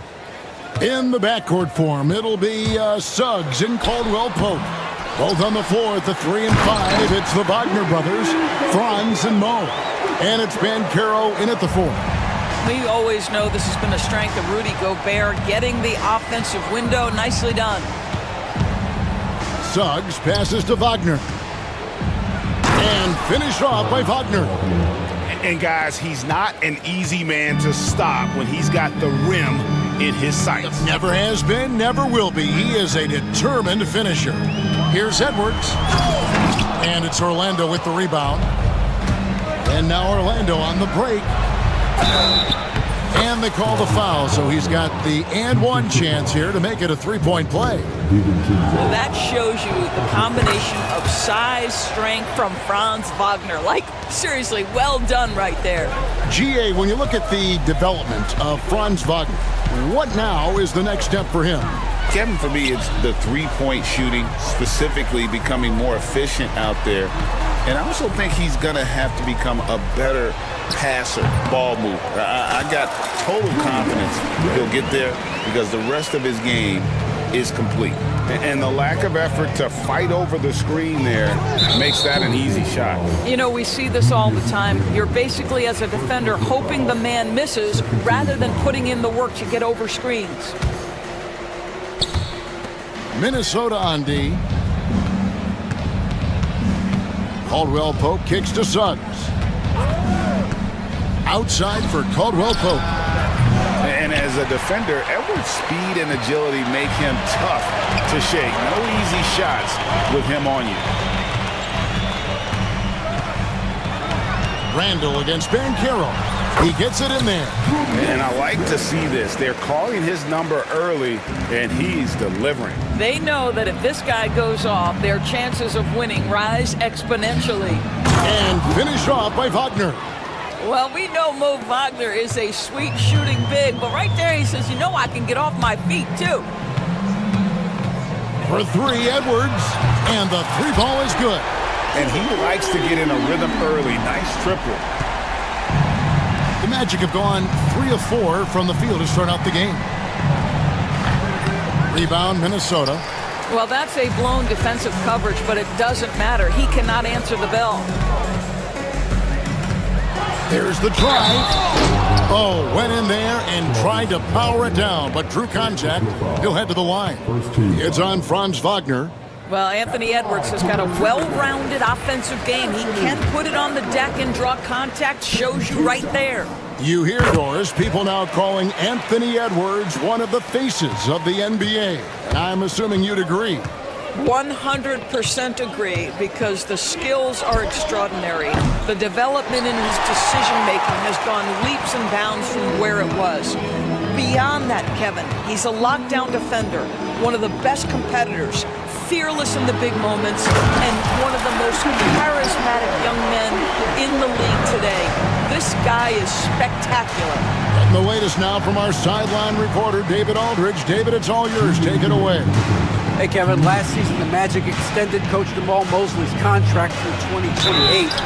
He said, it's not about me. I just want each one of these guys to reach their full potential. This game has been good to all of us. I want to be part of maximizing how great they can be on and off the court. Kevin? All right, David, thank you. From Rookie of the Year in 2023 to an All-Star grade in 2024, Paulo Bancaro. And Kevin, that really says it all, doesn't it? Few players hit the ground running like Bancaro has. Becoming an elite competitor, people fear almost instantly. Here's Suggs, and Suggs throws it down. Get up, Jalen Suggs. This guy also a terrific football player in high school. Edwards drives in. Here's Gobert. Second shot opportunity, and the layup is good. Gobert's got his second basket. How about the perseverance there, the extra effort on that offensive glass? Suggs passes to Bancaro. Back to Suggs. drives to the hoop, and Suggs throws it down. Boy, Suggs gets up off his feet in a hurry, finishes that drive with authority. Edwards looking it over. 44 seconds left in the first quarter of the game. Gobert with a screen for Edwards. And finished off by Edwards. Oh, give me a little sauce, Anthony Edwards. Rise high and finish over the defender. Banchero finds Wagner. Back to Banchero. Bangs home the trifecta. Banchero's got 5 points so far. And this game already taking shape as an offensive battle. Well, the fans love it. Coaches may not like the lack of defense, but boy, the rules promote scoring, no doubt.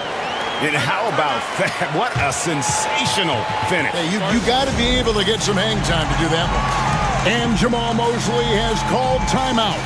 And coach has decided they need a moment to talk things over.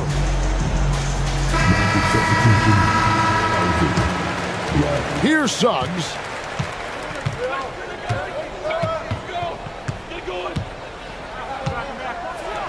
And Suggs throws it down. You can see Suggs is vertical, makes that dunk look effortless. Now here's Edwards. 3 seconds left. And finished off by Gobert. And both teams here in a nice rhythm offensively, and that really says as much about the lack of D as it does either's O. A free-flowing first quarter. Great scoring through one.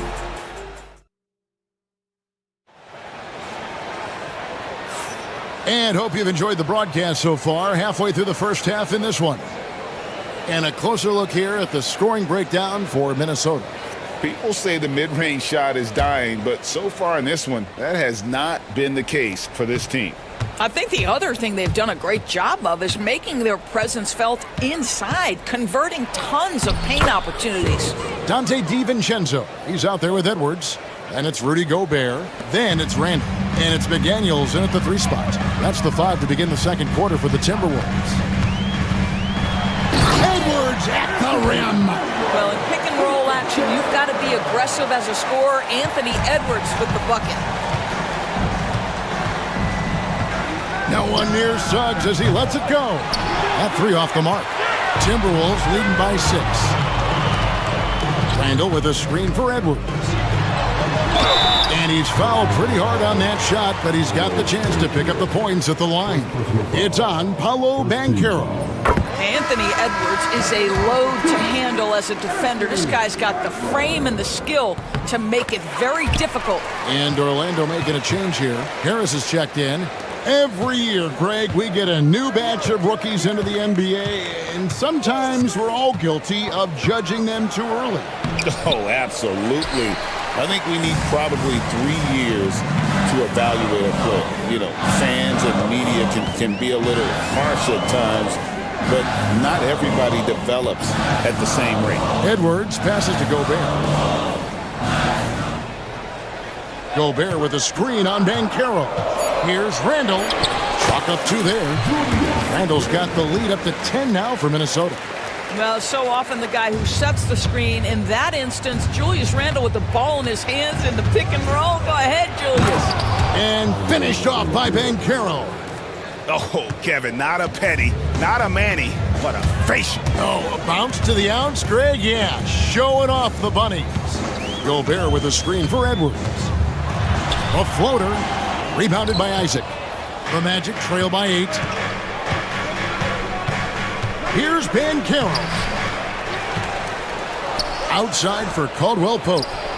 Drills the 3-pointer. Caldwell Pope's got his first 3 points of the game. Yeah, defenses beware. You have to close out hard on KCP and disrupt his rhythm. Gobert the screen. Here's Edwards. Offensive rebound. Randall outside. Gobert with a screen on Banchero. Down to 5 on the shot clock. No one near Randall as he lets it go. Misses, and he wants that one back.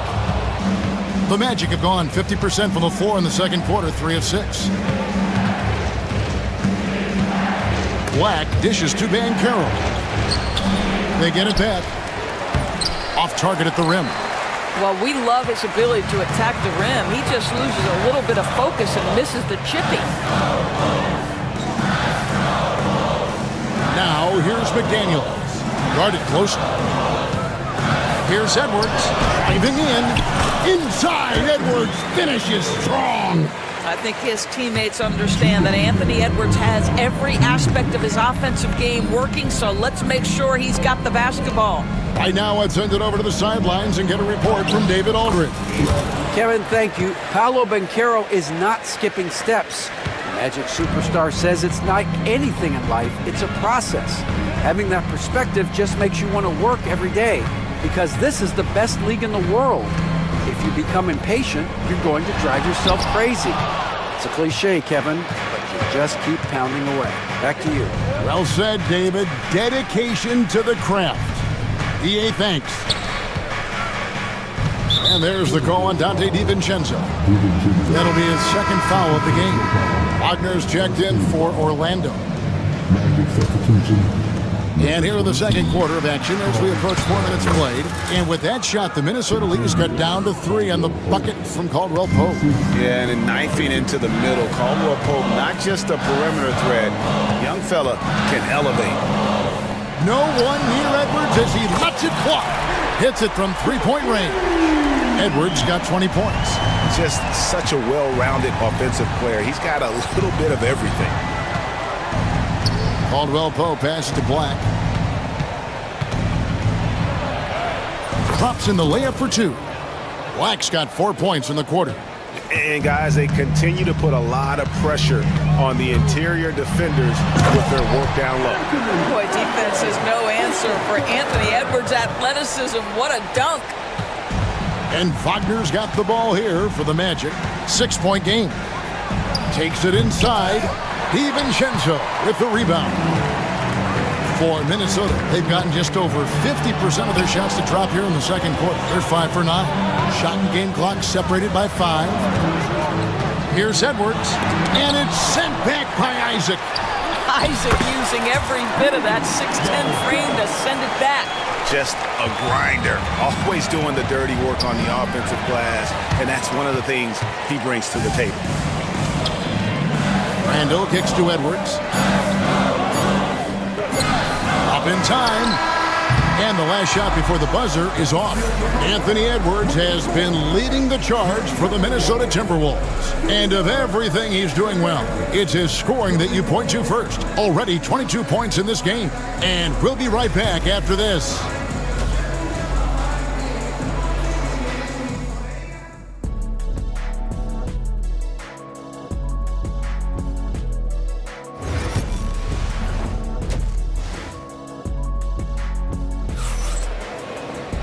We played through the first half. Plenty of basketball, though, left in this one. You know, Anthony Edwards has been exceptional here, guys. He had a fast pass to the lane that first half. Got inside on demand. Now, this guy is such a good finisher on the move, and so far, the defense has not been able to counter it. Checking out the group for Jamal Mosley to start the second half. Black is out there with Franz Wagner. Then it's Contavious Caldwell Pope. Then it's Gary Harris. And it's Wagner in at the 5, roaming the paint. Here's Black. Boom, he jams it straight down. That should give him a nice little jolt. Yeah, it has to. They need a jolt, GA. Well, sometimes it's about taking it into your own hands. That kind of individual play could spark his groove. Randall with the bucket.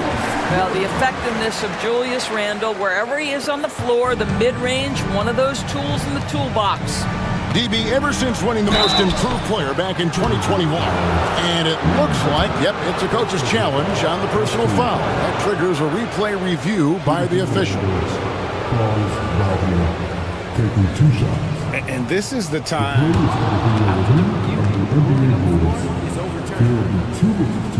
Original personal foul. Getting a different angle can sometimes make it a lot easier to determine.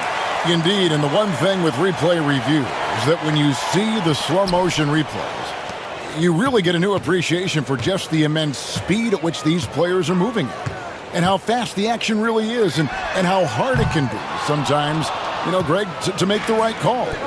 And the announcement on the review is that the foul was called in error. So they have determined to overrule the original call. And guys, this is what it's all about, getting the call right. And I think in this case, the video review showed that while it was a tough call to make on the floor, they got it right with the review. Out of bounds as Orlando keeps possession. It gets a finger on it, but just can't quite come up with the steal. But a really good read on his part, being disruptive at the defensive end right now. Here's Harris, pocket 6, takes it off the glass. Boy, Gary Harris finding a way inside. That's a gritty play, folks. Minnesota leading by 8. Reed with a screen on Wagner. Pass to Reed, launches it, and the call will be against Julius Randle. And that'll be his 3rd foul so far.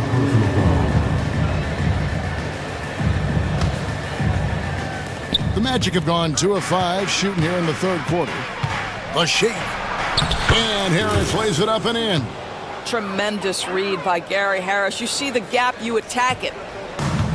Minnesota's gone 0 of 2 from deep to start things here in the 2nd half. Reed with a screen for Randle. Shoots over Wagner. Another miss by Minnesota. Normally he'll drill that shot, and I'm sure they'll look to find him in that spot again. No doubt. Very good play call, good execution. Sometimes it just doesn't fall. You know what? Tried to step in and cut him off, but just didn't get there quick enough. Orlando with the ball.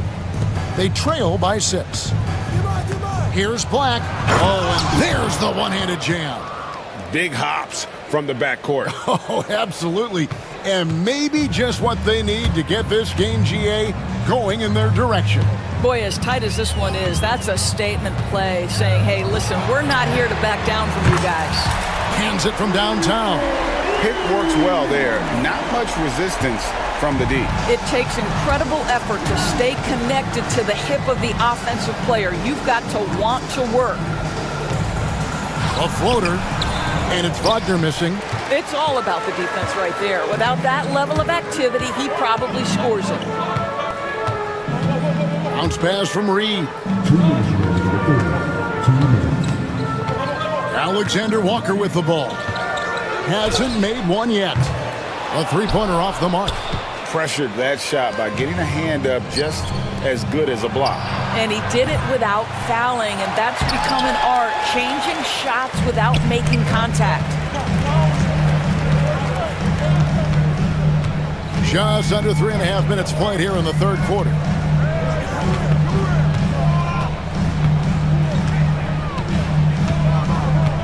Six to shoot. Picked by Reed. A shot by Alexander Walker, no good. And we've got a timeout called by Jamal Mosley. He's made the decision. He wants to huddle up with his guys.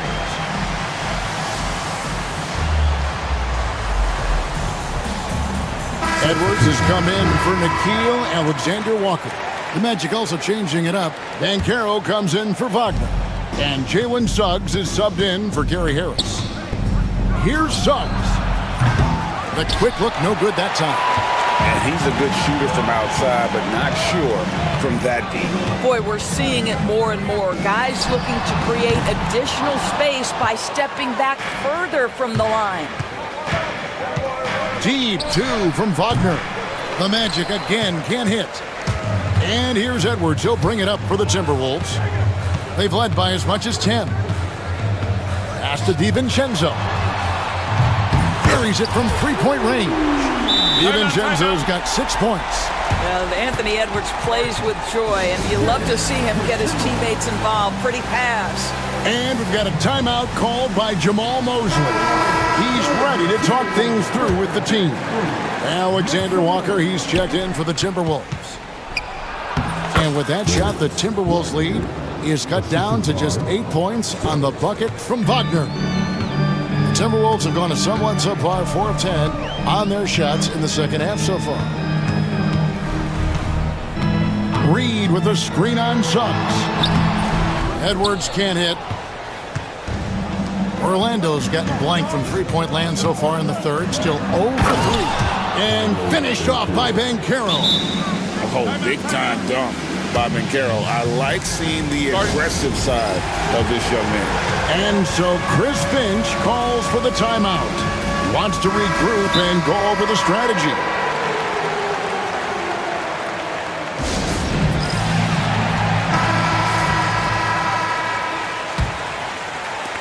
"19 seconds left in the third. Timberwolves leading by 6. Now Edwards.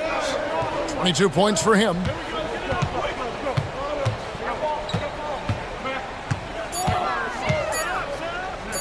Here's Reed. Oh, and he nails it just in time. One eye on the rim, one on the clock. And so it's Minnesota in the driver's seat, up 8 points at the end of the quarter. Their lead is where it is because they've gotten good shots. A lot of good shots. We'll take a quick break and then back to the action here. Fourth quarter of action is upon us. Thanks as always for joining us. Oh! Wow. Boy, Anthony Edwards showing you that I've got the handle, I've got the strength off the dribble drive. Pretty move. The Magic trail by 10.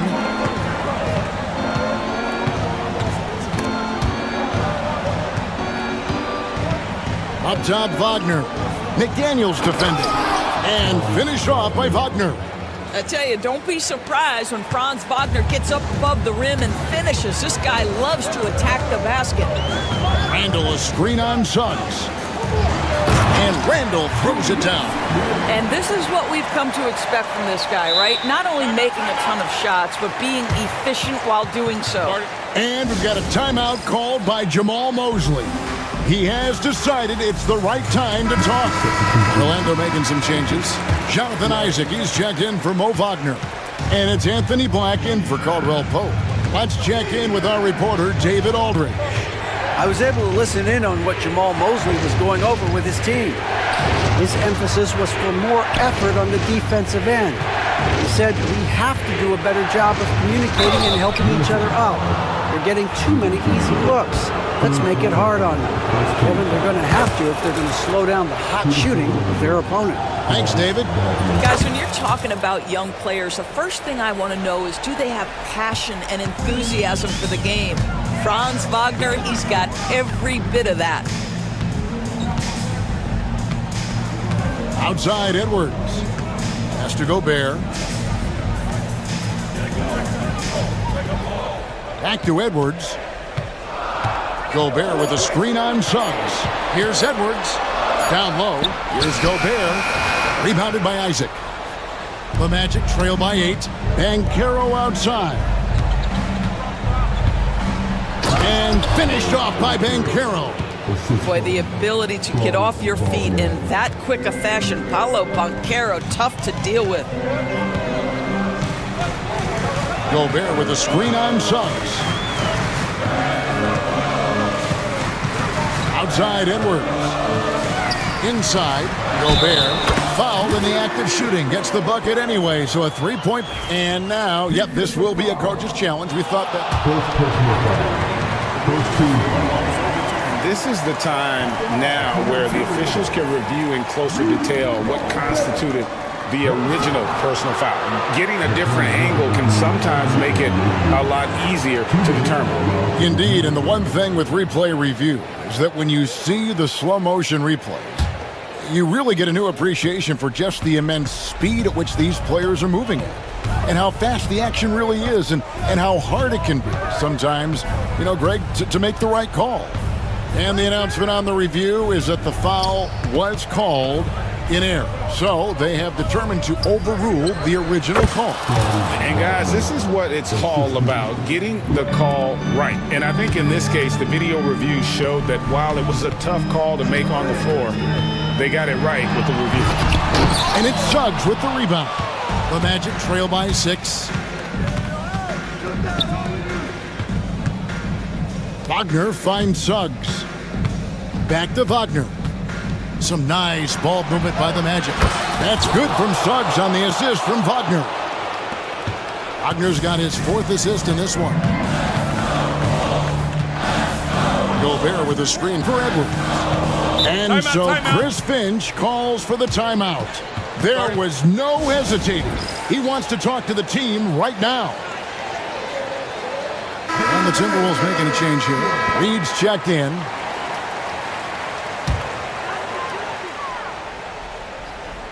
And just about 3 minutes through the fourth quarter here. And that's a foul called on Franz Wagner.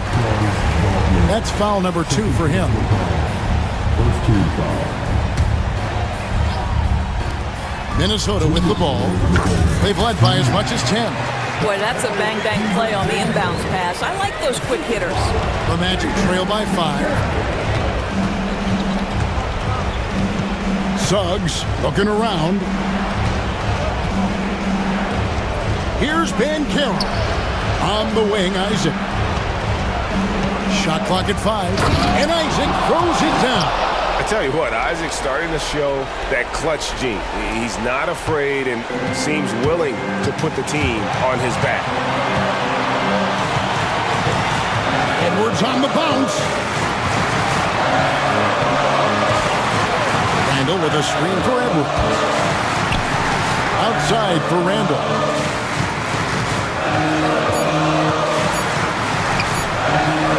And again, it's Minnesota. Julius Randle under tremendous pressure with the big bucket. Orlando, they've gotten every shot they've taken so far in the fourth quarter to go in. That's 5 in a row to start the quarter. On the wing, Isaac. Pass to Banchero.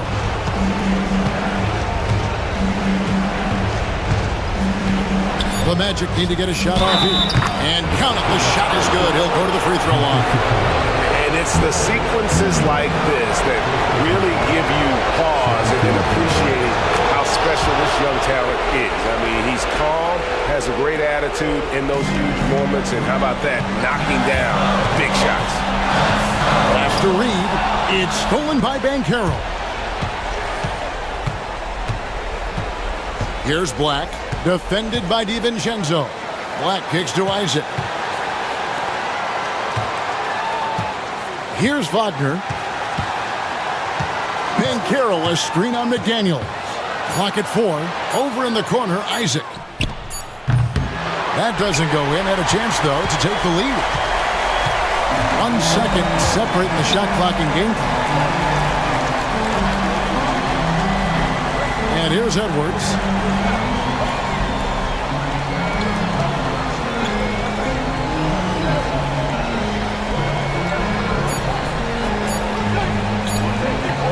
Puts up a deep 3. And so it's the Timberwolves who come out on top here. All right, David, thank you. And that's going to do it tonight, folks, for our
door tonight, Richard. Two of the top teams in the league. And each of them with some superstar talent. Whichever star can lead the way, control the game, that'll be the key.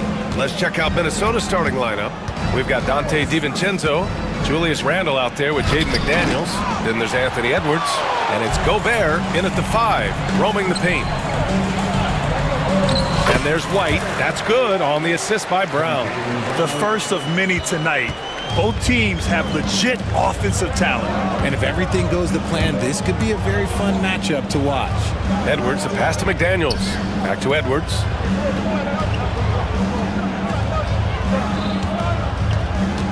Clock at 6.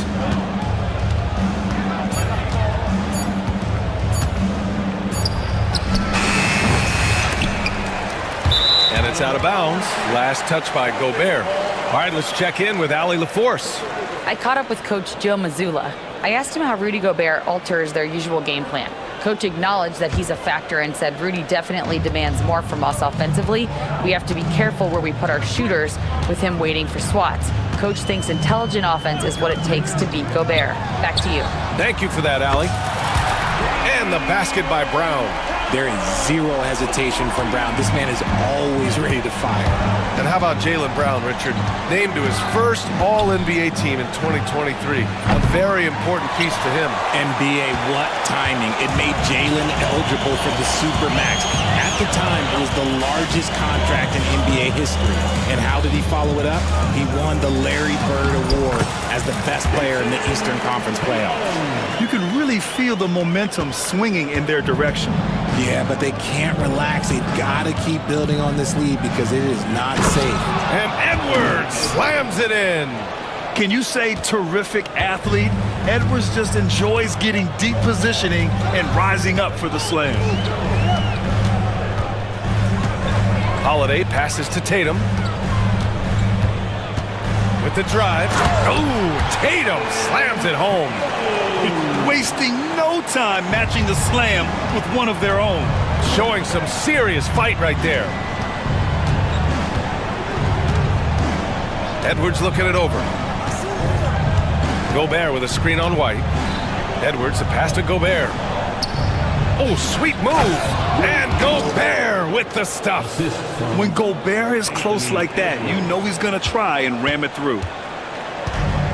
The Celtics have gone 4 of 4 from the floor. Perfect start. Pass to White. Tatum, a screen on DiVincenzo. Left side, Tatum. Oh, the teardrop falls in. Tatum's got 6. Ooh, good little touch on the floater. Tatum making it look way too easy. Outside Edwards. Gobert with a screen on White. Here's Edwards. Yep, count it. Just taking it right to the rim, and no one was there to greet him. Easy possessions like that literally are just a gift. You just dream of them. He'll gladly take those. On the wing, Tatum. 6 points for him. Holiday from long range. The putback. Oh, he hangs in there and cashes in on the second chance points. I love whenever Porzingis hits the offensive boards. He has the height needed to hurt defenses in this regard. Gobert with a screen on White to the paint. The kick out to Edwards.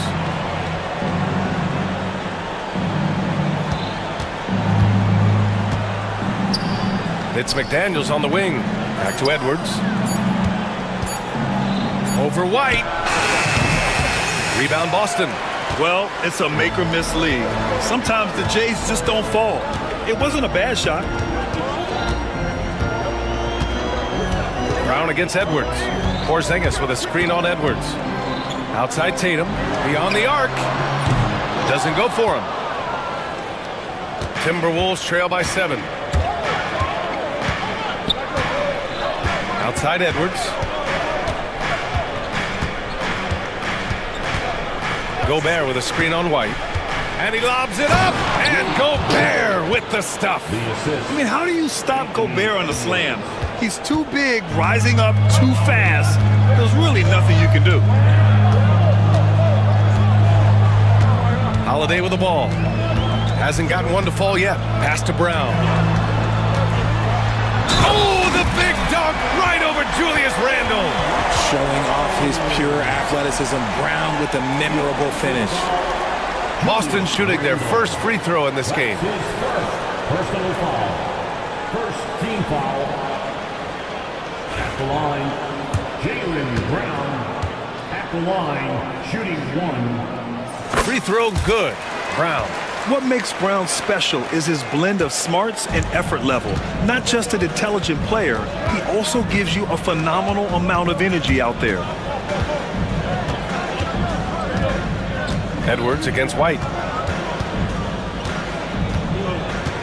Outside Edwards. To the inside. Here's Gobert.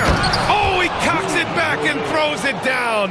Right on Porzingis. And if you try to block his shot, you risk getting posterized because he is good at using that height to his advantage. And so it's Boston leading by 6 as we wrap up the quarter. And it's all due to their ability to own the paint. They've been dominant down low. And don't go far. We'll be right back.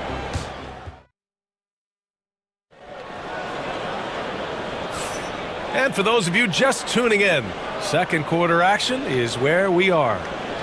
All right, guys, some stats here. The scoring breakdown for the Celtics.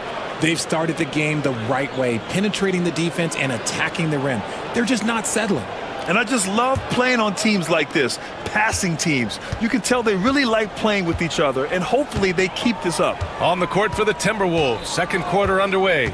Julius Randle out there with Jaden McDaniels. Then there's Rudy Gobert. Then it's Dante DiVincenzo. And it's Edwards in at the point guard position.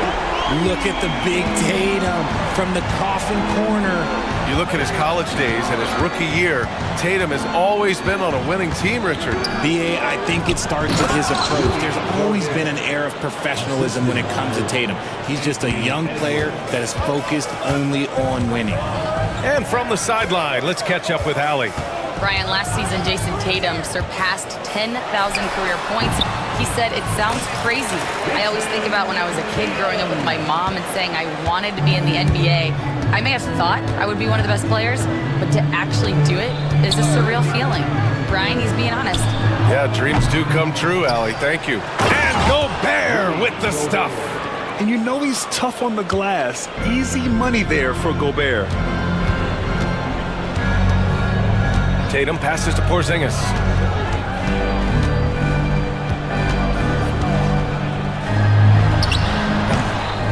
Rebounded by the Timberwolves.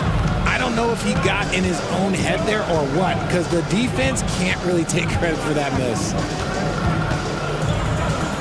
And it's Randle with the jam.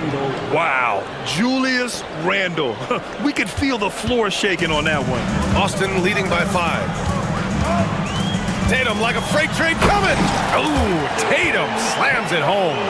Wow, pretty much an unbelievable slam there, B.A. And you got that right. Gobert with a screen on White. And he's going for the oop here. And stolen by Porzingis. Brown with it, now guarded by McDaniels. And finished off by Tatum. Want to create a good look? Yeah, just get the ball to Tatum out in space. White against Edwards. Gobert with a screen on White. Another shot. Gobert working inside. Second chance points are always painful. Have to make the effort to box out. Yeah, I'm going to go out on a limb here and say they need to emphasize rebounding going forward. Holiday passes to Brown. Outside Holiday. Back to Brown. Just 5 to shoot. Shoots over Randle. Brown can't hit. Timberwolves trail by 7. One thing you can say about Boston, Grant, they know how to put a team together. Yeah, the Celtics' consistency of winning is just impressive, both now and throughout their entire history. They are really the gold standard in this league, and it's mostly because of great draft picks and great trades. 1:49 left to play in the first half. Holiday against Edwards. Outside Tatum. Inside, here's White. And a foul called on the way up. So he'll take 2 from the free throw line. It's on Dante DiVincenzo. Yeah, you never want to let shots at the rim go uncontested. And you look at Derek White, Richard, the energy he plays with, it is remarkable. That's his greatest attribute, his activity on both ends of the floor. Having a high motor is a skill. He keeps coming and tries to wear you down. Al Horford's checked in for Porzingis. And what kind of defense was that? You can't give up wide open threes like that. What are you doing? And Joe Mazzulla has called timeout. He'll take the opportunity to regroup. The Celtics making a switch here. Hauser's checked in. And Joe Mazzulla has called timeout. He wants to review the game plan. Adjustments are a part of every game and every quarter of a game. I think Coach sees something here. Yeah, this is a good opportunity to get your group together and make sure everyone is on the same page. Tatum, a screen on DiVincenzo. Hauser passes to Tatum. Here's Brown. Pass to Hauser. To the middle. Here's Tatum. Oh, Tatum taking flight. See, this is what Tatum is capable of. Look, he is a sensational scorer. Like, we understand that. But when he gets into a rhythm, whew. Alexander Walker. And it's out of bounds to Minnesota.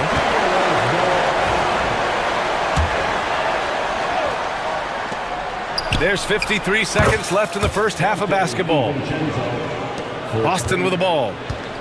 Their biggest lead of the game was 9.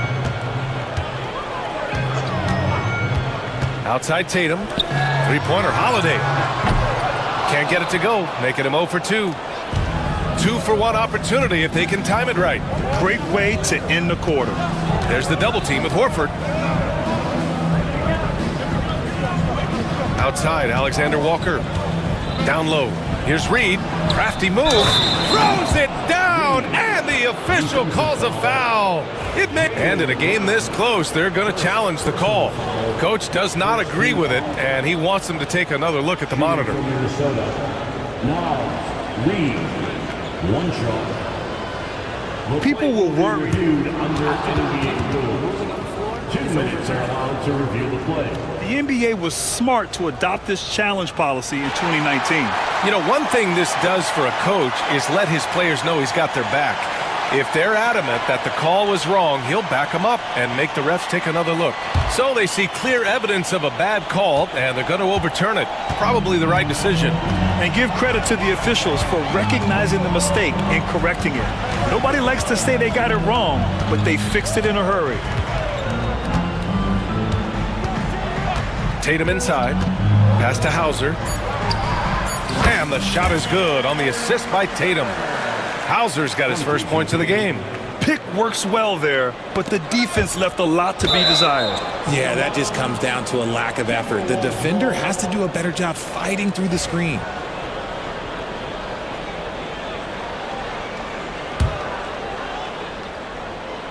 Reed for 3. Oh, and the release was before the buzzer, but it's off target. And the first half comes to a conclusion in a game that's been very close so far. Boston out in front. They lead by 3. Stay with us, folks. We'll be back just after halftime to get the third quarter started. And get ready for the fan half-court shot drum line. They're measuring up the shot.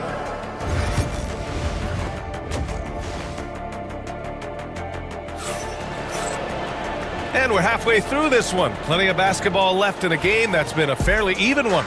And you know, Jason Tatum, he's been really making it happen, guys. And in the first half, he dominated in the post. He got the looks he wanted and was able to execute. The question now is, will the defense keep letting him punish them inside? Or did Coach have some new ideas for them? The 2 J's, Brown at the 3 and Tatum at the 4. Then there's Drew Holiday. Then there's Al Horford. And it's Hauser in at the 2. And that's the group for Joe Mazzulla as we begin the second half. Reed, a screen on Holiday. Outside Reed. Back to Alexander Walker. 4 on the clock. The 3. Boston with a rebound. Now Brown. He has 6. Richard, you played for great teams and rebuilding teams. How different is the atmosphere between those types of organizations? The expectation to win from everyone, top to bottom, that's what stands out to me. Everyone takes their role seriously and professionally. Let's check in with our reporter, Allie LaForce.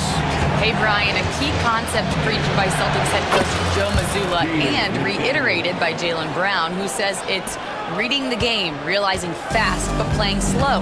We're the more talented team, he said. We have to be the smarter team as well. And when we do that, we're going to be tough to beat. Brian? Well, they certainly have been, Allie. Thanks for that. Horford passes to Holiday. And yep, it's good. Holiday's got 4 points this quarter. Yeah, good execution in close.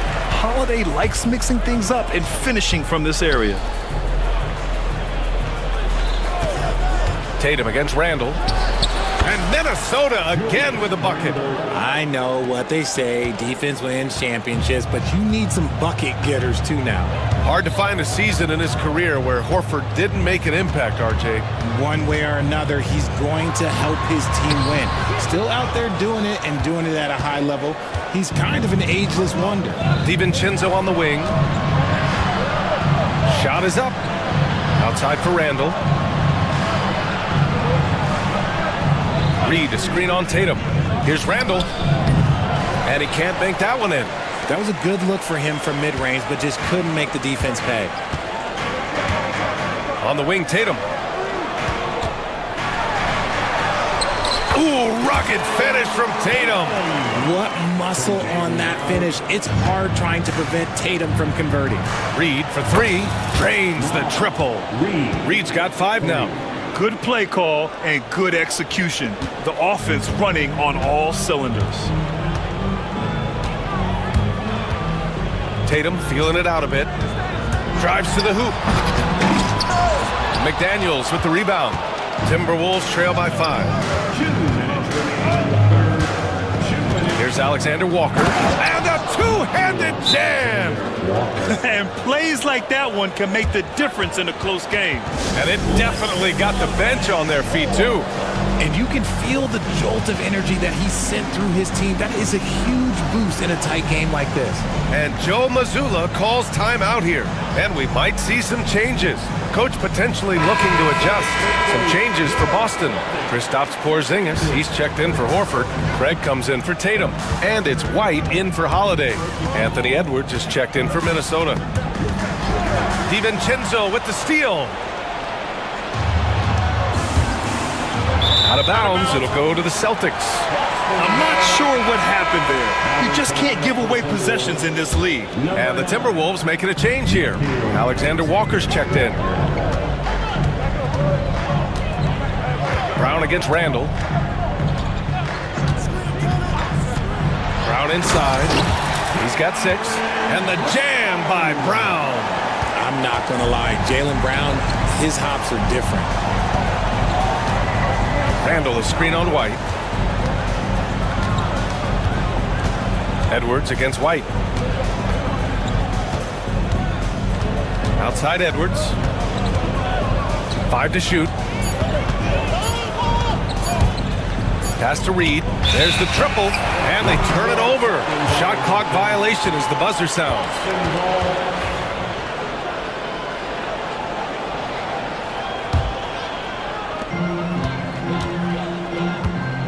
And here's White. Here's Hauser. Takes the 3. Reed with the rebound. The defense just giving him the easy look there. He's not going to miss that. And here's Edwards outside. Boston with a rebound. Brown's got 4 rebounds now. To the inside. Here's Porzingis. Oh, the big dunk right over Julius Randle. A legit 7-footer with that kind of athleticism, I guess Porzingis really is a unicorn. White against Edwards. Inside. Here's Reed. A slam dunk by Reed. Oh, yeah. That'll do it. Wow, an emphatic two-handed slam. And they can run out the clock here. No need to rush it. Yeah, you don't have to be quick. You just have to be deliberate. Here's White. Hauled in by DiVincenzo. Edwards for three. Oh, he beats the buzzer just in time. Wow. Big time bucket, I'll tell you. And as we finish the third quarter, it's still close. Both teams trading buckets. Boston out in front, leading by just 2. After a quick break, we're coming right back with the start of the fourth quarter. And a moment now as we take a look at our State Farm assist of the game. You know, I'm kind of stoked this was a choice because I love this pass. A remarkable find. He put his court vision on full display. That wasn't a better pass in the game, almost like he had a sixth sense. And with 3 quarters behind us, we'll start the fourth in what is still anybody's ball game. On the court for the Timberwolves, we've got Naz Reid, Nickeil Alexander-Walker out there with Julius Randle. Then there's Edwards, and it's DiVincenzo in a 2-guard. Now that's how you use the screen right there. And it leads to a thunderous finish. That was nice. Yeah, you like the pick to set up the open shot. But when it leads to a dunk, okay, even better, he'll take it. And some changes here for the Celtics. Tatum comes in for Craig, and Drew Holiday is subbed in for Hauser. Rudy Gobert is checked in for the Timberwolves. McDaniels comes in for Alexander Walker. Gives us a chance to catch up with Allie LaForce. Over the break, I listened in on Joe Mazzulla's huddle. Coach telling their team, this is a tight one. We need full effort defensively, 1 or 2 stops, and we will win this game. A coach preaching defense, a familiar tune. Okay, thank you, Allie. Gobert. Oh, and Gobert powers it home. At the offensive end, Gobert isn't always this aggressive, so it's really good to see. Tatum passes to White. And there's a pick. Oh, through contact. White gets the finish. And this is just typical of him. Always making an impact at crucial moments in the game. And his team needs every bit of his production if they want to pull. Oh, a sensational slam by Ant. Oh, my goodness. Anthony Edwards. Wow. Tatum against McDaniels. And then Tatum slams it in. One of the craziest dunks we've seen. Tatum with the bounce. And an intentional foul right there. I mean, I'm just not sure what he was thinking right there. I mean, he needs to get his head in the game. Reed's checked in for Gobert.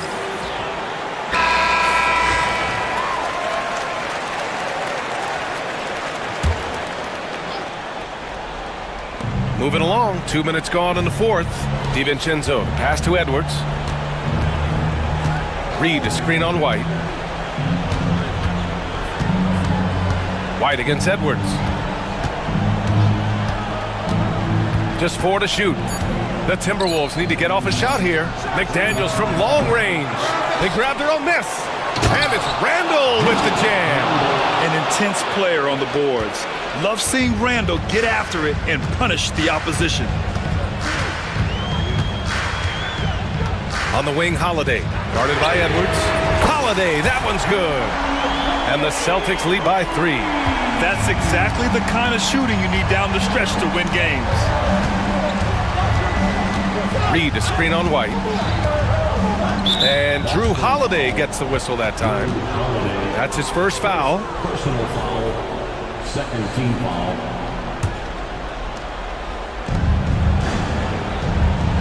DiVincenzo, pass to Edwards. Reed, a screen on White. Edwards with it. Porzingis picks him up defensively. Shot clock at 3. Oh, Edwards powers it home. Wow, Edwards almost makes it look effortless, like the whole team wasn't holding their breath right there. Oh, Tatum slams it home. And this is exactly who Tatum is, someone who doesn't back down from taking the big shots. Reed passes to McDaniels. Edwards against White. Reed sets a screen. Edwards with a step. It doesn't go for him. Great D that time from Porzingis.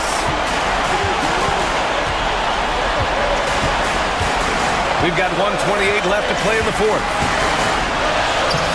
White, good. And it's a 5-point Boston lead. This has been the story of the game, a battle fought on offense. Yeah, but I think it's going to come down to who can get the stops down the stretch, because that's who's going to come away with this one. Porzingis against Edwards. And Edwards slams it in.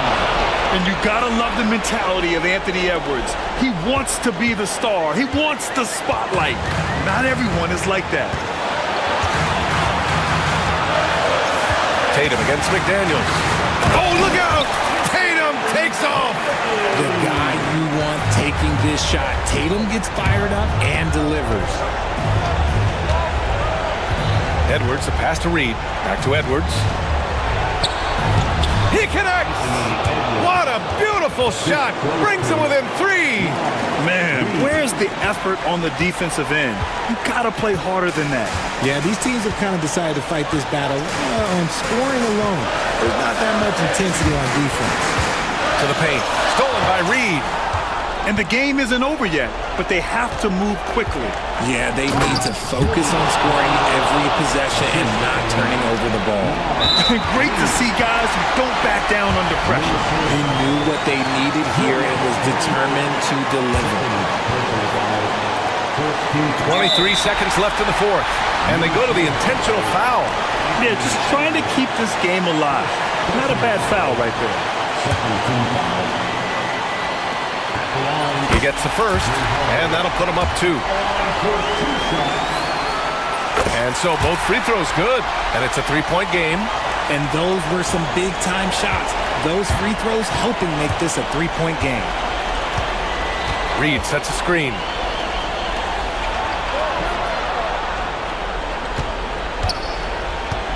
Reed, a screen on White. Back to Reed. Down low. Here's Edwards. Money! Oh, what a sensational bucket! That brings him within 1. Nice feed inside, saw the play develop and hit him right when he needed to.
And so off the tip, it's Boston. And now the opening lineup for Boston. White in at shooting guard, with Brown playing small forward. The post pair, Tatum and Porzingis. And it's Holiday in at the 1. 6 on the shot clock. Porzingis passes to Holiday. And he's good on the 3-ball. Holiday's got the first points up on the board for the Celtics. Fairly efficient from the three-point line. Holiday can punish you from the arc. Leonard with the bucket. I tell you what, it's almost like stealing to watch how he plays the game from this seat. And so Holiday will bring it up for the Celtics. Brent, when you talk about the Clippers franchise, and you appreciate this so much, their first superstar was really Bob McAdoo. And what a tremendous talent. You know, most people remember Bob McAdoo with his years with the Lakers. But man, when he was with the Buffalo Braves, 3 straight scoring titles, was the league MVP in 1975. Sorry, Dad. Some people still consider him the club's best player ever. Here's Brown after Drew Holiday's score. Puts the move on. Oh, he blocked it and deflects off the backboard. And here's Leonard from 3. Buries the long-range jumper. Leonard's got 5 now. Always a threat from range. You give Kawhi those looks, that's at your own risk. Holiday against Harden. 3-pointer. Eubanks grabs the miss. Here's Los Angeles now. Leonard looking over the floor. Pass to Eubanks. Here's Harden, and the jam by Harden. Well, once Harden takes that first step, it's very difficult to stop his drive. For Boston, they've gone 2 for 4 from the field so far today. Here's Tatum, and slam dunk by Tatum. I guess he didn't appreciate getting scored on that last trip. I guess not. He threw it down right on top of him. The Celtics have gone 3 of 5 shooting the ball so far. On the wing, Holiday, guarded by Harden. To the middle. Here's Porzingis, and he uses the glass on the lane. Kristaps on the inside that time doing some damage. Outside Leonard. Here he goes. Plays it up and banks it in. He's got 7.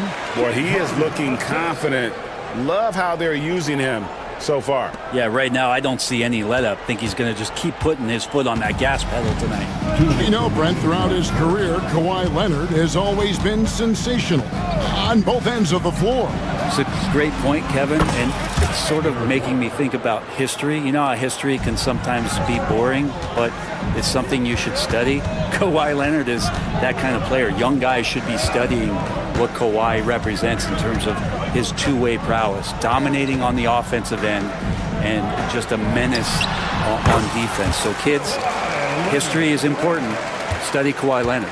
Nice teamwork. The right guy ends up with the ball in his hands, and Kawhi finishes that possession. A moment now to hear from our sideline reporter, Hall of Famer David Aldridge. David. Hey, Kevin. Celtics coach Joe Mazzulla has talked about the 2 J's, Jaylen Brown and Jason Tatum. He says they've been lumped together because they play a similar position, but they don't have to be similar. They've got to be able to express who they are and not constantly be compared to each other. They're not the same. Kevin? Back, David, remember a couple of years ago, there was some thought that maybe one would be traded. Well, they're still together. Here's Holiday after the basket by Los Angeles. Pass to Tatum. Here's White. The putback. It's good on the putback. Finessing his way inside for the board and the score. How about the effort from Brown? Here's Eubanks. Outside Leonard. 30 seconds left to play in the first quarter. Here's Dunn. And the rejection by Tatum. And look at Tatum turning up the defensive intensity, outworking the shooter. Off target with his 3. Leonard against Holiday. And Kawhi Leonard with the slam. Oh, how about using the rim to get some true hang time? You know, he just wanted to make sure the landing was softer than the takeoff. And so Joe Mazzulla calls for the timeout. Looking for a breather and maybe just one or two things to talk about.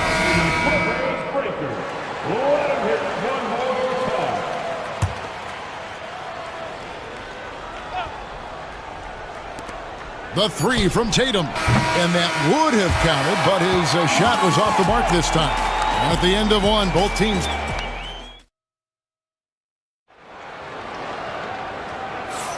And this has been a fairly close game through the first quarter, and we'll see what happens here in the second.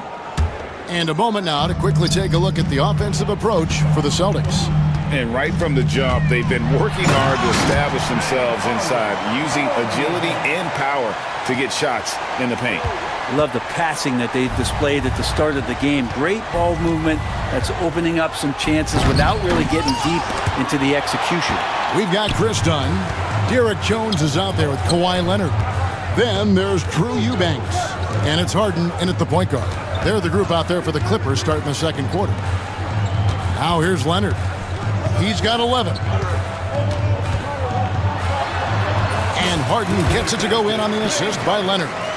Harden's got the lead up to 3 now for Los Angeles. Harden's gotten all 3 of his shots to fall for him. 3 for 3. Pass to Holiday. Lets it go from deep.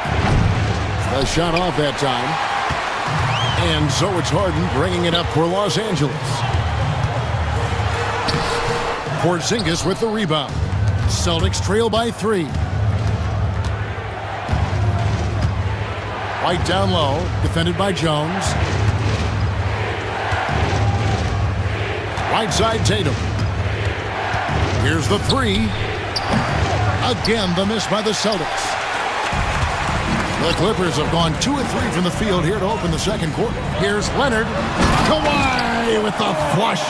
And Leonard, a 3-level scorer as well as an offensive anchor for this team. Boston's gone 0-2 from deep here in the second. When you think about James Harden, he's had such an effect on the game. Brent, they changed the rules because of him. Well, it's interesting, Kevin, because you can think about it a couple of ways. There was a system change for James Harden to try the system, and then, as James has said himself, he became the system. So leaning into all of the analytics of basketball, you have to have somebody who can represent all of the things that system would require, and it came in the form of the beard for many years. And that kind of offensive output is something that is going to be, we'll be hard-pressed to see that again, Kevin. Mano y mano. This is where it can get a little personal. Yeah, again, you can't take this too far to make it too selfish, but that exchange, that's fun to watch. And they pick up 2. And the Clippers lead by 7. Yeah, Leonard has the ball in his hands a ton, and those are some big hands. Comfortable handling the rock and making plays. The wide open look here for Holiday. Gets the 3-pointer to fall. Holiday's got 8 points. Oh, terrific move there. I think he may need to check those ankles. He's just left the defender on the ground. Unbelievable handles. He's got more handles than a 6-door limousine. Quickness, body control, all of that on display. Goes straight to the defender for the dunk. Draws the foul. He'll go to the line. And here we go. Coach's challenge happening right now. This one in regards to the personal foul. Seeing if that was the right call. Team foul.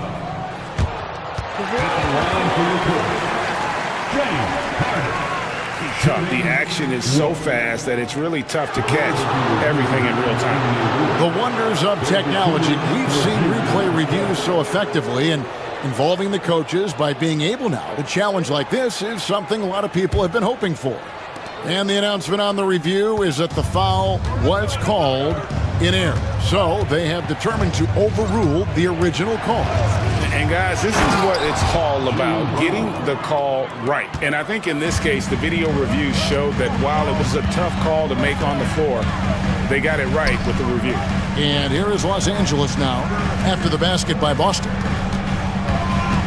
And there's the foul. It's on Jaylen Brown. That is his first foul of the game. Greg, every year, injuries are a huge factor in shaping the title race. And I'm guessing that teams should probably put more of a premium on durability. What do you think? Well, Kevin, I think all GMs take that into account. A team wants to be confident it'll have a stable roster over the course of a long season. Now here's White. Porzingis with a screen on Harden. Holiday, the pass to Porzingis. Misses the layup. He had him with that bump fake. Clippers leading by 6. Back to Harden.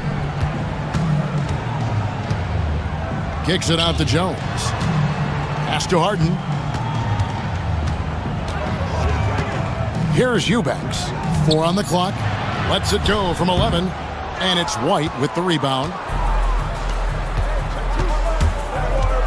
Harden against Holiday.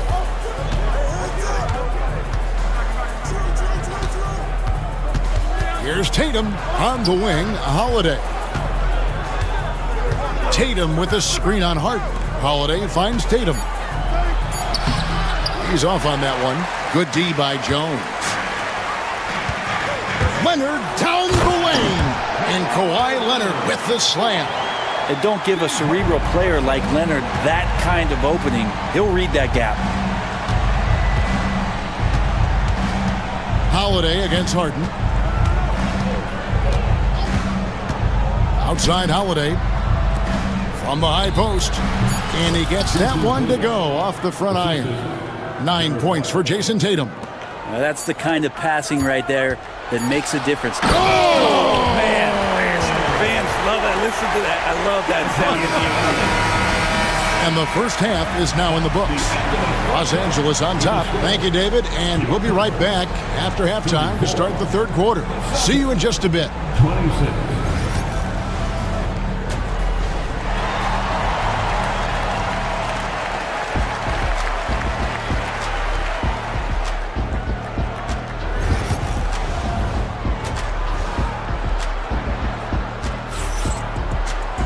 And happy you could join us. We've got 2 quarters left to go in regulation. Kawhi Leonard really has his fingerprints all over this one. Yeah, something that isn't his strength, but he's done a great job of finding the open man. Well, if we were grading playmaking today, it's an A+ from him. And the timeout called here by Tyronn Lue. And coach has decided they need a moment to talk things over.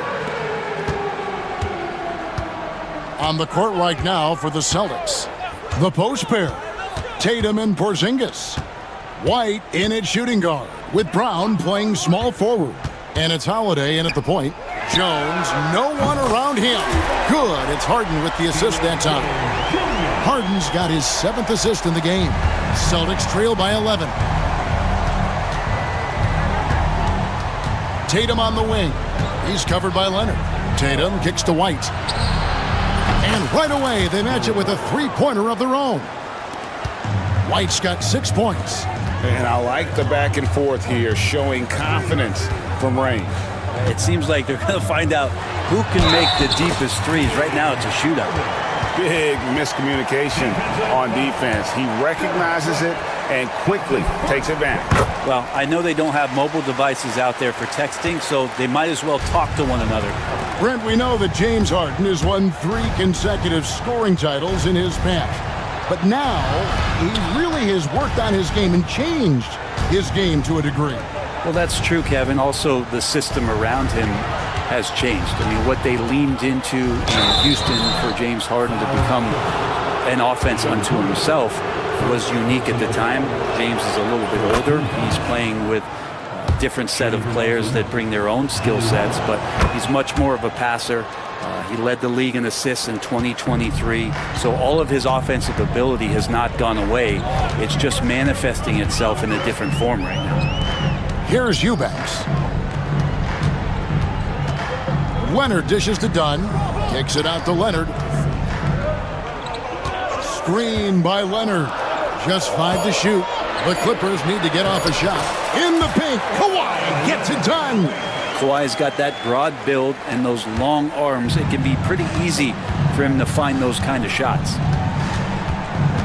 White the pass to Porzingis. Offline with his 3. Clippers leading by 11. Here's Harden. It's good again, and an excellent 7 for 8 shooting night so far. Oh, one of these monster nights from James Harden. Boston's gone 1 of 2 from beyond the arc since coming out of the break. And Holiday kicks to Porzingis. Ball's knocked loose. Leonard with the steal, pushing it up. Done outside. No good on the triple. Celtics trail by 13. Pass to Porzingis. And the dunk by Porzingis. I don't know who's going to get up for that as Porzingis skies for the dunk. Harden scanning the floor. To the inside. And Kawhi Leonard with the slam. Leaping ability is off the charts. Not the biggest power forward, but outstanding at rising up off the ground. Tatum dishes to Brown. And finished off by Brown. Strong finish by Brown. He doesn't mess around that close to the rim. Harden against White. Leonard with the screen on White. Jones the pass to Harden. And it's Leonard top of the key. Pass to Eubanks. Porzingis with the block. And shooters must beware. Porzingis is down there lurking. Boston making a switch here. Hauser's checked in. And so Joe Mazzulla calls for the timeout. He wants a minute here to get things straightened out with his team. Time now to turn to our sideline reporter, David Aldridge. David. Kevin, well, like a lockdown corner in football, teams just try to keep the ball away from Jrue Holiday. He says, I feel like they're not afraid of me, but like, okay, get him off the ball. To me, that's respect. I don't need other people telling me how good I am. You can see it by their actions. Kevin? So true. He can't be intimidating, David, and we thank you for that report. Using the bounce, Tatum just explodes to the hoop so quick. Harden with it. Now guarded by Tatum. Leonard kicks to Harden. Holiday against Leonard. Eubanks the pass to Leonard. Here's Harden. Great D that time from Tatum. Defense as tough as it comes right there. He's a hard man to deny when he gets the ball to the rim. Out to Porzingis. Wide open look. And it's Boston with another. In the medium range area, Porzingis catches the ball in turn. He almost treats it like a post-up. Done with a screen on Holiday. Here's Harden. Played in with a nice touch off the glass. Harden's got 7 points for the quarter. And kind of par for the course here, right? Coming through with a solid offensive game to help them get this lead. It's Brown on the wing. Eubanks defending. Hauser misses. And even without that 3-ball dropping for him, the defense should have done more on that last play. And the timeout called here by Tyronn Lue. He's going to have a discussion here on the sideline.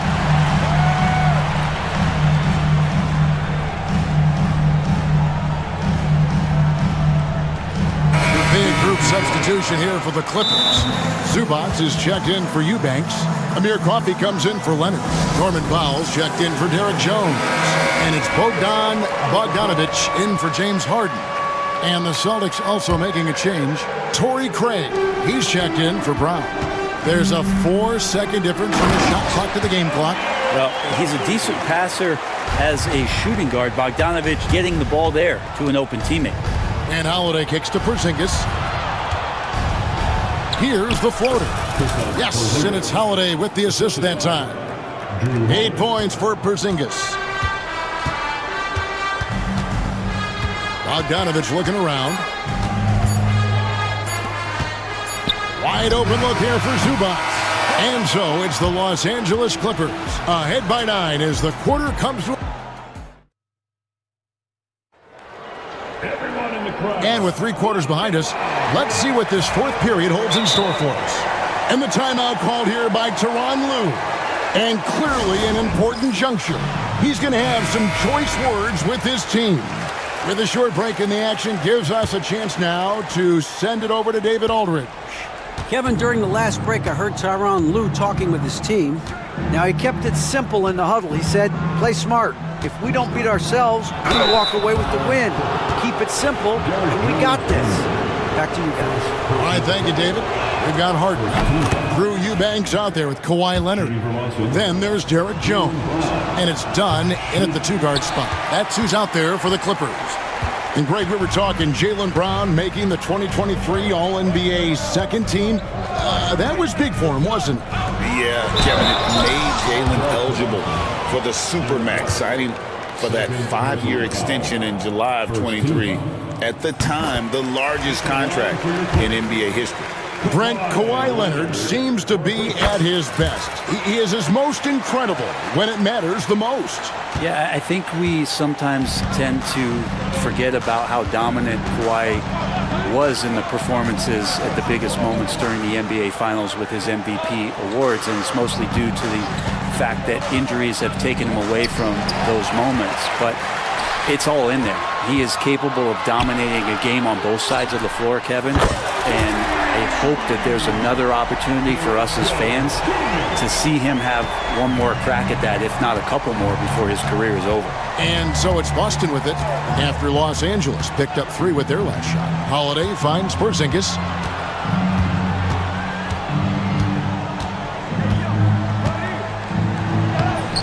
Brown down low, working on Jones. Tatum down low. He's covered by Leonard. Tatum gets it to go inside. Well, you know Jason Tatum can score, and that's exactly what he's done thus far. Harden the pass to Leonard. And stolen by Tatum.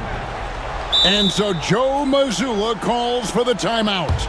He's very aware of the timing here and the significance of getting things squared away with his team.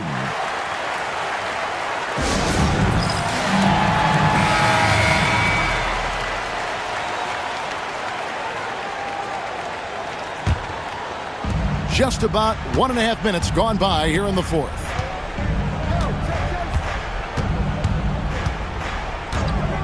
Pass to White. The 3. Again, the miss by the Celtics. And it's Harden with the ball for the Los Angeles Clippers. They've played a great fourth quarter defensively, allowing only 3 points. Now, here is Harden. Unable to get that one. Good D by Holiday. And White kicks to Brown.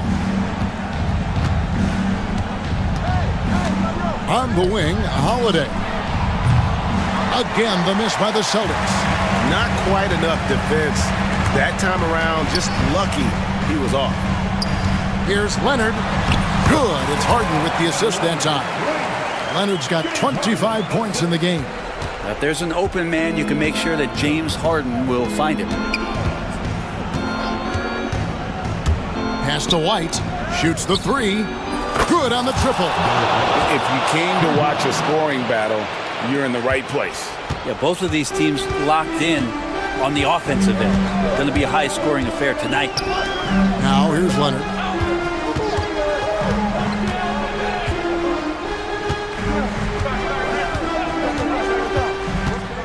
Shot clock at 6. Pass to Jones. Harden outside. Over Tatum. And Harden with the basket on the assist by Jones. Harden's got 9 points here in the second half. Here's White outside Porzingis. White against Dunn. White drives in. Count it. Smart pass from Porzingis. Just a better shot available. They can take their time on this possession. It wouldn't be a bad idea. Just give themselves a little bit of a break. Jones dishes to Harden. And it's Dunn in the corner. Harden sets the pick for Dunn. Trying to find Harden, and he's got it now. A rebound by the Celtics. White the pass to Tatum. Outside Holiday. Tatum. What an effort by Jason Tatum. And that's simply Tatum making the hustle play, wanting it more than the opposition. Los Angeles leading by 8. It's Harden with the drive, and Harden with the stuff. And it looks like just playing the last bit of this one out in what should be a nice win here for the Clippers. They simply ran him off the court. They set the pace, and their transition game was executed flawlessly. And what a tremendous standout performance. Saw the opportunity to put this away, and you could see the killer instinct take over. Yeah, up until that point, a competitive game, but once they broke through that barrier, it was all them. Complete control. And White kicks to Tatum. Tatum with another miss. His touch from mid-range, that's almost always good. That won't shake his confidence. 3-second difference between shot clock and game clock. Leonard the pass to Jones. Kicks it out to Leonard. Back to Jones. Harden outside. Nailed from three-point land. And the Clippers lead by 15.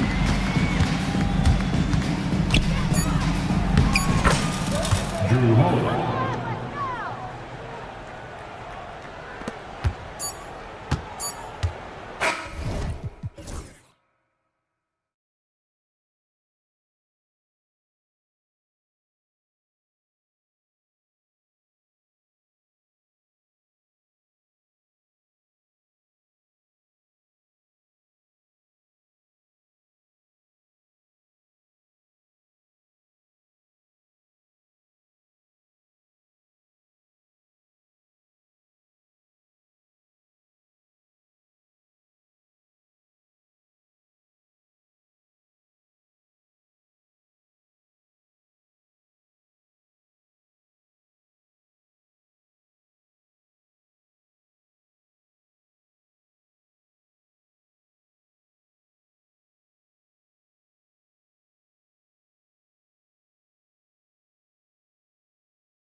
This one, Stan, cream of the crop. Well, a lot of people would say that this is a guard-oriented league. I think it's a league of all the positions, but tonight, certainly, whoever can win that guard battle will probably go home with the W. Certainly the headliner tonight. Now the opening lineup for the Los Angeles Clippers. Kawhi Leonard out there with Drew Eubanks. Then there's Chris Dunn. Then it's James Harden. And it's Jones in at the small forward position. It's good. Off the assist from Harden. Just taking it right to the rim, and no one was there to greet him. Once he gets in deep on the defense, there is no way he's missing a layup like that. Lift off there for Fox, showing how high up he can get. Harden surveying the D. Out to Leonard. Ooh, and Leonard throws it down. Yeah, his athleticism more than makes up for his lack of size. Allows him to compete even against bigger guys. Now here's Vassell. Wembanyama, pass to Vassell. Fires from the corner. And he wills that one in, sinking it right through the back of the iron. Grant, compared to some of the flashier scorers, Devin Vassell has a more workmanlike approach. Yeah, he can quietly drop a big game on you. He doesn't draw attention with stylish plays and big circus shots. He just grinds it out by finding his looks. Barnes drives in. Wembanyama finds Fox.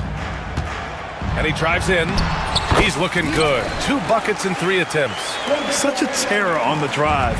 Fox possesses blow-by speed, getting past defenders in a hurry. Outside Jones. Outside for Harden.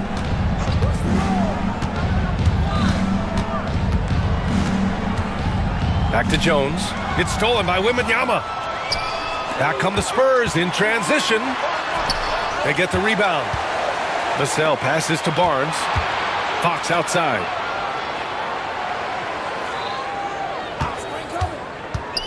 Back to Barnes. Shot clock at 6. And he misses the go-ahead basket. And just terrible defense. I don't know how he missed that shot. Leonard for 3. Rebound by San Antonio.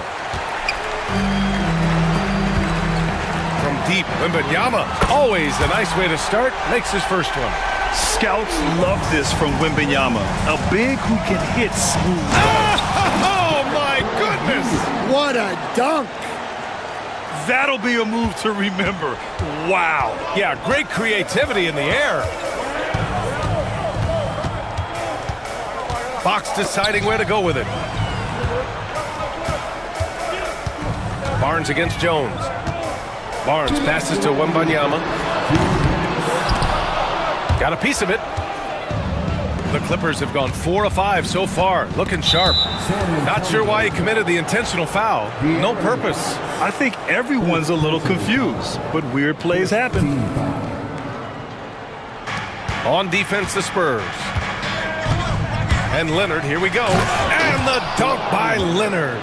Some serious intensity from Leonard, driving in with a purpose and slamming it down. Pass to Castle. Vassell outside. Outside Barnes. There's the 3. Buries it from 3. And that's what they want to do. Get him open looks early. For Los Angeles, they've gone 5 of 6. They're rolling. Here's Leonard. And the dunk by Leonard. Oh, the slam from Leonard. Love watching him finish with force. And so it's Fox with it. He'll bring it up for the Spurs. Wembanyama finds Barnes. Out of bounds. It'll be the Clippers' ball.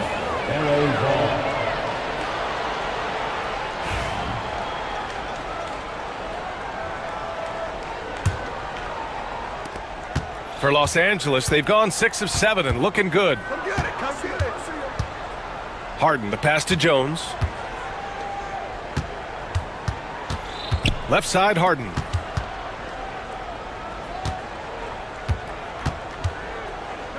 Five on the clock.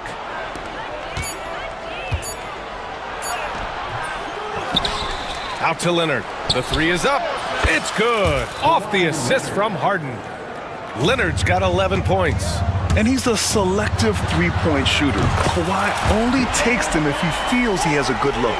Exchanging buckets from downtown. That's been a staple of tonight's game.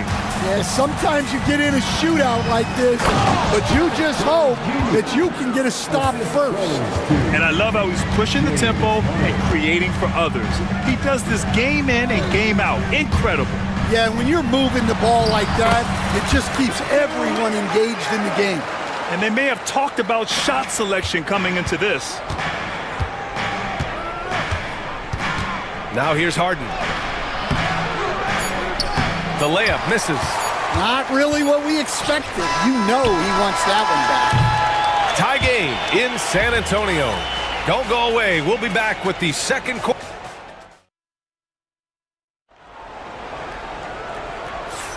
And some good action in the books as we get back to a game that's been pretty close so far here. All right, guys, what's your take on the Spurs so far? Well, it seems like they went in looking to do damage from long range, and they faced little resistance. Yeah, and when you're hitting threes early, that opens up the floor and really helps your offense. And so in the game for Los Angeles, James Harden out there with Chris Dunn. Then it's Drew Eubanks. Then there's Kawhi Leonard. And it's Jones in at the three. Now here's Vassell. The shot misses. Pass to Leonard. The claw attacking. Ooh, and Leonard throws it down. They keep capturing the lead, then giving it back. We'll see if they can hold on to it this time. Well, this is why the fans are here. Each team trading blows, increasing the entertainment value. Hey, when in doubt, run the defender off the screen. And you know, with a result like that, we'll see them run it again. Yeah, defensive breakdown there. Gotta communicate and switch that screen. Out to Leonard. Second shot opportunity. It's Leonard with a good look inside. Oh, this is why you get Leonard the ball inside and just let him go to work. Wembanyama, screen on Leonard. Fox finds Wembanyama. Out to Fox. Right wing. 4-3. The rebound by Eubanks. He didn't make them pay for that weak defense, but they just can't rely on him to miss those kind of shots. Well, that's a shot you don't mind him taking. Gets a good look and trusts his shot to knock down the three. Wow, the athleticism of Fox. I'll tell you, those finishes are always extra special when they come from your point guard. Oh, forget about his passing. Can we see more dunking? Wow, that is an impressive vertical for a point guard. My goodness. And the Spurs with possession here after the Clippers picking up a basket just a moment ago. And it's good. 2 points. Vassell's gotten his second bucket. NBA scoring has been climbing over the past decades, Grant. Is the league too offensive at the moment, you think? Well, we know that people like scoring, the fans, players, everyone, but the league needs to make sure there aren't hamstringing defenders too much. So I think allowing some more physicality incentivizes the defender to defend, and now we have competition on both sides of the ball. Wembanyama's shot is good. When Wembanyama goes up, he can be so quick. I mean, the rookie looking very assertive. Leonard passes to Dunn. Oh, Leonard leaves no...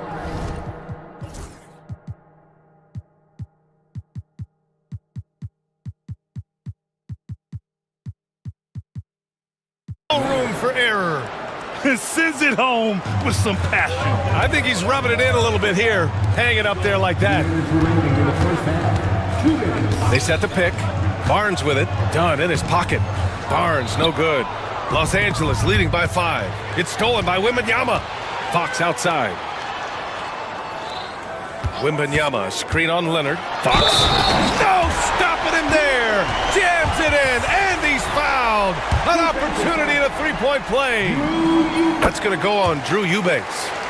All right, guys, what do you think about the offensive approach we've seen so far for the Clippers? Well, I like how they're going right at the defense, creating high-quality looks with that penetration. And the other thing you notice is how determined they've been to get into the paint and get buckets around the rim. Here's Barnes, following the score by Los Angeles. And he got the whistle on the way up, so he'll be headed to the line for a pair.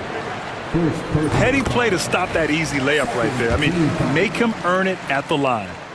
Both free throws good from Barnes. And almost 4 minutes gone in the second quarter of play. Here's Harden. And then Harden with the jam. It's incredible. Harden's ability to read the floor and find the weakness. Fox, the pass to Wembanyama. Yes! And a nice assist from Fox. Wembanyama's got 5 points now in the quarter. Pass to Jones. Driving inside. And here's Leonard. Eubanks with it. Let's go with a three. Always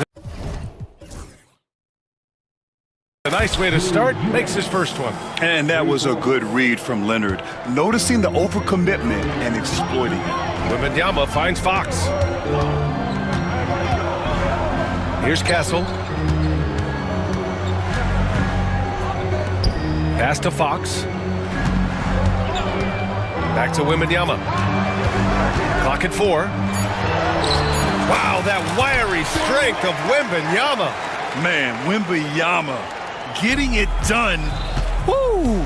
Shot clock and game clock separated by less than 6 seconds. Harden, the pass to Leonard. Now Jones. Jones sets a screen. Leonard on the wing, covered by Wembanyama. The baseline J. Leonard can't get it to go. And it didn't register as an official block, but he did everything you want in disrupting that shot. Well, you know, sometimes the most pivotal plays. Allie, as always, thank you. We'll be right back to begin the third quarter right after this.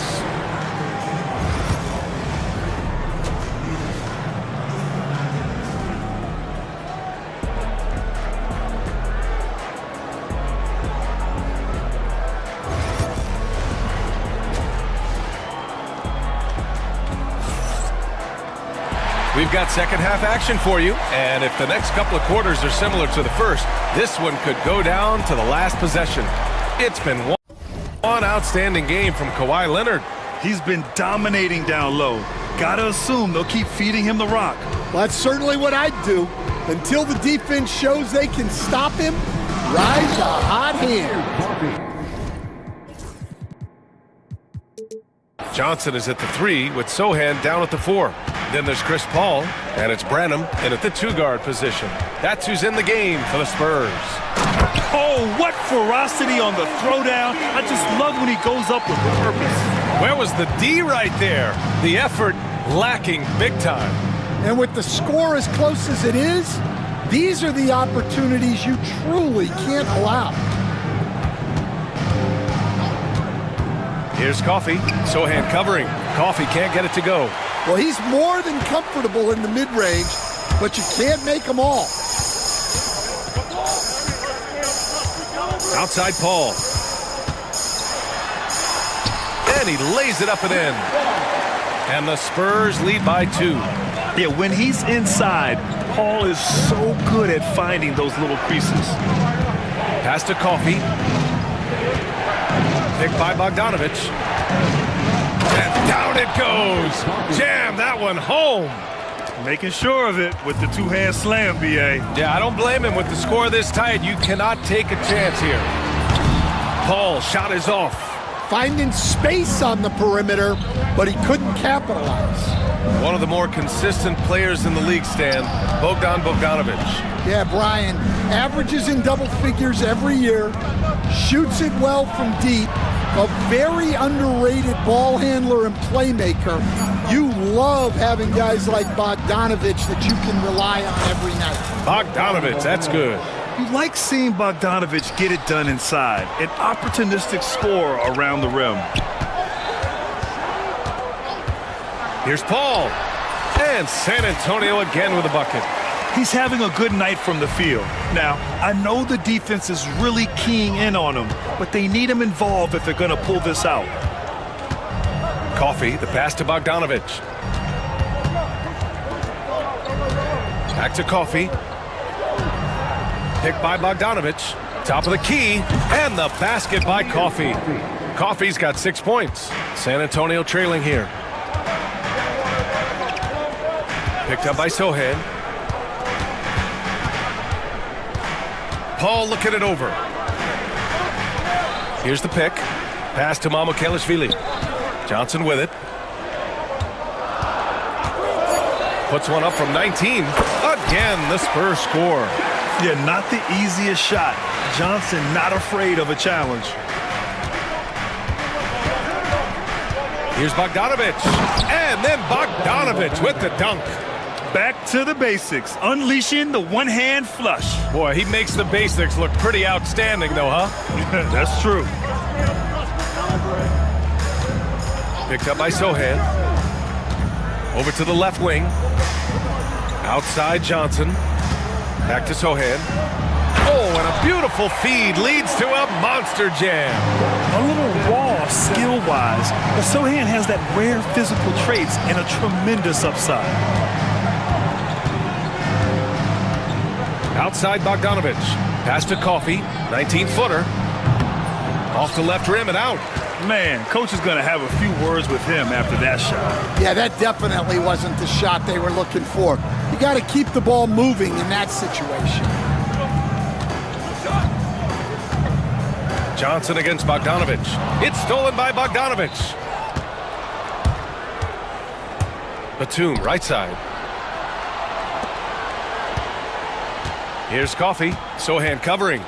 Oh, and he brings it down with a two-handed jam. Got to give him credit for jumping on the ball and making the most at the other end. Boy, inexcusable at this point of the game. They got to be more composed in these moments. Well, as a coach, turnovers will drive you nuts, but sometimes that happens when you're aggressive. So there's a balance. Yeah, the dime-dropping skills of Paul. Tremendous at getting it to uncover teammates. And he gets it to go. Bogdanovich has got 6 points. Keeping pace here. That's an excellent move inside. 9 seconds separating the shot clock and game clock. Huge size disadvantage for the defense. Might as well just get out of the way. Here's Coffey. Sohan covering. And he says right back at you with a big dunk of his own. Oh, that was nasty. A two-hand mega slam. Man, I don't think anyone was going to stop him there. Paul passes to Branham. Johnson on the wing. Picked up by Sohan. Pulls it from 20. Oh, no good! And we've reached the end of the third quarter. Just a terrific. And now we have a moment to reveal our State Farm assist of the game. You have to love his unselfishness and ability to make those around him better. Well, he really just helps tie his team together. They know they can count on him to set them up. Well, what a terrific game it's been so far. With this fourth quarter sure to bring more pressure-packed basketball. And let's swing it over to the sideline and hear from Allie. During that last break, Coach Tyronn Lue had some advice for the team. He tried to loosen the tension a little, asking his guys, are we having fun? I know I am. Just relax out there and follow the game plan. We've got this. Okay, thanks, Allie. And on the floor for the Clippers here in the fourth. Chris Dunn is out there with James Harden. Then there's Kawhi Leonard. Then it's Drew Eubanks. And it's Jones in at the three. Harden, the pass to Leonard. And he was fouled in the act of shooting. Opportunity for a three-point play here. And they're not happy with the call here. Coach has given the signal. He's going to use his challenge. Probably a good idea in such a close contest.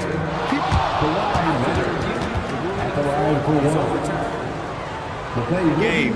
The NBA was smart to adopt this challenge policy in 2019. You know, one thing this does for a coach is let his players know he's got their back. If they're adamant that the call was wrong, he'll back them up and make the refs take another look. So they see clear evidence of a bad call, and they're going to overturn it. Probably the right decision. And give credit to the officials for recognizing the mistake and correcting it.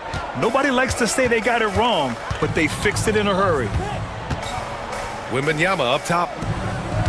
Wembanyama, screen on Harden. Vassell finds Wembanyama. That one's good. Nothing but net. And you see how fluid Wembanyama is. 7'5" guys shouldn't be able to move like this. Harden's shot is good. And the Clippers lead by 2. And that was the right decision. When you're in need of a bucket, you go to your most trusted guys. Yeah, he got a good look, and he calmly delivered for them. That's what you like to see. Pass to Fox. Now Wembanyama. Back to Fox. 6 on the shot clock. Oh! Fox with the flush off the drive. And this is Fox at his best, slamming his foot on the gas pedal and scoring with confidence. And then Harden with the jam. Oh my!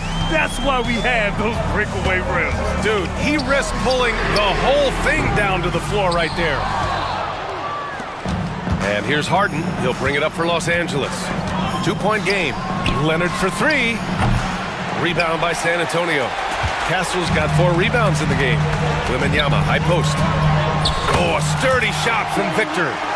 There were questions about Wembanyama's strength coming into the league. No problem with the contact here. Here's Harden. Uses the glass on the layup. And you want him taking good shots at this point in the game. And that one was easy. Well, with him, he's dangerous because he's so confident. He wants to deliver in these moments. Eubanks, the pass to Jones. Outside Harden.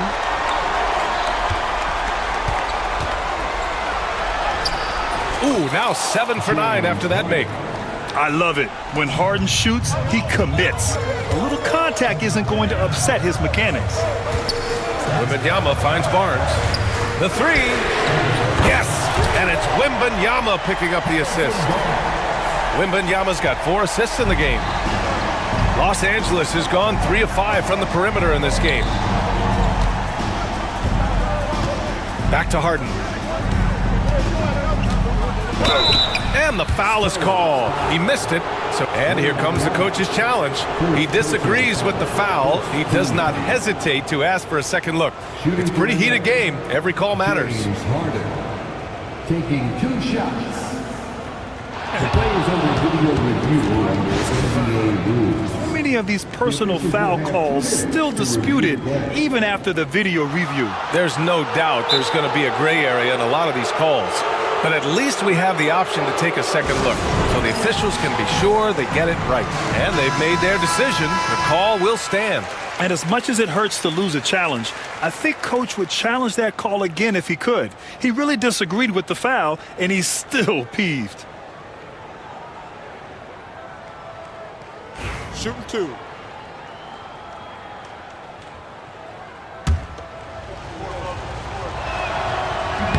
That one misses. And he's good on the second. And right about now, at this point in the game, there can be a massive difference between a 2- and 3-point advantage. Here's Fox. The rebound by Eubanks. Eubanks, he's got 6 rebounds now in the game. From the arc. Nails it from beyond the arc.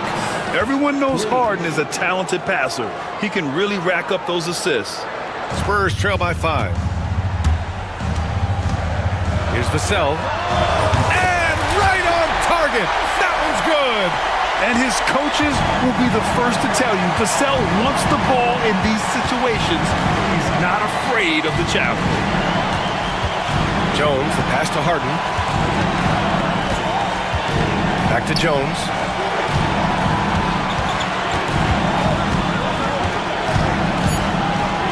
Pass to Eubanks. Now here's Leonard. Fires from deep. Oh, it's blocked by Wembanyama. With great mobility in the 8-foot wingspan. Yes, 8 foot. Wembanyama easily wipes that shot away. We played just over 3.5 minutes now in the 4th quarter. Fox, the pass to Vassell. Fires for 3. That's good from Fox. On the assist from Vassell. Fox has got 5 points in the quarter.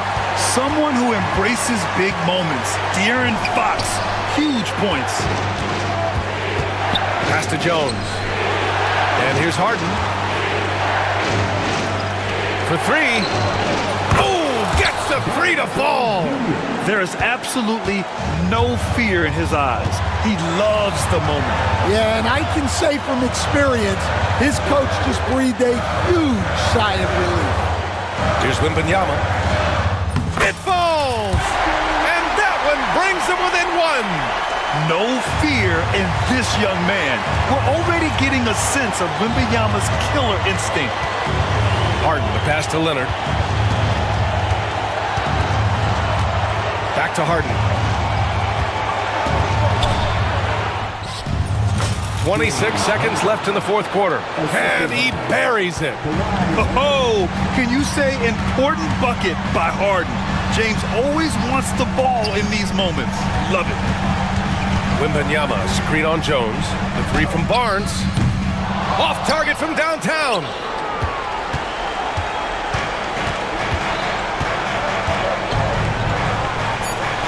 Outside Harden.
forward form. It'll be Suggs and Caldwell Pope. And it's Isaac in at the center position. And for the Spurs, they've got Harrison Barnes, Devin Vassell out there with Fox. Then it's Castle. And it's Wembenyama in at the 5 spot. There wasn't much defensive resistance there, guys, but somehow he blew it anyway. Missed opportunity.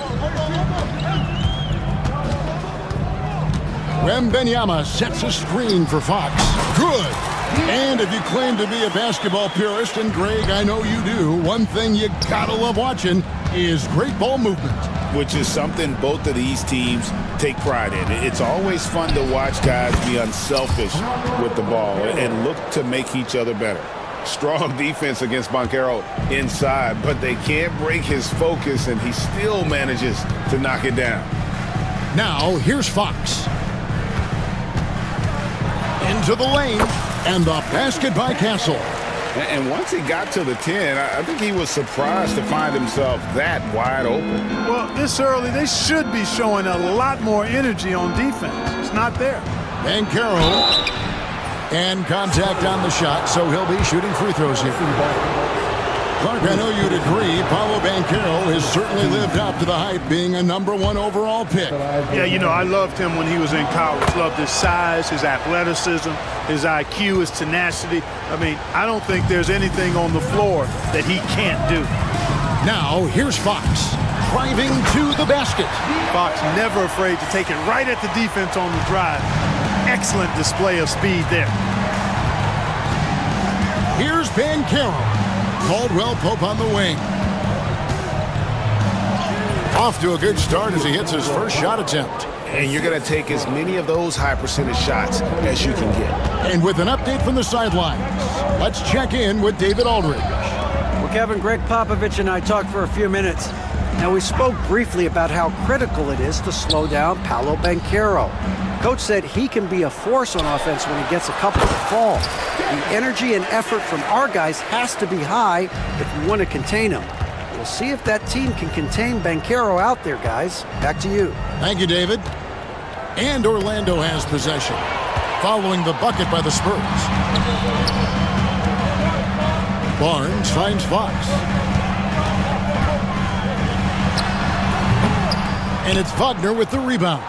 Not sure what the D was doing there. Clearly a breakdown. You can ill afford to give a guy like him that good a look. And Isaac, really a big-time player on the interior. When he's near the basket, he's looking to score the ball. Here's Fox after Jonathan Isaac's bucket. Wembenyama, a screen on Banchero. Barnes can't get it to go. And here's Isaac. He'll bring it up for Orlando. They trail by 1. And not allowing the shooter even an inch of breathing room on that one. And guys, that's exactly the kind of high-impact defense they want to see out of him. Well, he is looking confident. Love how they're using him so far. And you know what? They're going to keep using him. I mean, he'll be the centerpiece of their offense today. You can bank on that. Now, here's Banchero. Here's Caldwell Pope, and again, it's Orlando converting. Really crisp, intelligent passing to make that basket possible. Spurs have gone 5 of 7 today so far. Nice shooting to get this game underway. Here's Fox. Vassell outside. Pulls up. Rebound by Paolo Banchero. Well, they'll be happy with that look, even though it didn't fall. You know what? That's a confidence shaker for him, though. I mean, that's a shot he expects to make every time. Now, here's Banchero. Isaac kicks to Wagner. Just 5 on the clock. He nails it, and we're tied up. Wagner knows how to handle his business inside, mainly due to how much confidence he brings to the court. Outside, Fox. Wembenyama outside. Vassell against Caldwell Pope. And again, it's San Antonio with a 3. Yeah, Vassell looking comfortable and confident from the corner. Here's Wagner. And it goes down 2 points. Yeah, and there it is again. On a lot of their possessions this first half, they've established great inside position. It's Fox with the drive. Wembanyama finds Vassell. That drops. Nice feed that time from Wembanyama. 7 points for Devin Vassell. Now, here's Suggs. Defense right on him.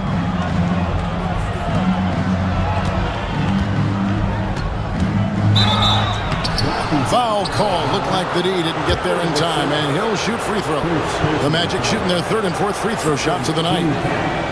First one falls for him. Both free throws good from Suggs.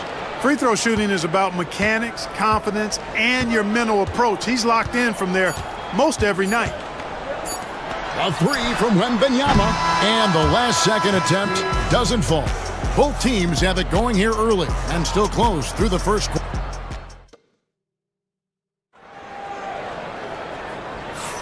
And some good action in the books as we get back to the game that's been pretty close here so far. And before we move on, what do you guys think about what we've seen so far from the Spurs? Well, they used the fast break to generate some easy buckets before the defense could get set. And, you know, for them guys, it's all about tempo. Keep the pressure on and do so as much as possible. And so in the game for the Magic, in the backcourt form, it'll be Suggs and Caldwell Pope. Banchero up there with Isaac, and it's Black in at the small forward position. And we've got a timeout called by Jamal Mosley. Wants to talk some things over, might be seeing some things to adjust. Mo Wagner's checked in for Jonathan Isaac. The Magic trail by 3. Banchero a screen for Suggs. Banchero up top. Kicks it out to Wagner.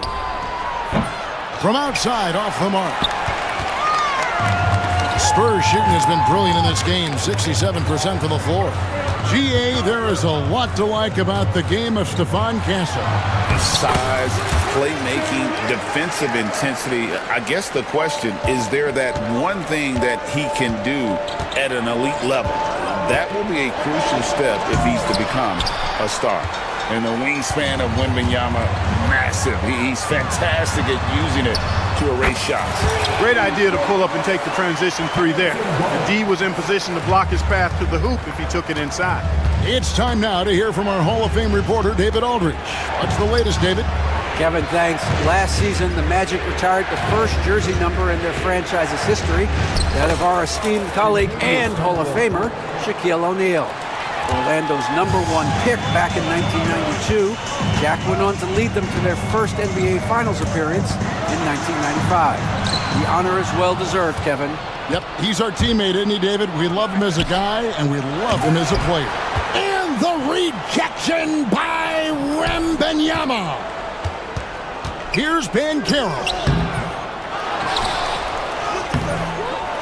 Wagner against Wembanyama. Suggs passes to Black, and the shot goes in. Boy, nice pass that time by Suggs. I love his composure and presence.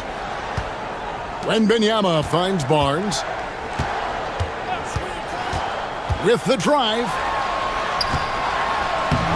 Wembanyama, no good. And Wagner's got the ball here for the Orlando Magic. 4-point game, and stolen by Barnes. And now Wembanyama pushing it up with no one back to stop him.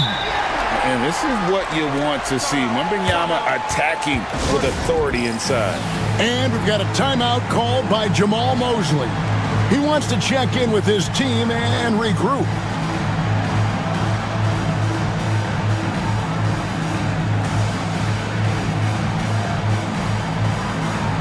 Charles Massey, he's checked in for the Spurs. Jeremy Sohan comes in for Harrison Barnes. Greg, you know this. Good coaches give their players confidence.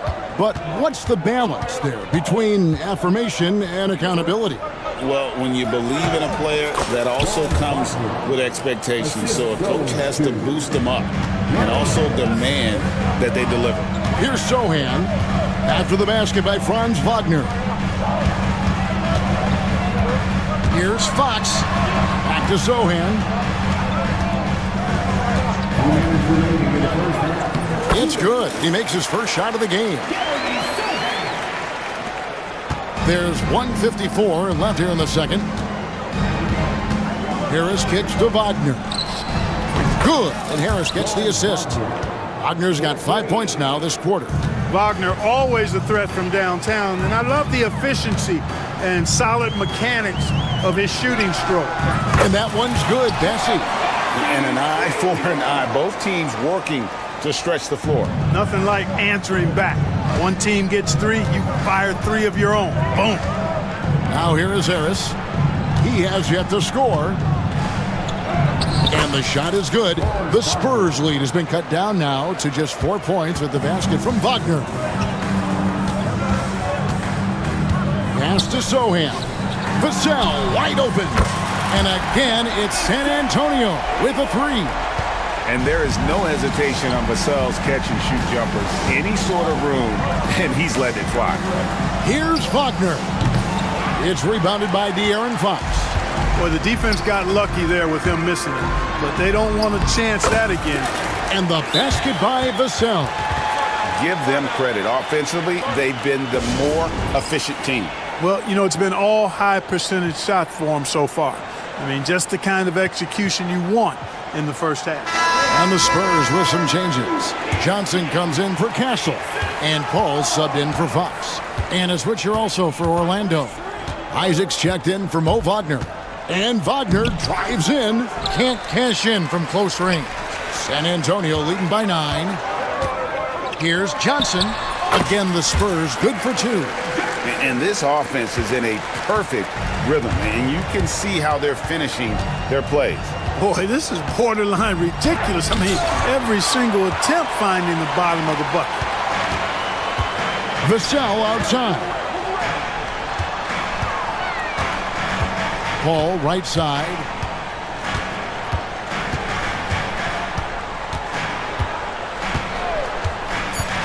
Takes it inside. And a missed layup. And some nice defense there to end the quarter. The clock runs out, and we're heading to halftime. It's San Antonio. They're up by 11. Thanks so much, Dave, for the great interview. Don't go away, folks. We'll be back for the second half of basketball right after this.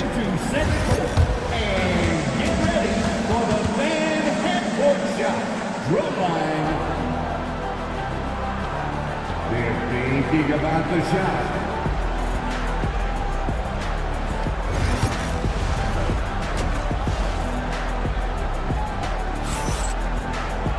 And there wasn't too much drama in the first half, but maybe things will tighten up here in the second. Nice game. Great performance by Devin Vassell. He's done a fantastic job of finding open space to operate within the first few quarters. And you know what? It helped that they had a few guys with very hot hands on the perimeter, too. And Jamal Mosley has called timeout. He wants to talk to his guys. Barnes out there with Victor Wembanyama. Then it's Castle. Then there's Devin Vassell. And it's Fox in at the point guard. That's the San Antonio 5. And stolen by Wagner. It's good, and the San Antonio lead is cut to just 9 on the basket from Caldwell Pope. KCP is a guy who can pull up from 3 just as easily as take it to the cup. He's a tough cover in transition. And it's Fox with the jam. Just rubbing it in their faces with that dunk. He is never going to take his foot off the pedal. And that's terribly demoralizing for a defense, guys. I mean, they know he's going to keep coming and coming and coming, and that they may not have an answer for it. Suggs and the 3 off target. Spurs leading by 12. Barnes looking around, and out of bounds as the Magic will gain possession.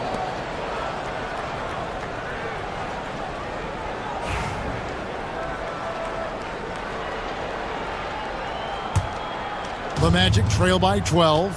Well, some have argued that Wembanyama deserved Defensive Player of the Year consideration in his rookie year.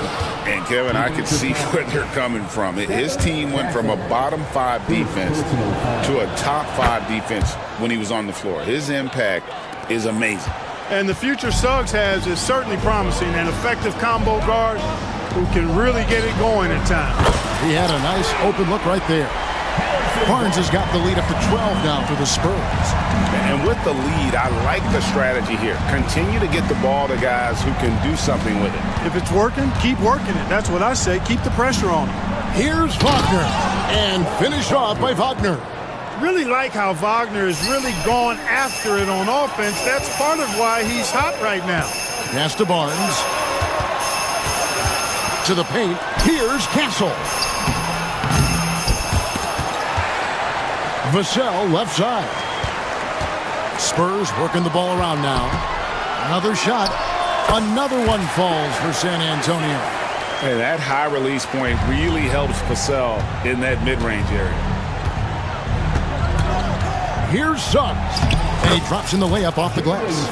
Suggs has got 7. Watch out now. When this guy gets into a rhythm, it is something to behold. Wagner outside. Pass to Banchero. A three-pointer is right on target. Banchero's got it back down to single digits for the Magic. And this is the type of go-to scorer this team wants Banchero to be. They love his confidence. And it's Fox with the jam. And one step ahead of the defense with that solid screen. And then Greg, the monster dunk to finish it off. Boy, picture-perfect teamwork that time, guys. One guy sacrificing for the other. That's how you succeed in this league. Wagner passes to Wagner. Back to Wagner. Clock at 6. Over in the corner, Banchero. Off target from three-point range. Spurs leading by 9. A pass to Fox. Nobody near Barnes. No good with the triple. Magic have gone 5 of 7 from the field in the third quarter. Let's see if they can keep it up. And De'Aaron Fox gets the whistle that time. That is his first foul of the game. And now we're 3 minutes into the third quarter of play. And the fast hands from Fox on defense. He never lets up on the pressure. Really makes you work for the shot. Vassell kicks to Barnes. Wembanyama passes to Fox. Pulls it from 20. And it's good off the back of the rim and in. And it's an 11-point Spurs lead. Banchero outside. To the inside. Here's Wagner. And finished off by Wagner. The ability to pass like that will be a must as Banchero's career goes on. Connects from three-point range. And the efficiency is there, but the aggressiveness is really lacking. So far, it hasn't hurt them, though. Yeah, he just punched the ticket on that one. That'll get the job done. Powerful two-hand jam. I tell you what, if he's got a few more of those in him, this lead will really start shrinking. The kick out to Barnes. It's Vassell on the wing. Barnes screen on Caldwell Pope. Offensive rebound. Wagner against Barnes. Not going to go that time. Nice defense from Wagner. And Wagner drives in. It's good again, and an excellent 7 for 8 shooting night so far. Wagner will battle you inside now. He's not afraid to embrace and even initiate contact. And he just dangles from the bucket after sending that one through. And you can see which team has the swagger right now. Well, you know what? You don't want to do too much to get an opponent riled up. You got to be mindful of that. And we've got a timeout called by Jamal Mosley. He's made the decision he wants to huddle up with his guys. And some changes here for the Spurs. Charles Massey, he's checked in for Wembanyama. Jeremy Sohan comes in for Barnes. And Keldon Johnson subbed in for Fox. Then for the Magic, Isaac comes in for Mo Wagner. And it's Anthony Black in for Wagner. And this will be the last possession of the quarter if they're patient. Yeah, they've got to hold for the last shot here. And that's a momentum shifter. A steal leading straight to the basket. Here's Castle. And foul on the shot. And it looks like, yep, it's a coach's challenge on the personal foul. That triggers a replay review by the officials. At the line for 2, Castle. The play will be reviewed for the NBA rules. There will be 2 minutes to review the play. the original personal foul. Getting a different angle can sometimes make it a lot easier to determine. Indeed, and the one thing with replay review is that when you see the slow motion replay, you really get a new appreciation for just the immense speed at which these players are moving at, and how fast the action really is, and how hard it can be sometimes, you know, Greg, to make the right call. And so the word is in. They've decided that the call stands as it was made on the floor. And, you know, even if a coach still feels this wasn't the right call, you got to acknowledge the effort being put in to reviewing it. The double checking, and the game continues on. And here's the fast break. Suggs leading the way. And they blow the whistle for a foul. He was trying to disrupt the fast break opportunity. The Magic shooting their 6th attempt at the charity stripe in the game. A free throw drops for Suggs.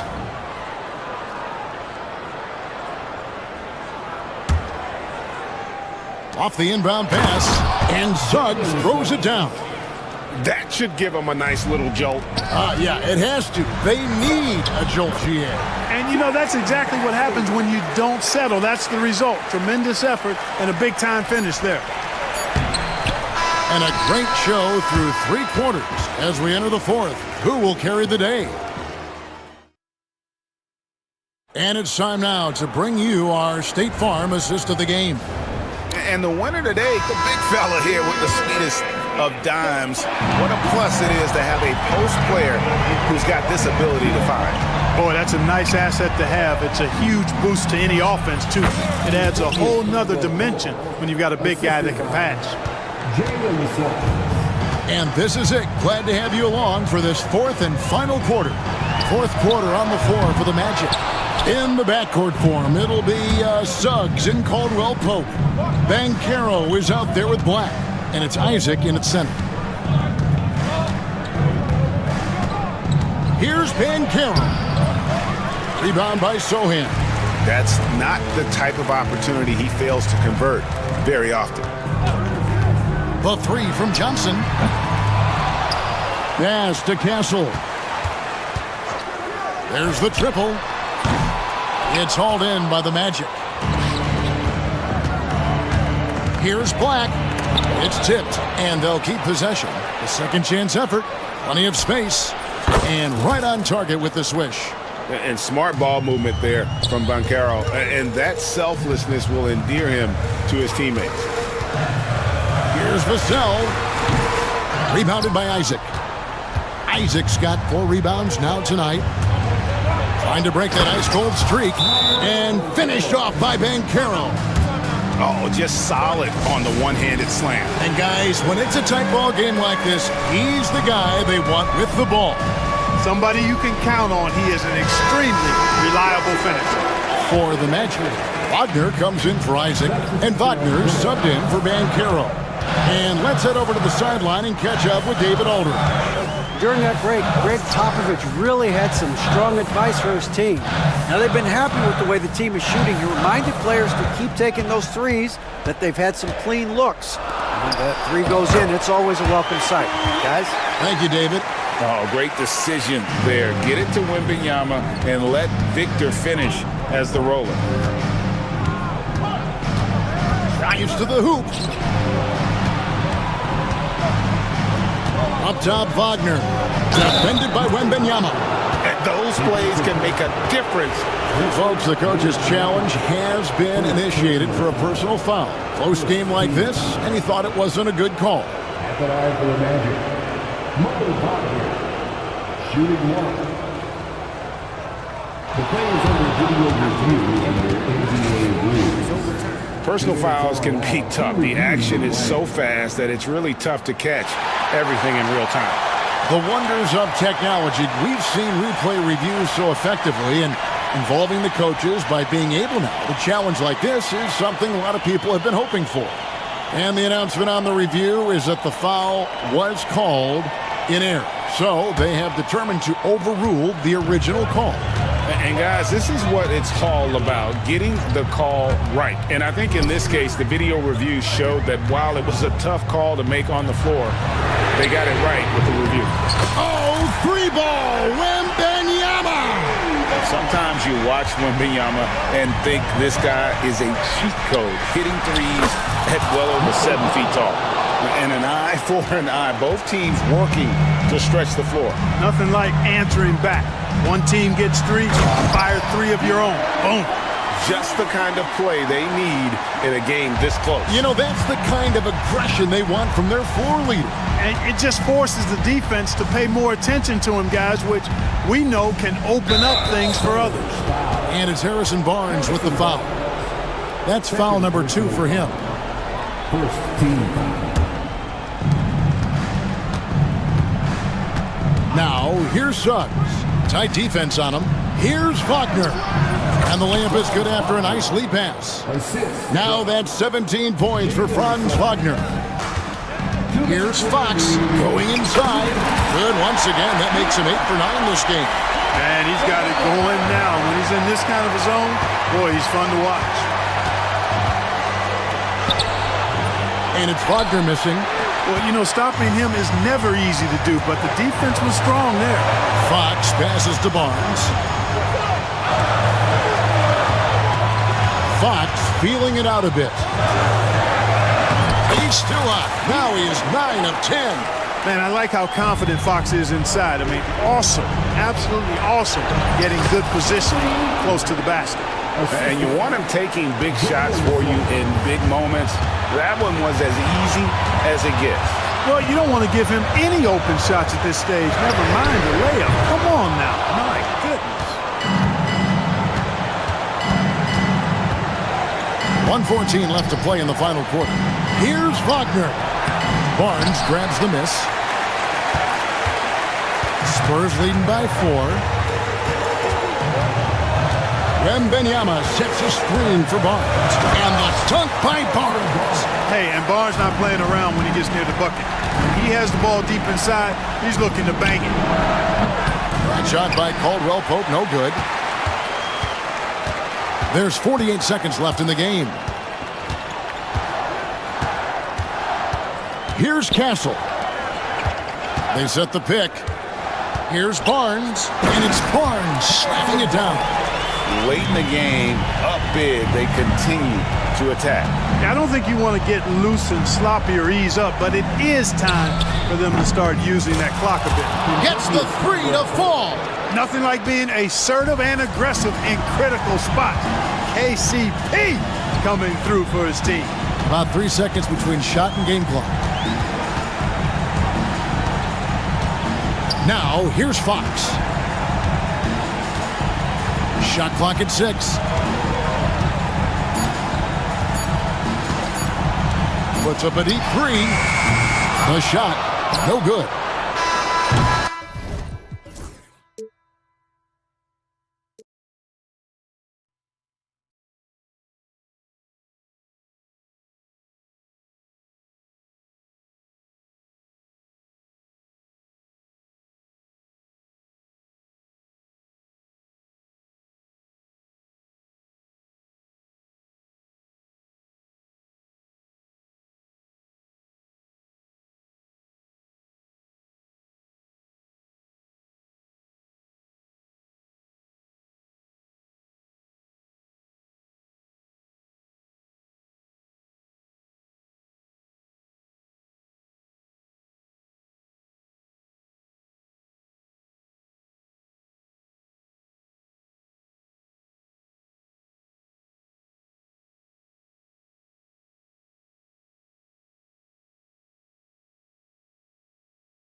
Hey. It really is. I mean, there's always the risk of guys getting hurt throughout the season. So the teams know the value of having a very deep rotation, and they make the most of their bench, which is smart. Let's check out Minnesota's starting lineup. Julius Randle out there with Rudy Gobert. Then there's Edwards. Then it's Dante DiVincenzo. And it's McDaniels in at small forward. Here's Edwards following the bucket by the Magic. Launches a three. And that's good. His first bucket of the game. Edwards, such an explosive scorer. You don't want to concede that three-point shot. Boy, that's going to make him feel good. Ooh, McDaniels with a steal. Gobert with it. Caldwell Pope covering. DiVincenzo, the pass to Randle. On the take. So it'll be 2 free throws. He was fouled in the act of shooting. That one on Banchero. You know, a reliable veteran like Julius Randle is so valuable. He provides a foundation for everyone else to play off of because they know he'll be there to score and help out. He makes it easier for other players to succeed around him. This is what makes him a challenge to stop. He will beat you from the floor, and he can also beat you from the line. Wagner with a screen. Here's Suggs. And there's the slam dunk to finish it off. Now, this is a guy putting his physical gifts to work. Jalen Suggs, no doubt on the dunk. Gobert with a screen on Suggs. Edwards, the pass to Gobert. It's Edwards with a drive. And Edwards slams it in. And just a great screen. And they got a high-powered finish out of it. And my question is, where was the help? Someone rotate over and challenge. He challenges the defender and throws it down with 2 hands. Man, just straight power on that one. Clear the deck. They get it again. Here's Gobert. And Gobert with the stuff. We always know this has been a strength of Rudy Gobert, getting the offensive window. Nicely done. And we've got a timeout from Jamal Mosley. He wants to make sure everybody's on the same page. Isaac, he's checked in for Wagner. For Orlando, they've gone 3 of 3 so far from the floor. Here's Suggs. Takes it inside. This is a demonstration of how dangerous Jalen Suggs can be when he decides to take it to the rack with strength. Woo-hoo-hoo. Randle, the pass to Edwards. Gobert with a screen on Suggs. To the middle. And Gobert with the bucket on the assist from Edwards. Attacking in the painted area. Clearly that was their game plan coming in. Outside, Caldwell Pope. Fires the 3. Sinks the tray. And that'll tie this game up. And he did that so well in college. Suggs sharing it well in the league, too. It's Edwards on the wing. He's covered by Suggs. Edwards, a pass to Gobert. The shake. Oh, and Gobert powers it home. He just rises up and throws it down hard with 1 hand. That is such a go-to move for him. He holds nothing back on those. Now here's Banchero. The layup off target. There's 1:59 left in the first. Pass to Gobert. Edwards against Suggs from deep. And it's Anthony Edwards with the 3. Edwards has got 8. Well, in pick and roll action, Anthony Edwards is thinking score first. Good decision right there. For 3, Caldwell Pope. It's rebounded by Minnesota. No question, this offense has some firepower. And they're looking very confident in all that they're doing right now. Here's Isaac. Good D by Gobert. Well, that's a case where a guy's trying to make a play, trying to take it up strong, but the defense was ready. Outside Edwards. Here's the 3. Second chance shot. Good work there as it goes. Give him 8 points now. Gobert's comfort zone, right? High percentage shots. Easy money for Rudy. Here's Banchero. Oh, Banchero throws it down. With power. That's how you do it, big fella. And so it's Edwards who brings up the ball for the T-Wolves. It's a 5-point game.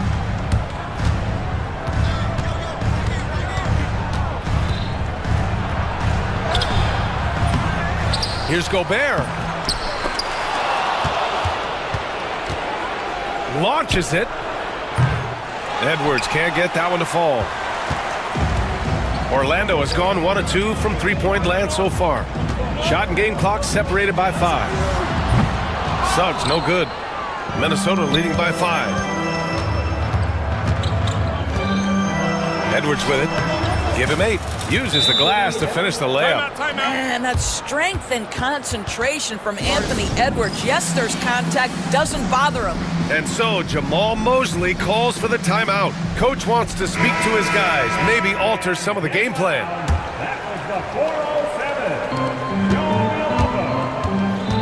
Here's Black, guarded by Edwards.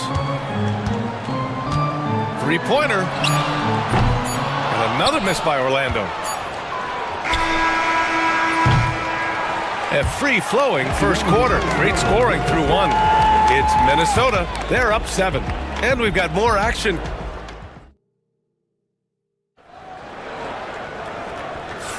Hope you've enjoyed the broadcast so far. Halfway through the first half in this one. And when you consider how Minnesota is doing, guys, your thoughts? Well, it's simple. When you can dominate the boards at both ends, you can control the second chance touches. And that's how they controlled the first quarter. I thought... Oh, that's something else, I mean, just man! Beautiful. Oh, give me a little sauce. Anthony Edwards rise high and finish over the defender. Here's Banchero. Paolo, strong! Getting enough shots in close to play inside out. Minnesota leading by 7. Now Edwards. He's got 12. To the inside. Wagner with a steal. It's a one-on-one situation.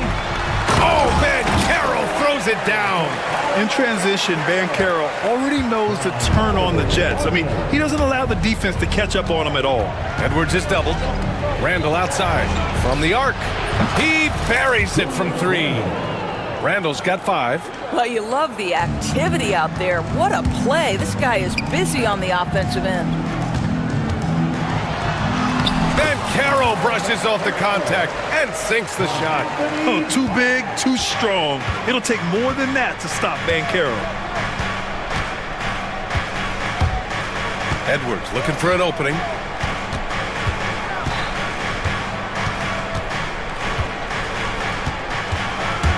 Six to shoot. Gobert. And Gobert with the stuff. That is right in Gobert's window. Make it easy. Here's Black, guarded by Edwards. Ooh, and they immediately answer back with a dunk on the other end. Are you serious? That is some power from a point guard. Oh, I love backcourt players with some ups. We know versatility is huge in this game. Just a tremendous job finishing that play. Wow. The screener was leaning a bit right there. His feet may not have been planted. Pretty obvious call by the officials. You know, he's just leaning a little bit. You try to get away with it, but boy, the official all over it. And here in the second, 2 minutes gone by. McDaniels against Wagner. Out of bounds, the Timberwolves will take it. Endorse. Some use the term stocks to add up steals and blocks. Chet Holmgren and Victor Wembanyama's stocks are through the roof. Well, in fact, since the turn of the century, only 5 rookies ever have averaged over 3, quote, stocks per game. Victor and Chet are both on that list. And listen, if you're a passionate NBA fan, you are so excited about these 2 young men.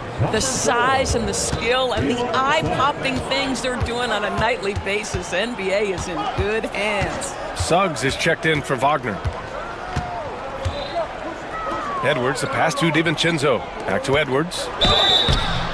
And he's going to the line for 2. The official saw contact while he was going up. Well, size and athleticism and a little bit of craftiness confidence right there by Anthony Edwards. That up fake gets that defender committed, and the free throw line opportunity is coming. And both free throws good for Edwards. You want to contest this guy's shot, but you absolutely don't want to send him to the line. He will make you pay. The three from Suggs. Gets the three ball to go. Suggs has got 7 points. Boy, if Suggs is knocking this shot down consistently, the spacing will open up. Gobert with a screen on Suggs. Edwards, the pass to Gobert. And the jam by Gobert! So long, so athletic. Rudy Gobert with a big-time dunk. Banchero in the post. Randall's there. Banchero no good. Everything right except the finish. Have to keep focused all the way through the play. Pass to McDaniels. Back to Edwards.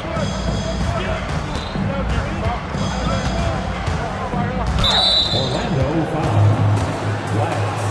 First personal foul. Second team foul.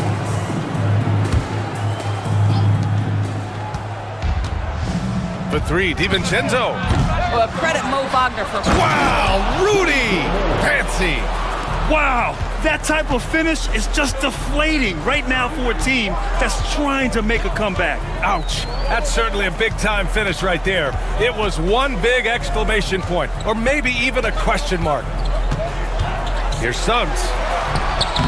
And it's Gobert with a rebound. And he ends that fast break chance. An intentional foul. That's a textbook example of the transition take foul rule.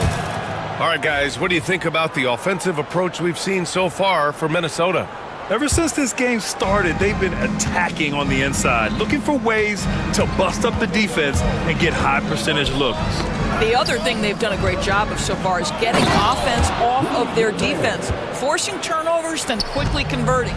This first half has been all him. He's getting to his spots and going to work.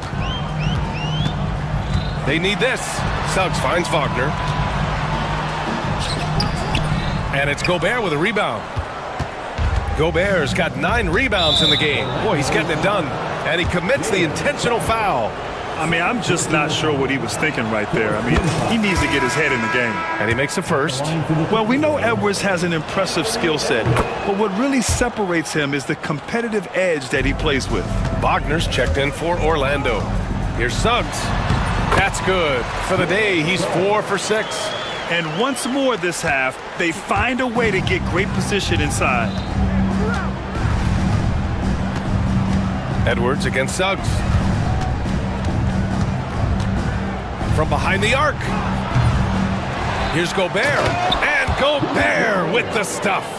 Well, this is obviously a bonus when Rudy Gobert gets hot like this. Might as well keep feeding the big man. And Wagner gets it to go. That's exactly what you work for, a high percentage look. Minnesota leading by 12. Here's Edwards. Oh, a sensational slam by Ant. This guy is so explosive. Anthony Edwards off the bounce. My goodness. DiVincenzo, the pass to Gobert. Back to DiVincenzo. And the three off target.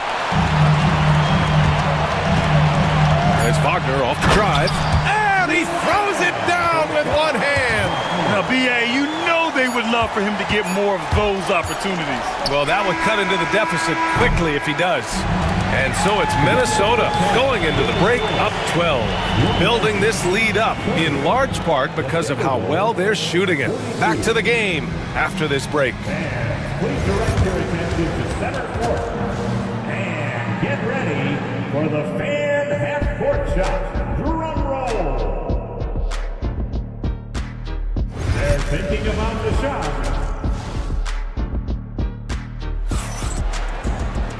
And with the second half upon us, we'll find out if this game becomes the rout that it's threatening to be.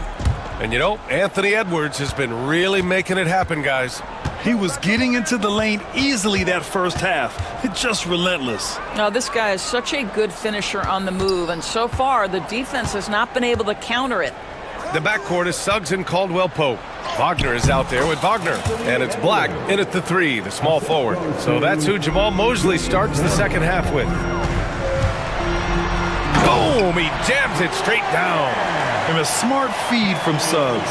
The defense making it easy, leaving his teammate open. Outside Edwards. The three ball. Here's Gobert. Oh, the tower with the power move. And I'll tell you what, this is a guy who doesn't take a break at all on the boards. Man, doing serious work. He likes being an anchor on the glass. Well, but as defenders keep forgetting to box him out, he continues to just make them pay. Pass to Randall. Inside. And Gobert with the stuff. He is the story for them offensively and a big reason why they're ahead. Here's Wagner. Basket counts. Wagner's got 6. That's about simply playing hard. Wagner doing what it takes to find a shot in the interior. Edwards for 3. Edwards on target. And just not letting up at all. I mean, you have to love this approach. You want to get the ball to the guys who make plays. One thing we've learned in the NBA, the game is never over. So you've got to continue to score, continue to build your lead. Edwards, the pass to Gobert. Back to Edwards.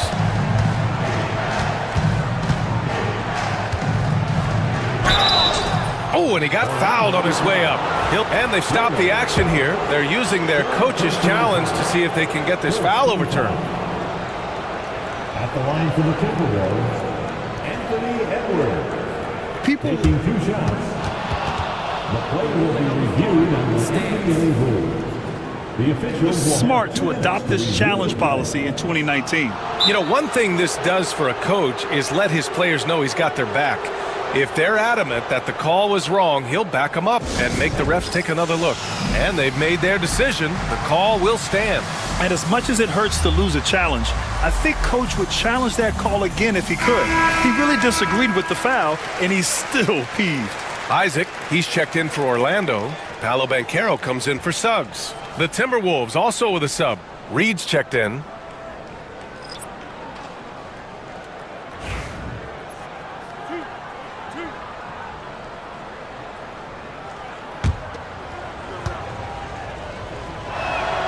Free throw good, Edwards.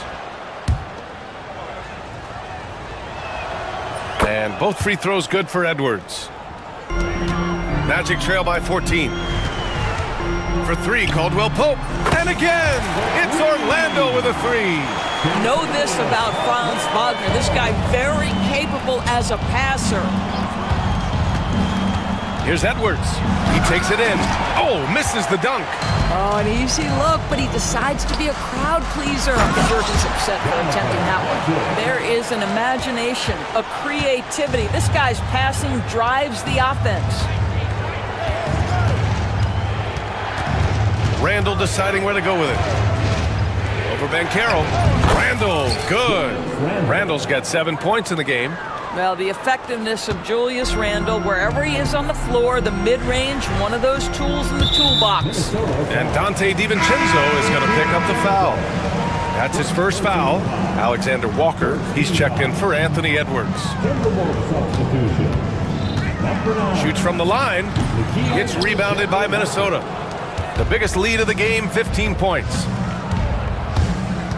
Outside, DiVincenzo. 1:56 left in the third. Hits a three-pointer. DiVincenzo's got his first bucket of the game, and he's on the board for 3. Pass to Black.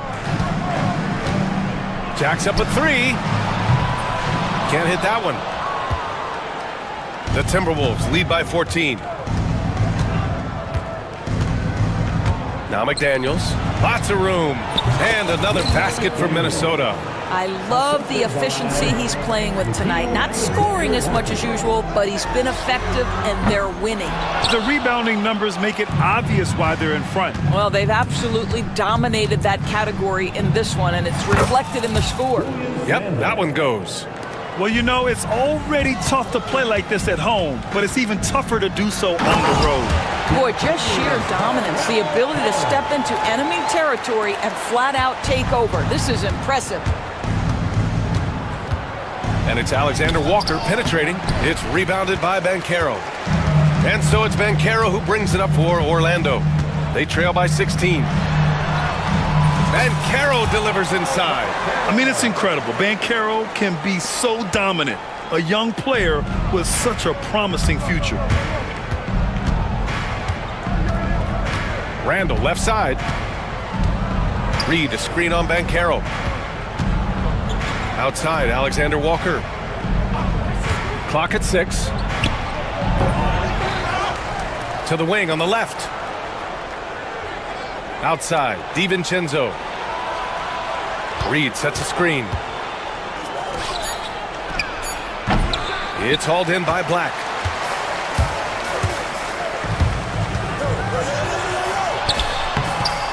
The rebound by the Timberwolves. Randall's got 4 rebounds in the game. Here's McDaniels. Book it. And it's Randall with the assist. McDaniels got his second basket of the game. And so it's the Minnesota Timberwolves with an impressive 16-point lead. And 1 quarter to go in a game that, to this point, has not been an evenly fought contest. Magic trail by 16. On the court for Minnesota. Dante DiVincenzo out there with Anthony Edwards. Then there's Naz Reid. Then it's Julius Randle. And it's McDaniels in at the small forward position. Minnesota shooting an amazing 61%. Looking confident. And stolen by Suggs. Jumps up. Running the floor. Banchero. Yeah, quick thinking there from Suggs. Looking impressive defensively to get that steal. The Timberwolves lead by 14. Outside Edwards. Pass to Randall.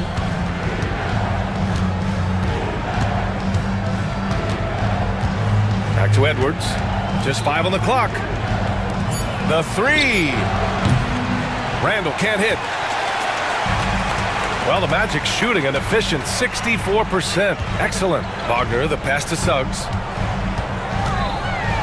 Laid it in with a nice touch off the window. Yeah, Jalen Suggs has found his rhythm, and now he's keeping his foot on the gas pedal. He is leaving no doubt that the defense could have a tough night. And the foul on Gary Harris.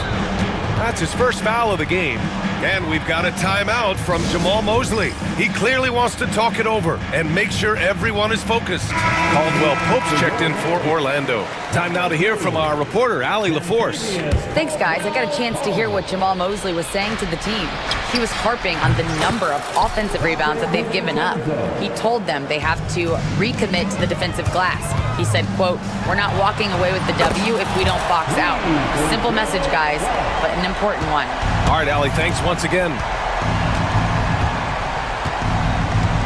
It's Edwards on the wing. He's covered by Suggs. Outside Edwards. Randall, a screen on Suggs. Here's Edwards. There's the drive. Edwards coming through. Boy, the quickness off the dribble drive by Anthony Edwards. Being able to put it on the deck, so important. Suggs, the pass to Banchero. Kicks it out to Wagner. On the wing, Caldwell Pope. Takes the 3. It's rebounded by Minnesota. They led by as many as 18. Outside McDaniels. From outside the arc. It's rebounded by Wagner. Magic trail by 14. And it's Wagner off the drive. Oh, my goodness. How about the aggressiveness from Franz Wagner? Leaves no doubt on the dunk. Outside Edwards. Pass to Reed. The 3. Sends it home from three-point land. And the Timberwolves lead by 15. Now, you have to extend that defense. I mean, you really have to stay connected to him at all times. Well, you know this. This is a guy who's looking for his shot the whole time. You have to know who you're guarding. KYP, know your personnel. Reed for 3. It's rebounded by Wagner. Orlando has gone 5 of 12 from three-point range tonight. And so he draws the foul, headed to the line to shoot a pair. Guys, when you're talking about young players, the first thing I want to know is, do they have passion and enthusiasm for the game? Franz Wagner, he's got every bit of that. 1:49 left in the final quarter. Suggs against Edwards. Strong drive by Edwards. And Edwards slams it in. I think his teammates understand that Anthony Edwards has every aspect of his offensive game working, so let's make sure he's got the basketball. Basket's good. No need to rush here. Take your time. Take your time. This is where you can reset and try to get a good shot. A minute 22 left in the fourth. Reed, a screen on Suggs. Here's Edwards. Oh, he misses the dunk. And so it's Suggs. He brings it up for the Magic. 11-point game. He goes up. Kicks it out to Wagner.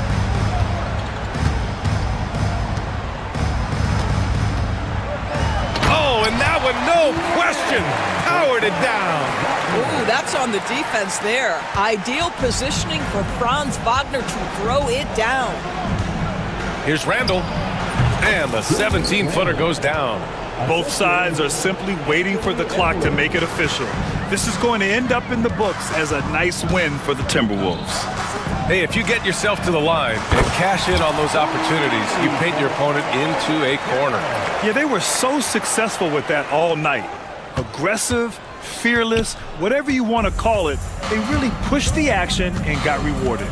And as it was happening, as it was building, you knew this was a monster game for Rudy Gobert.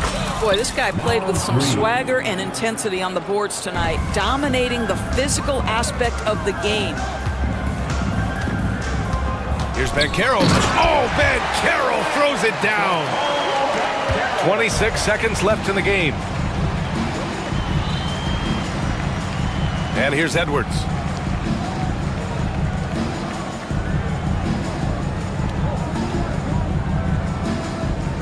"12 seconds left in the fourth quarter.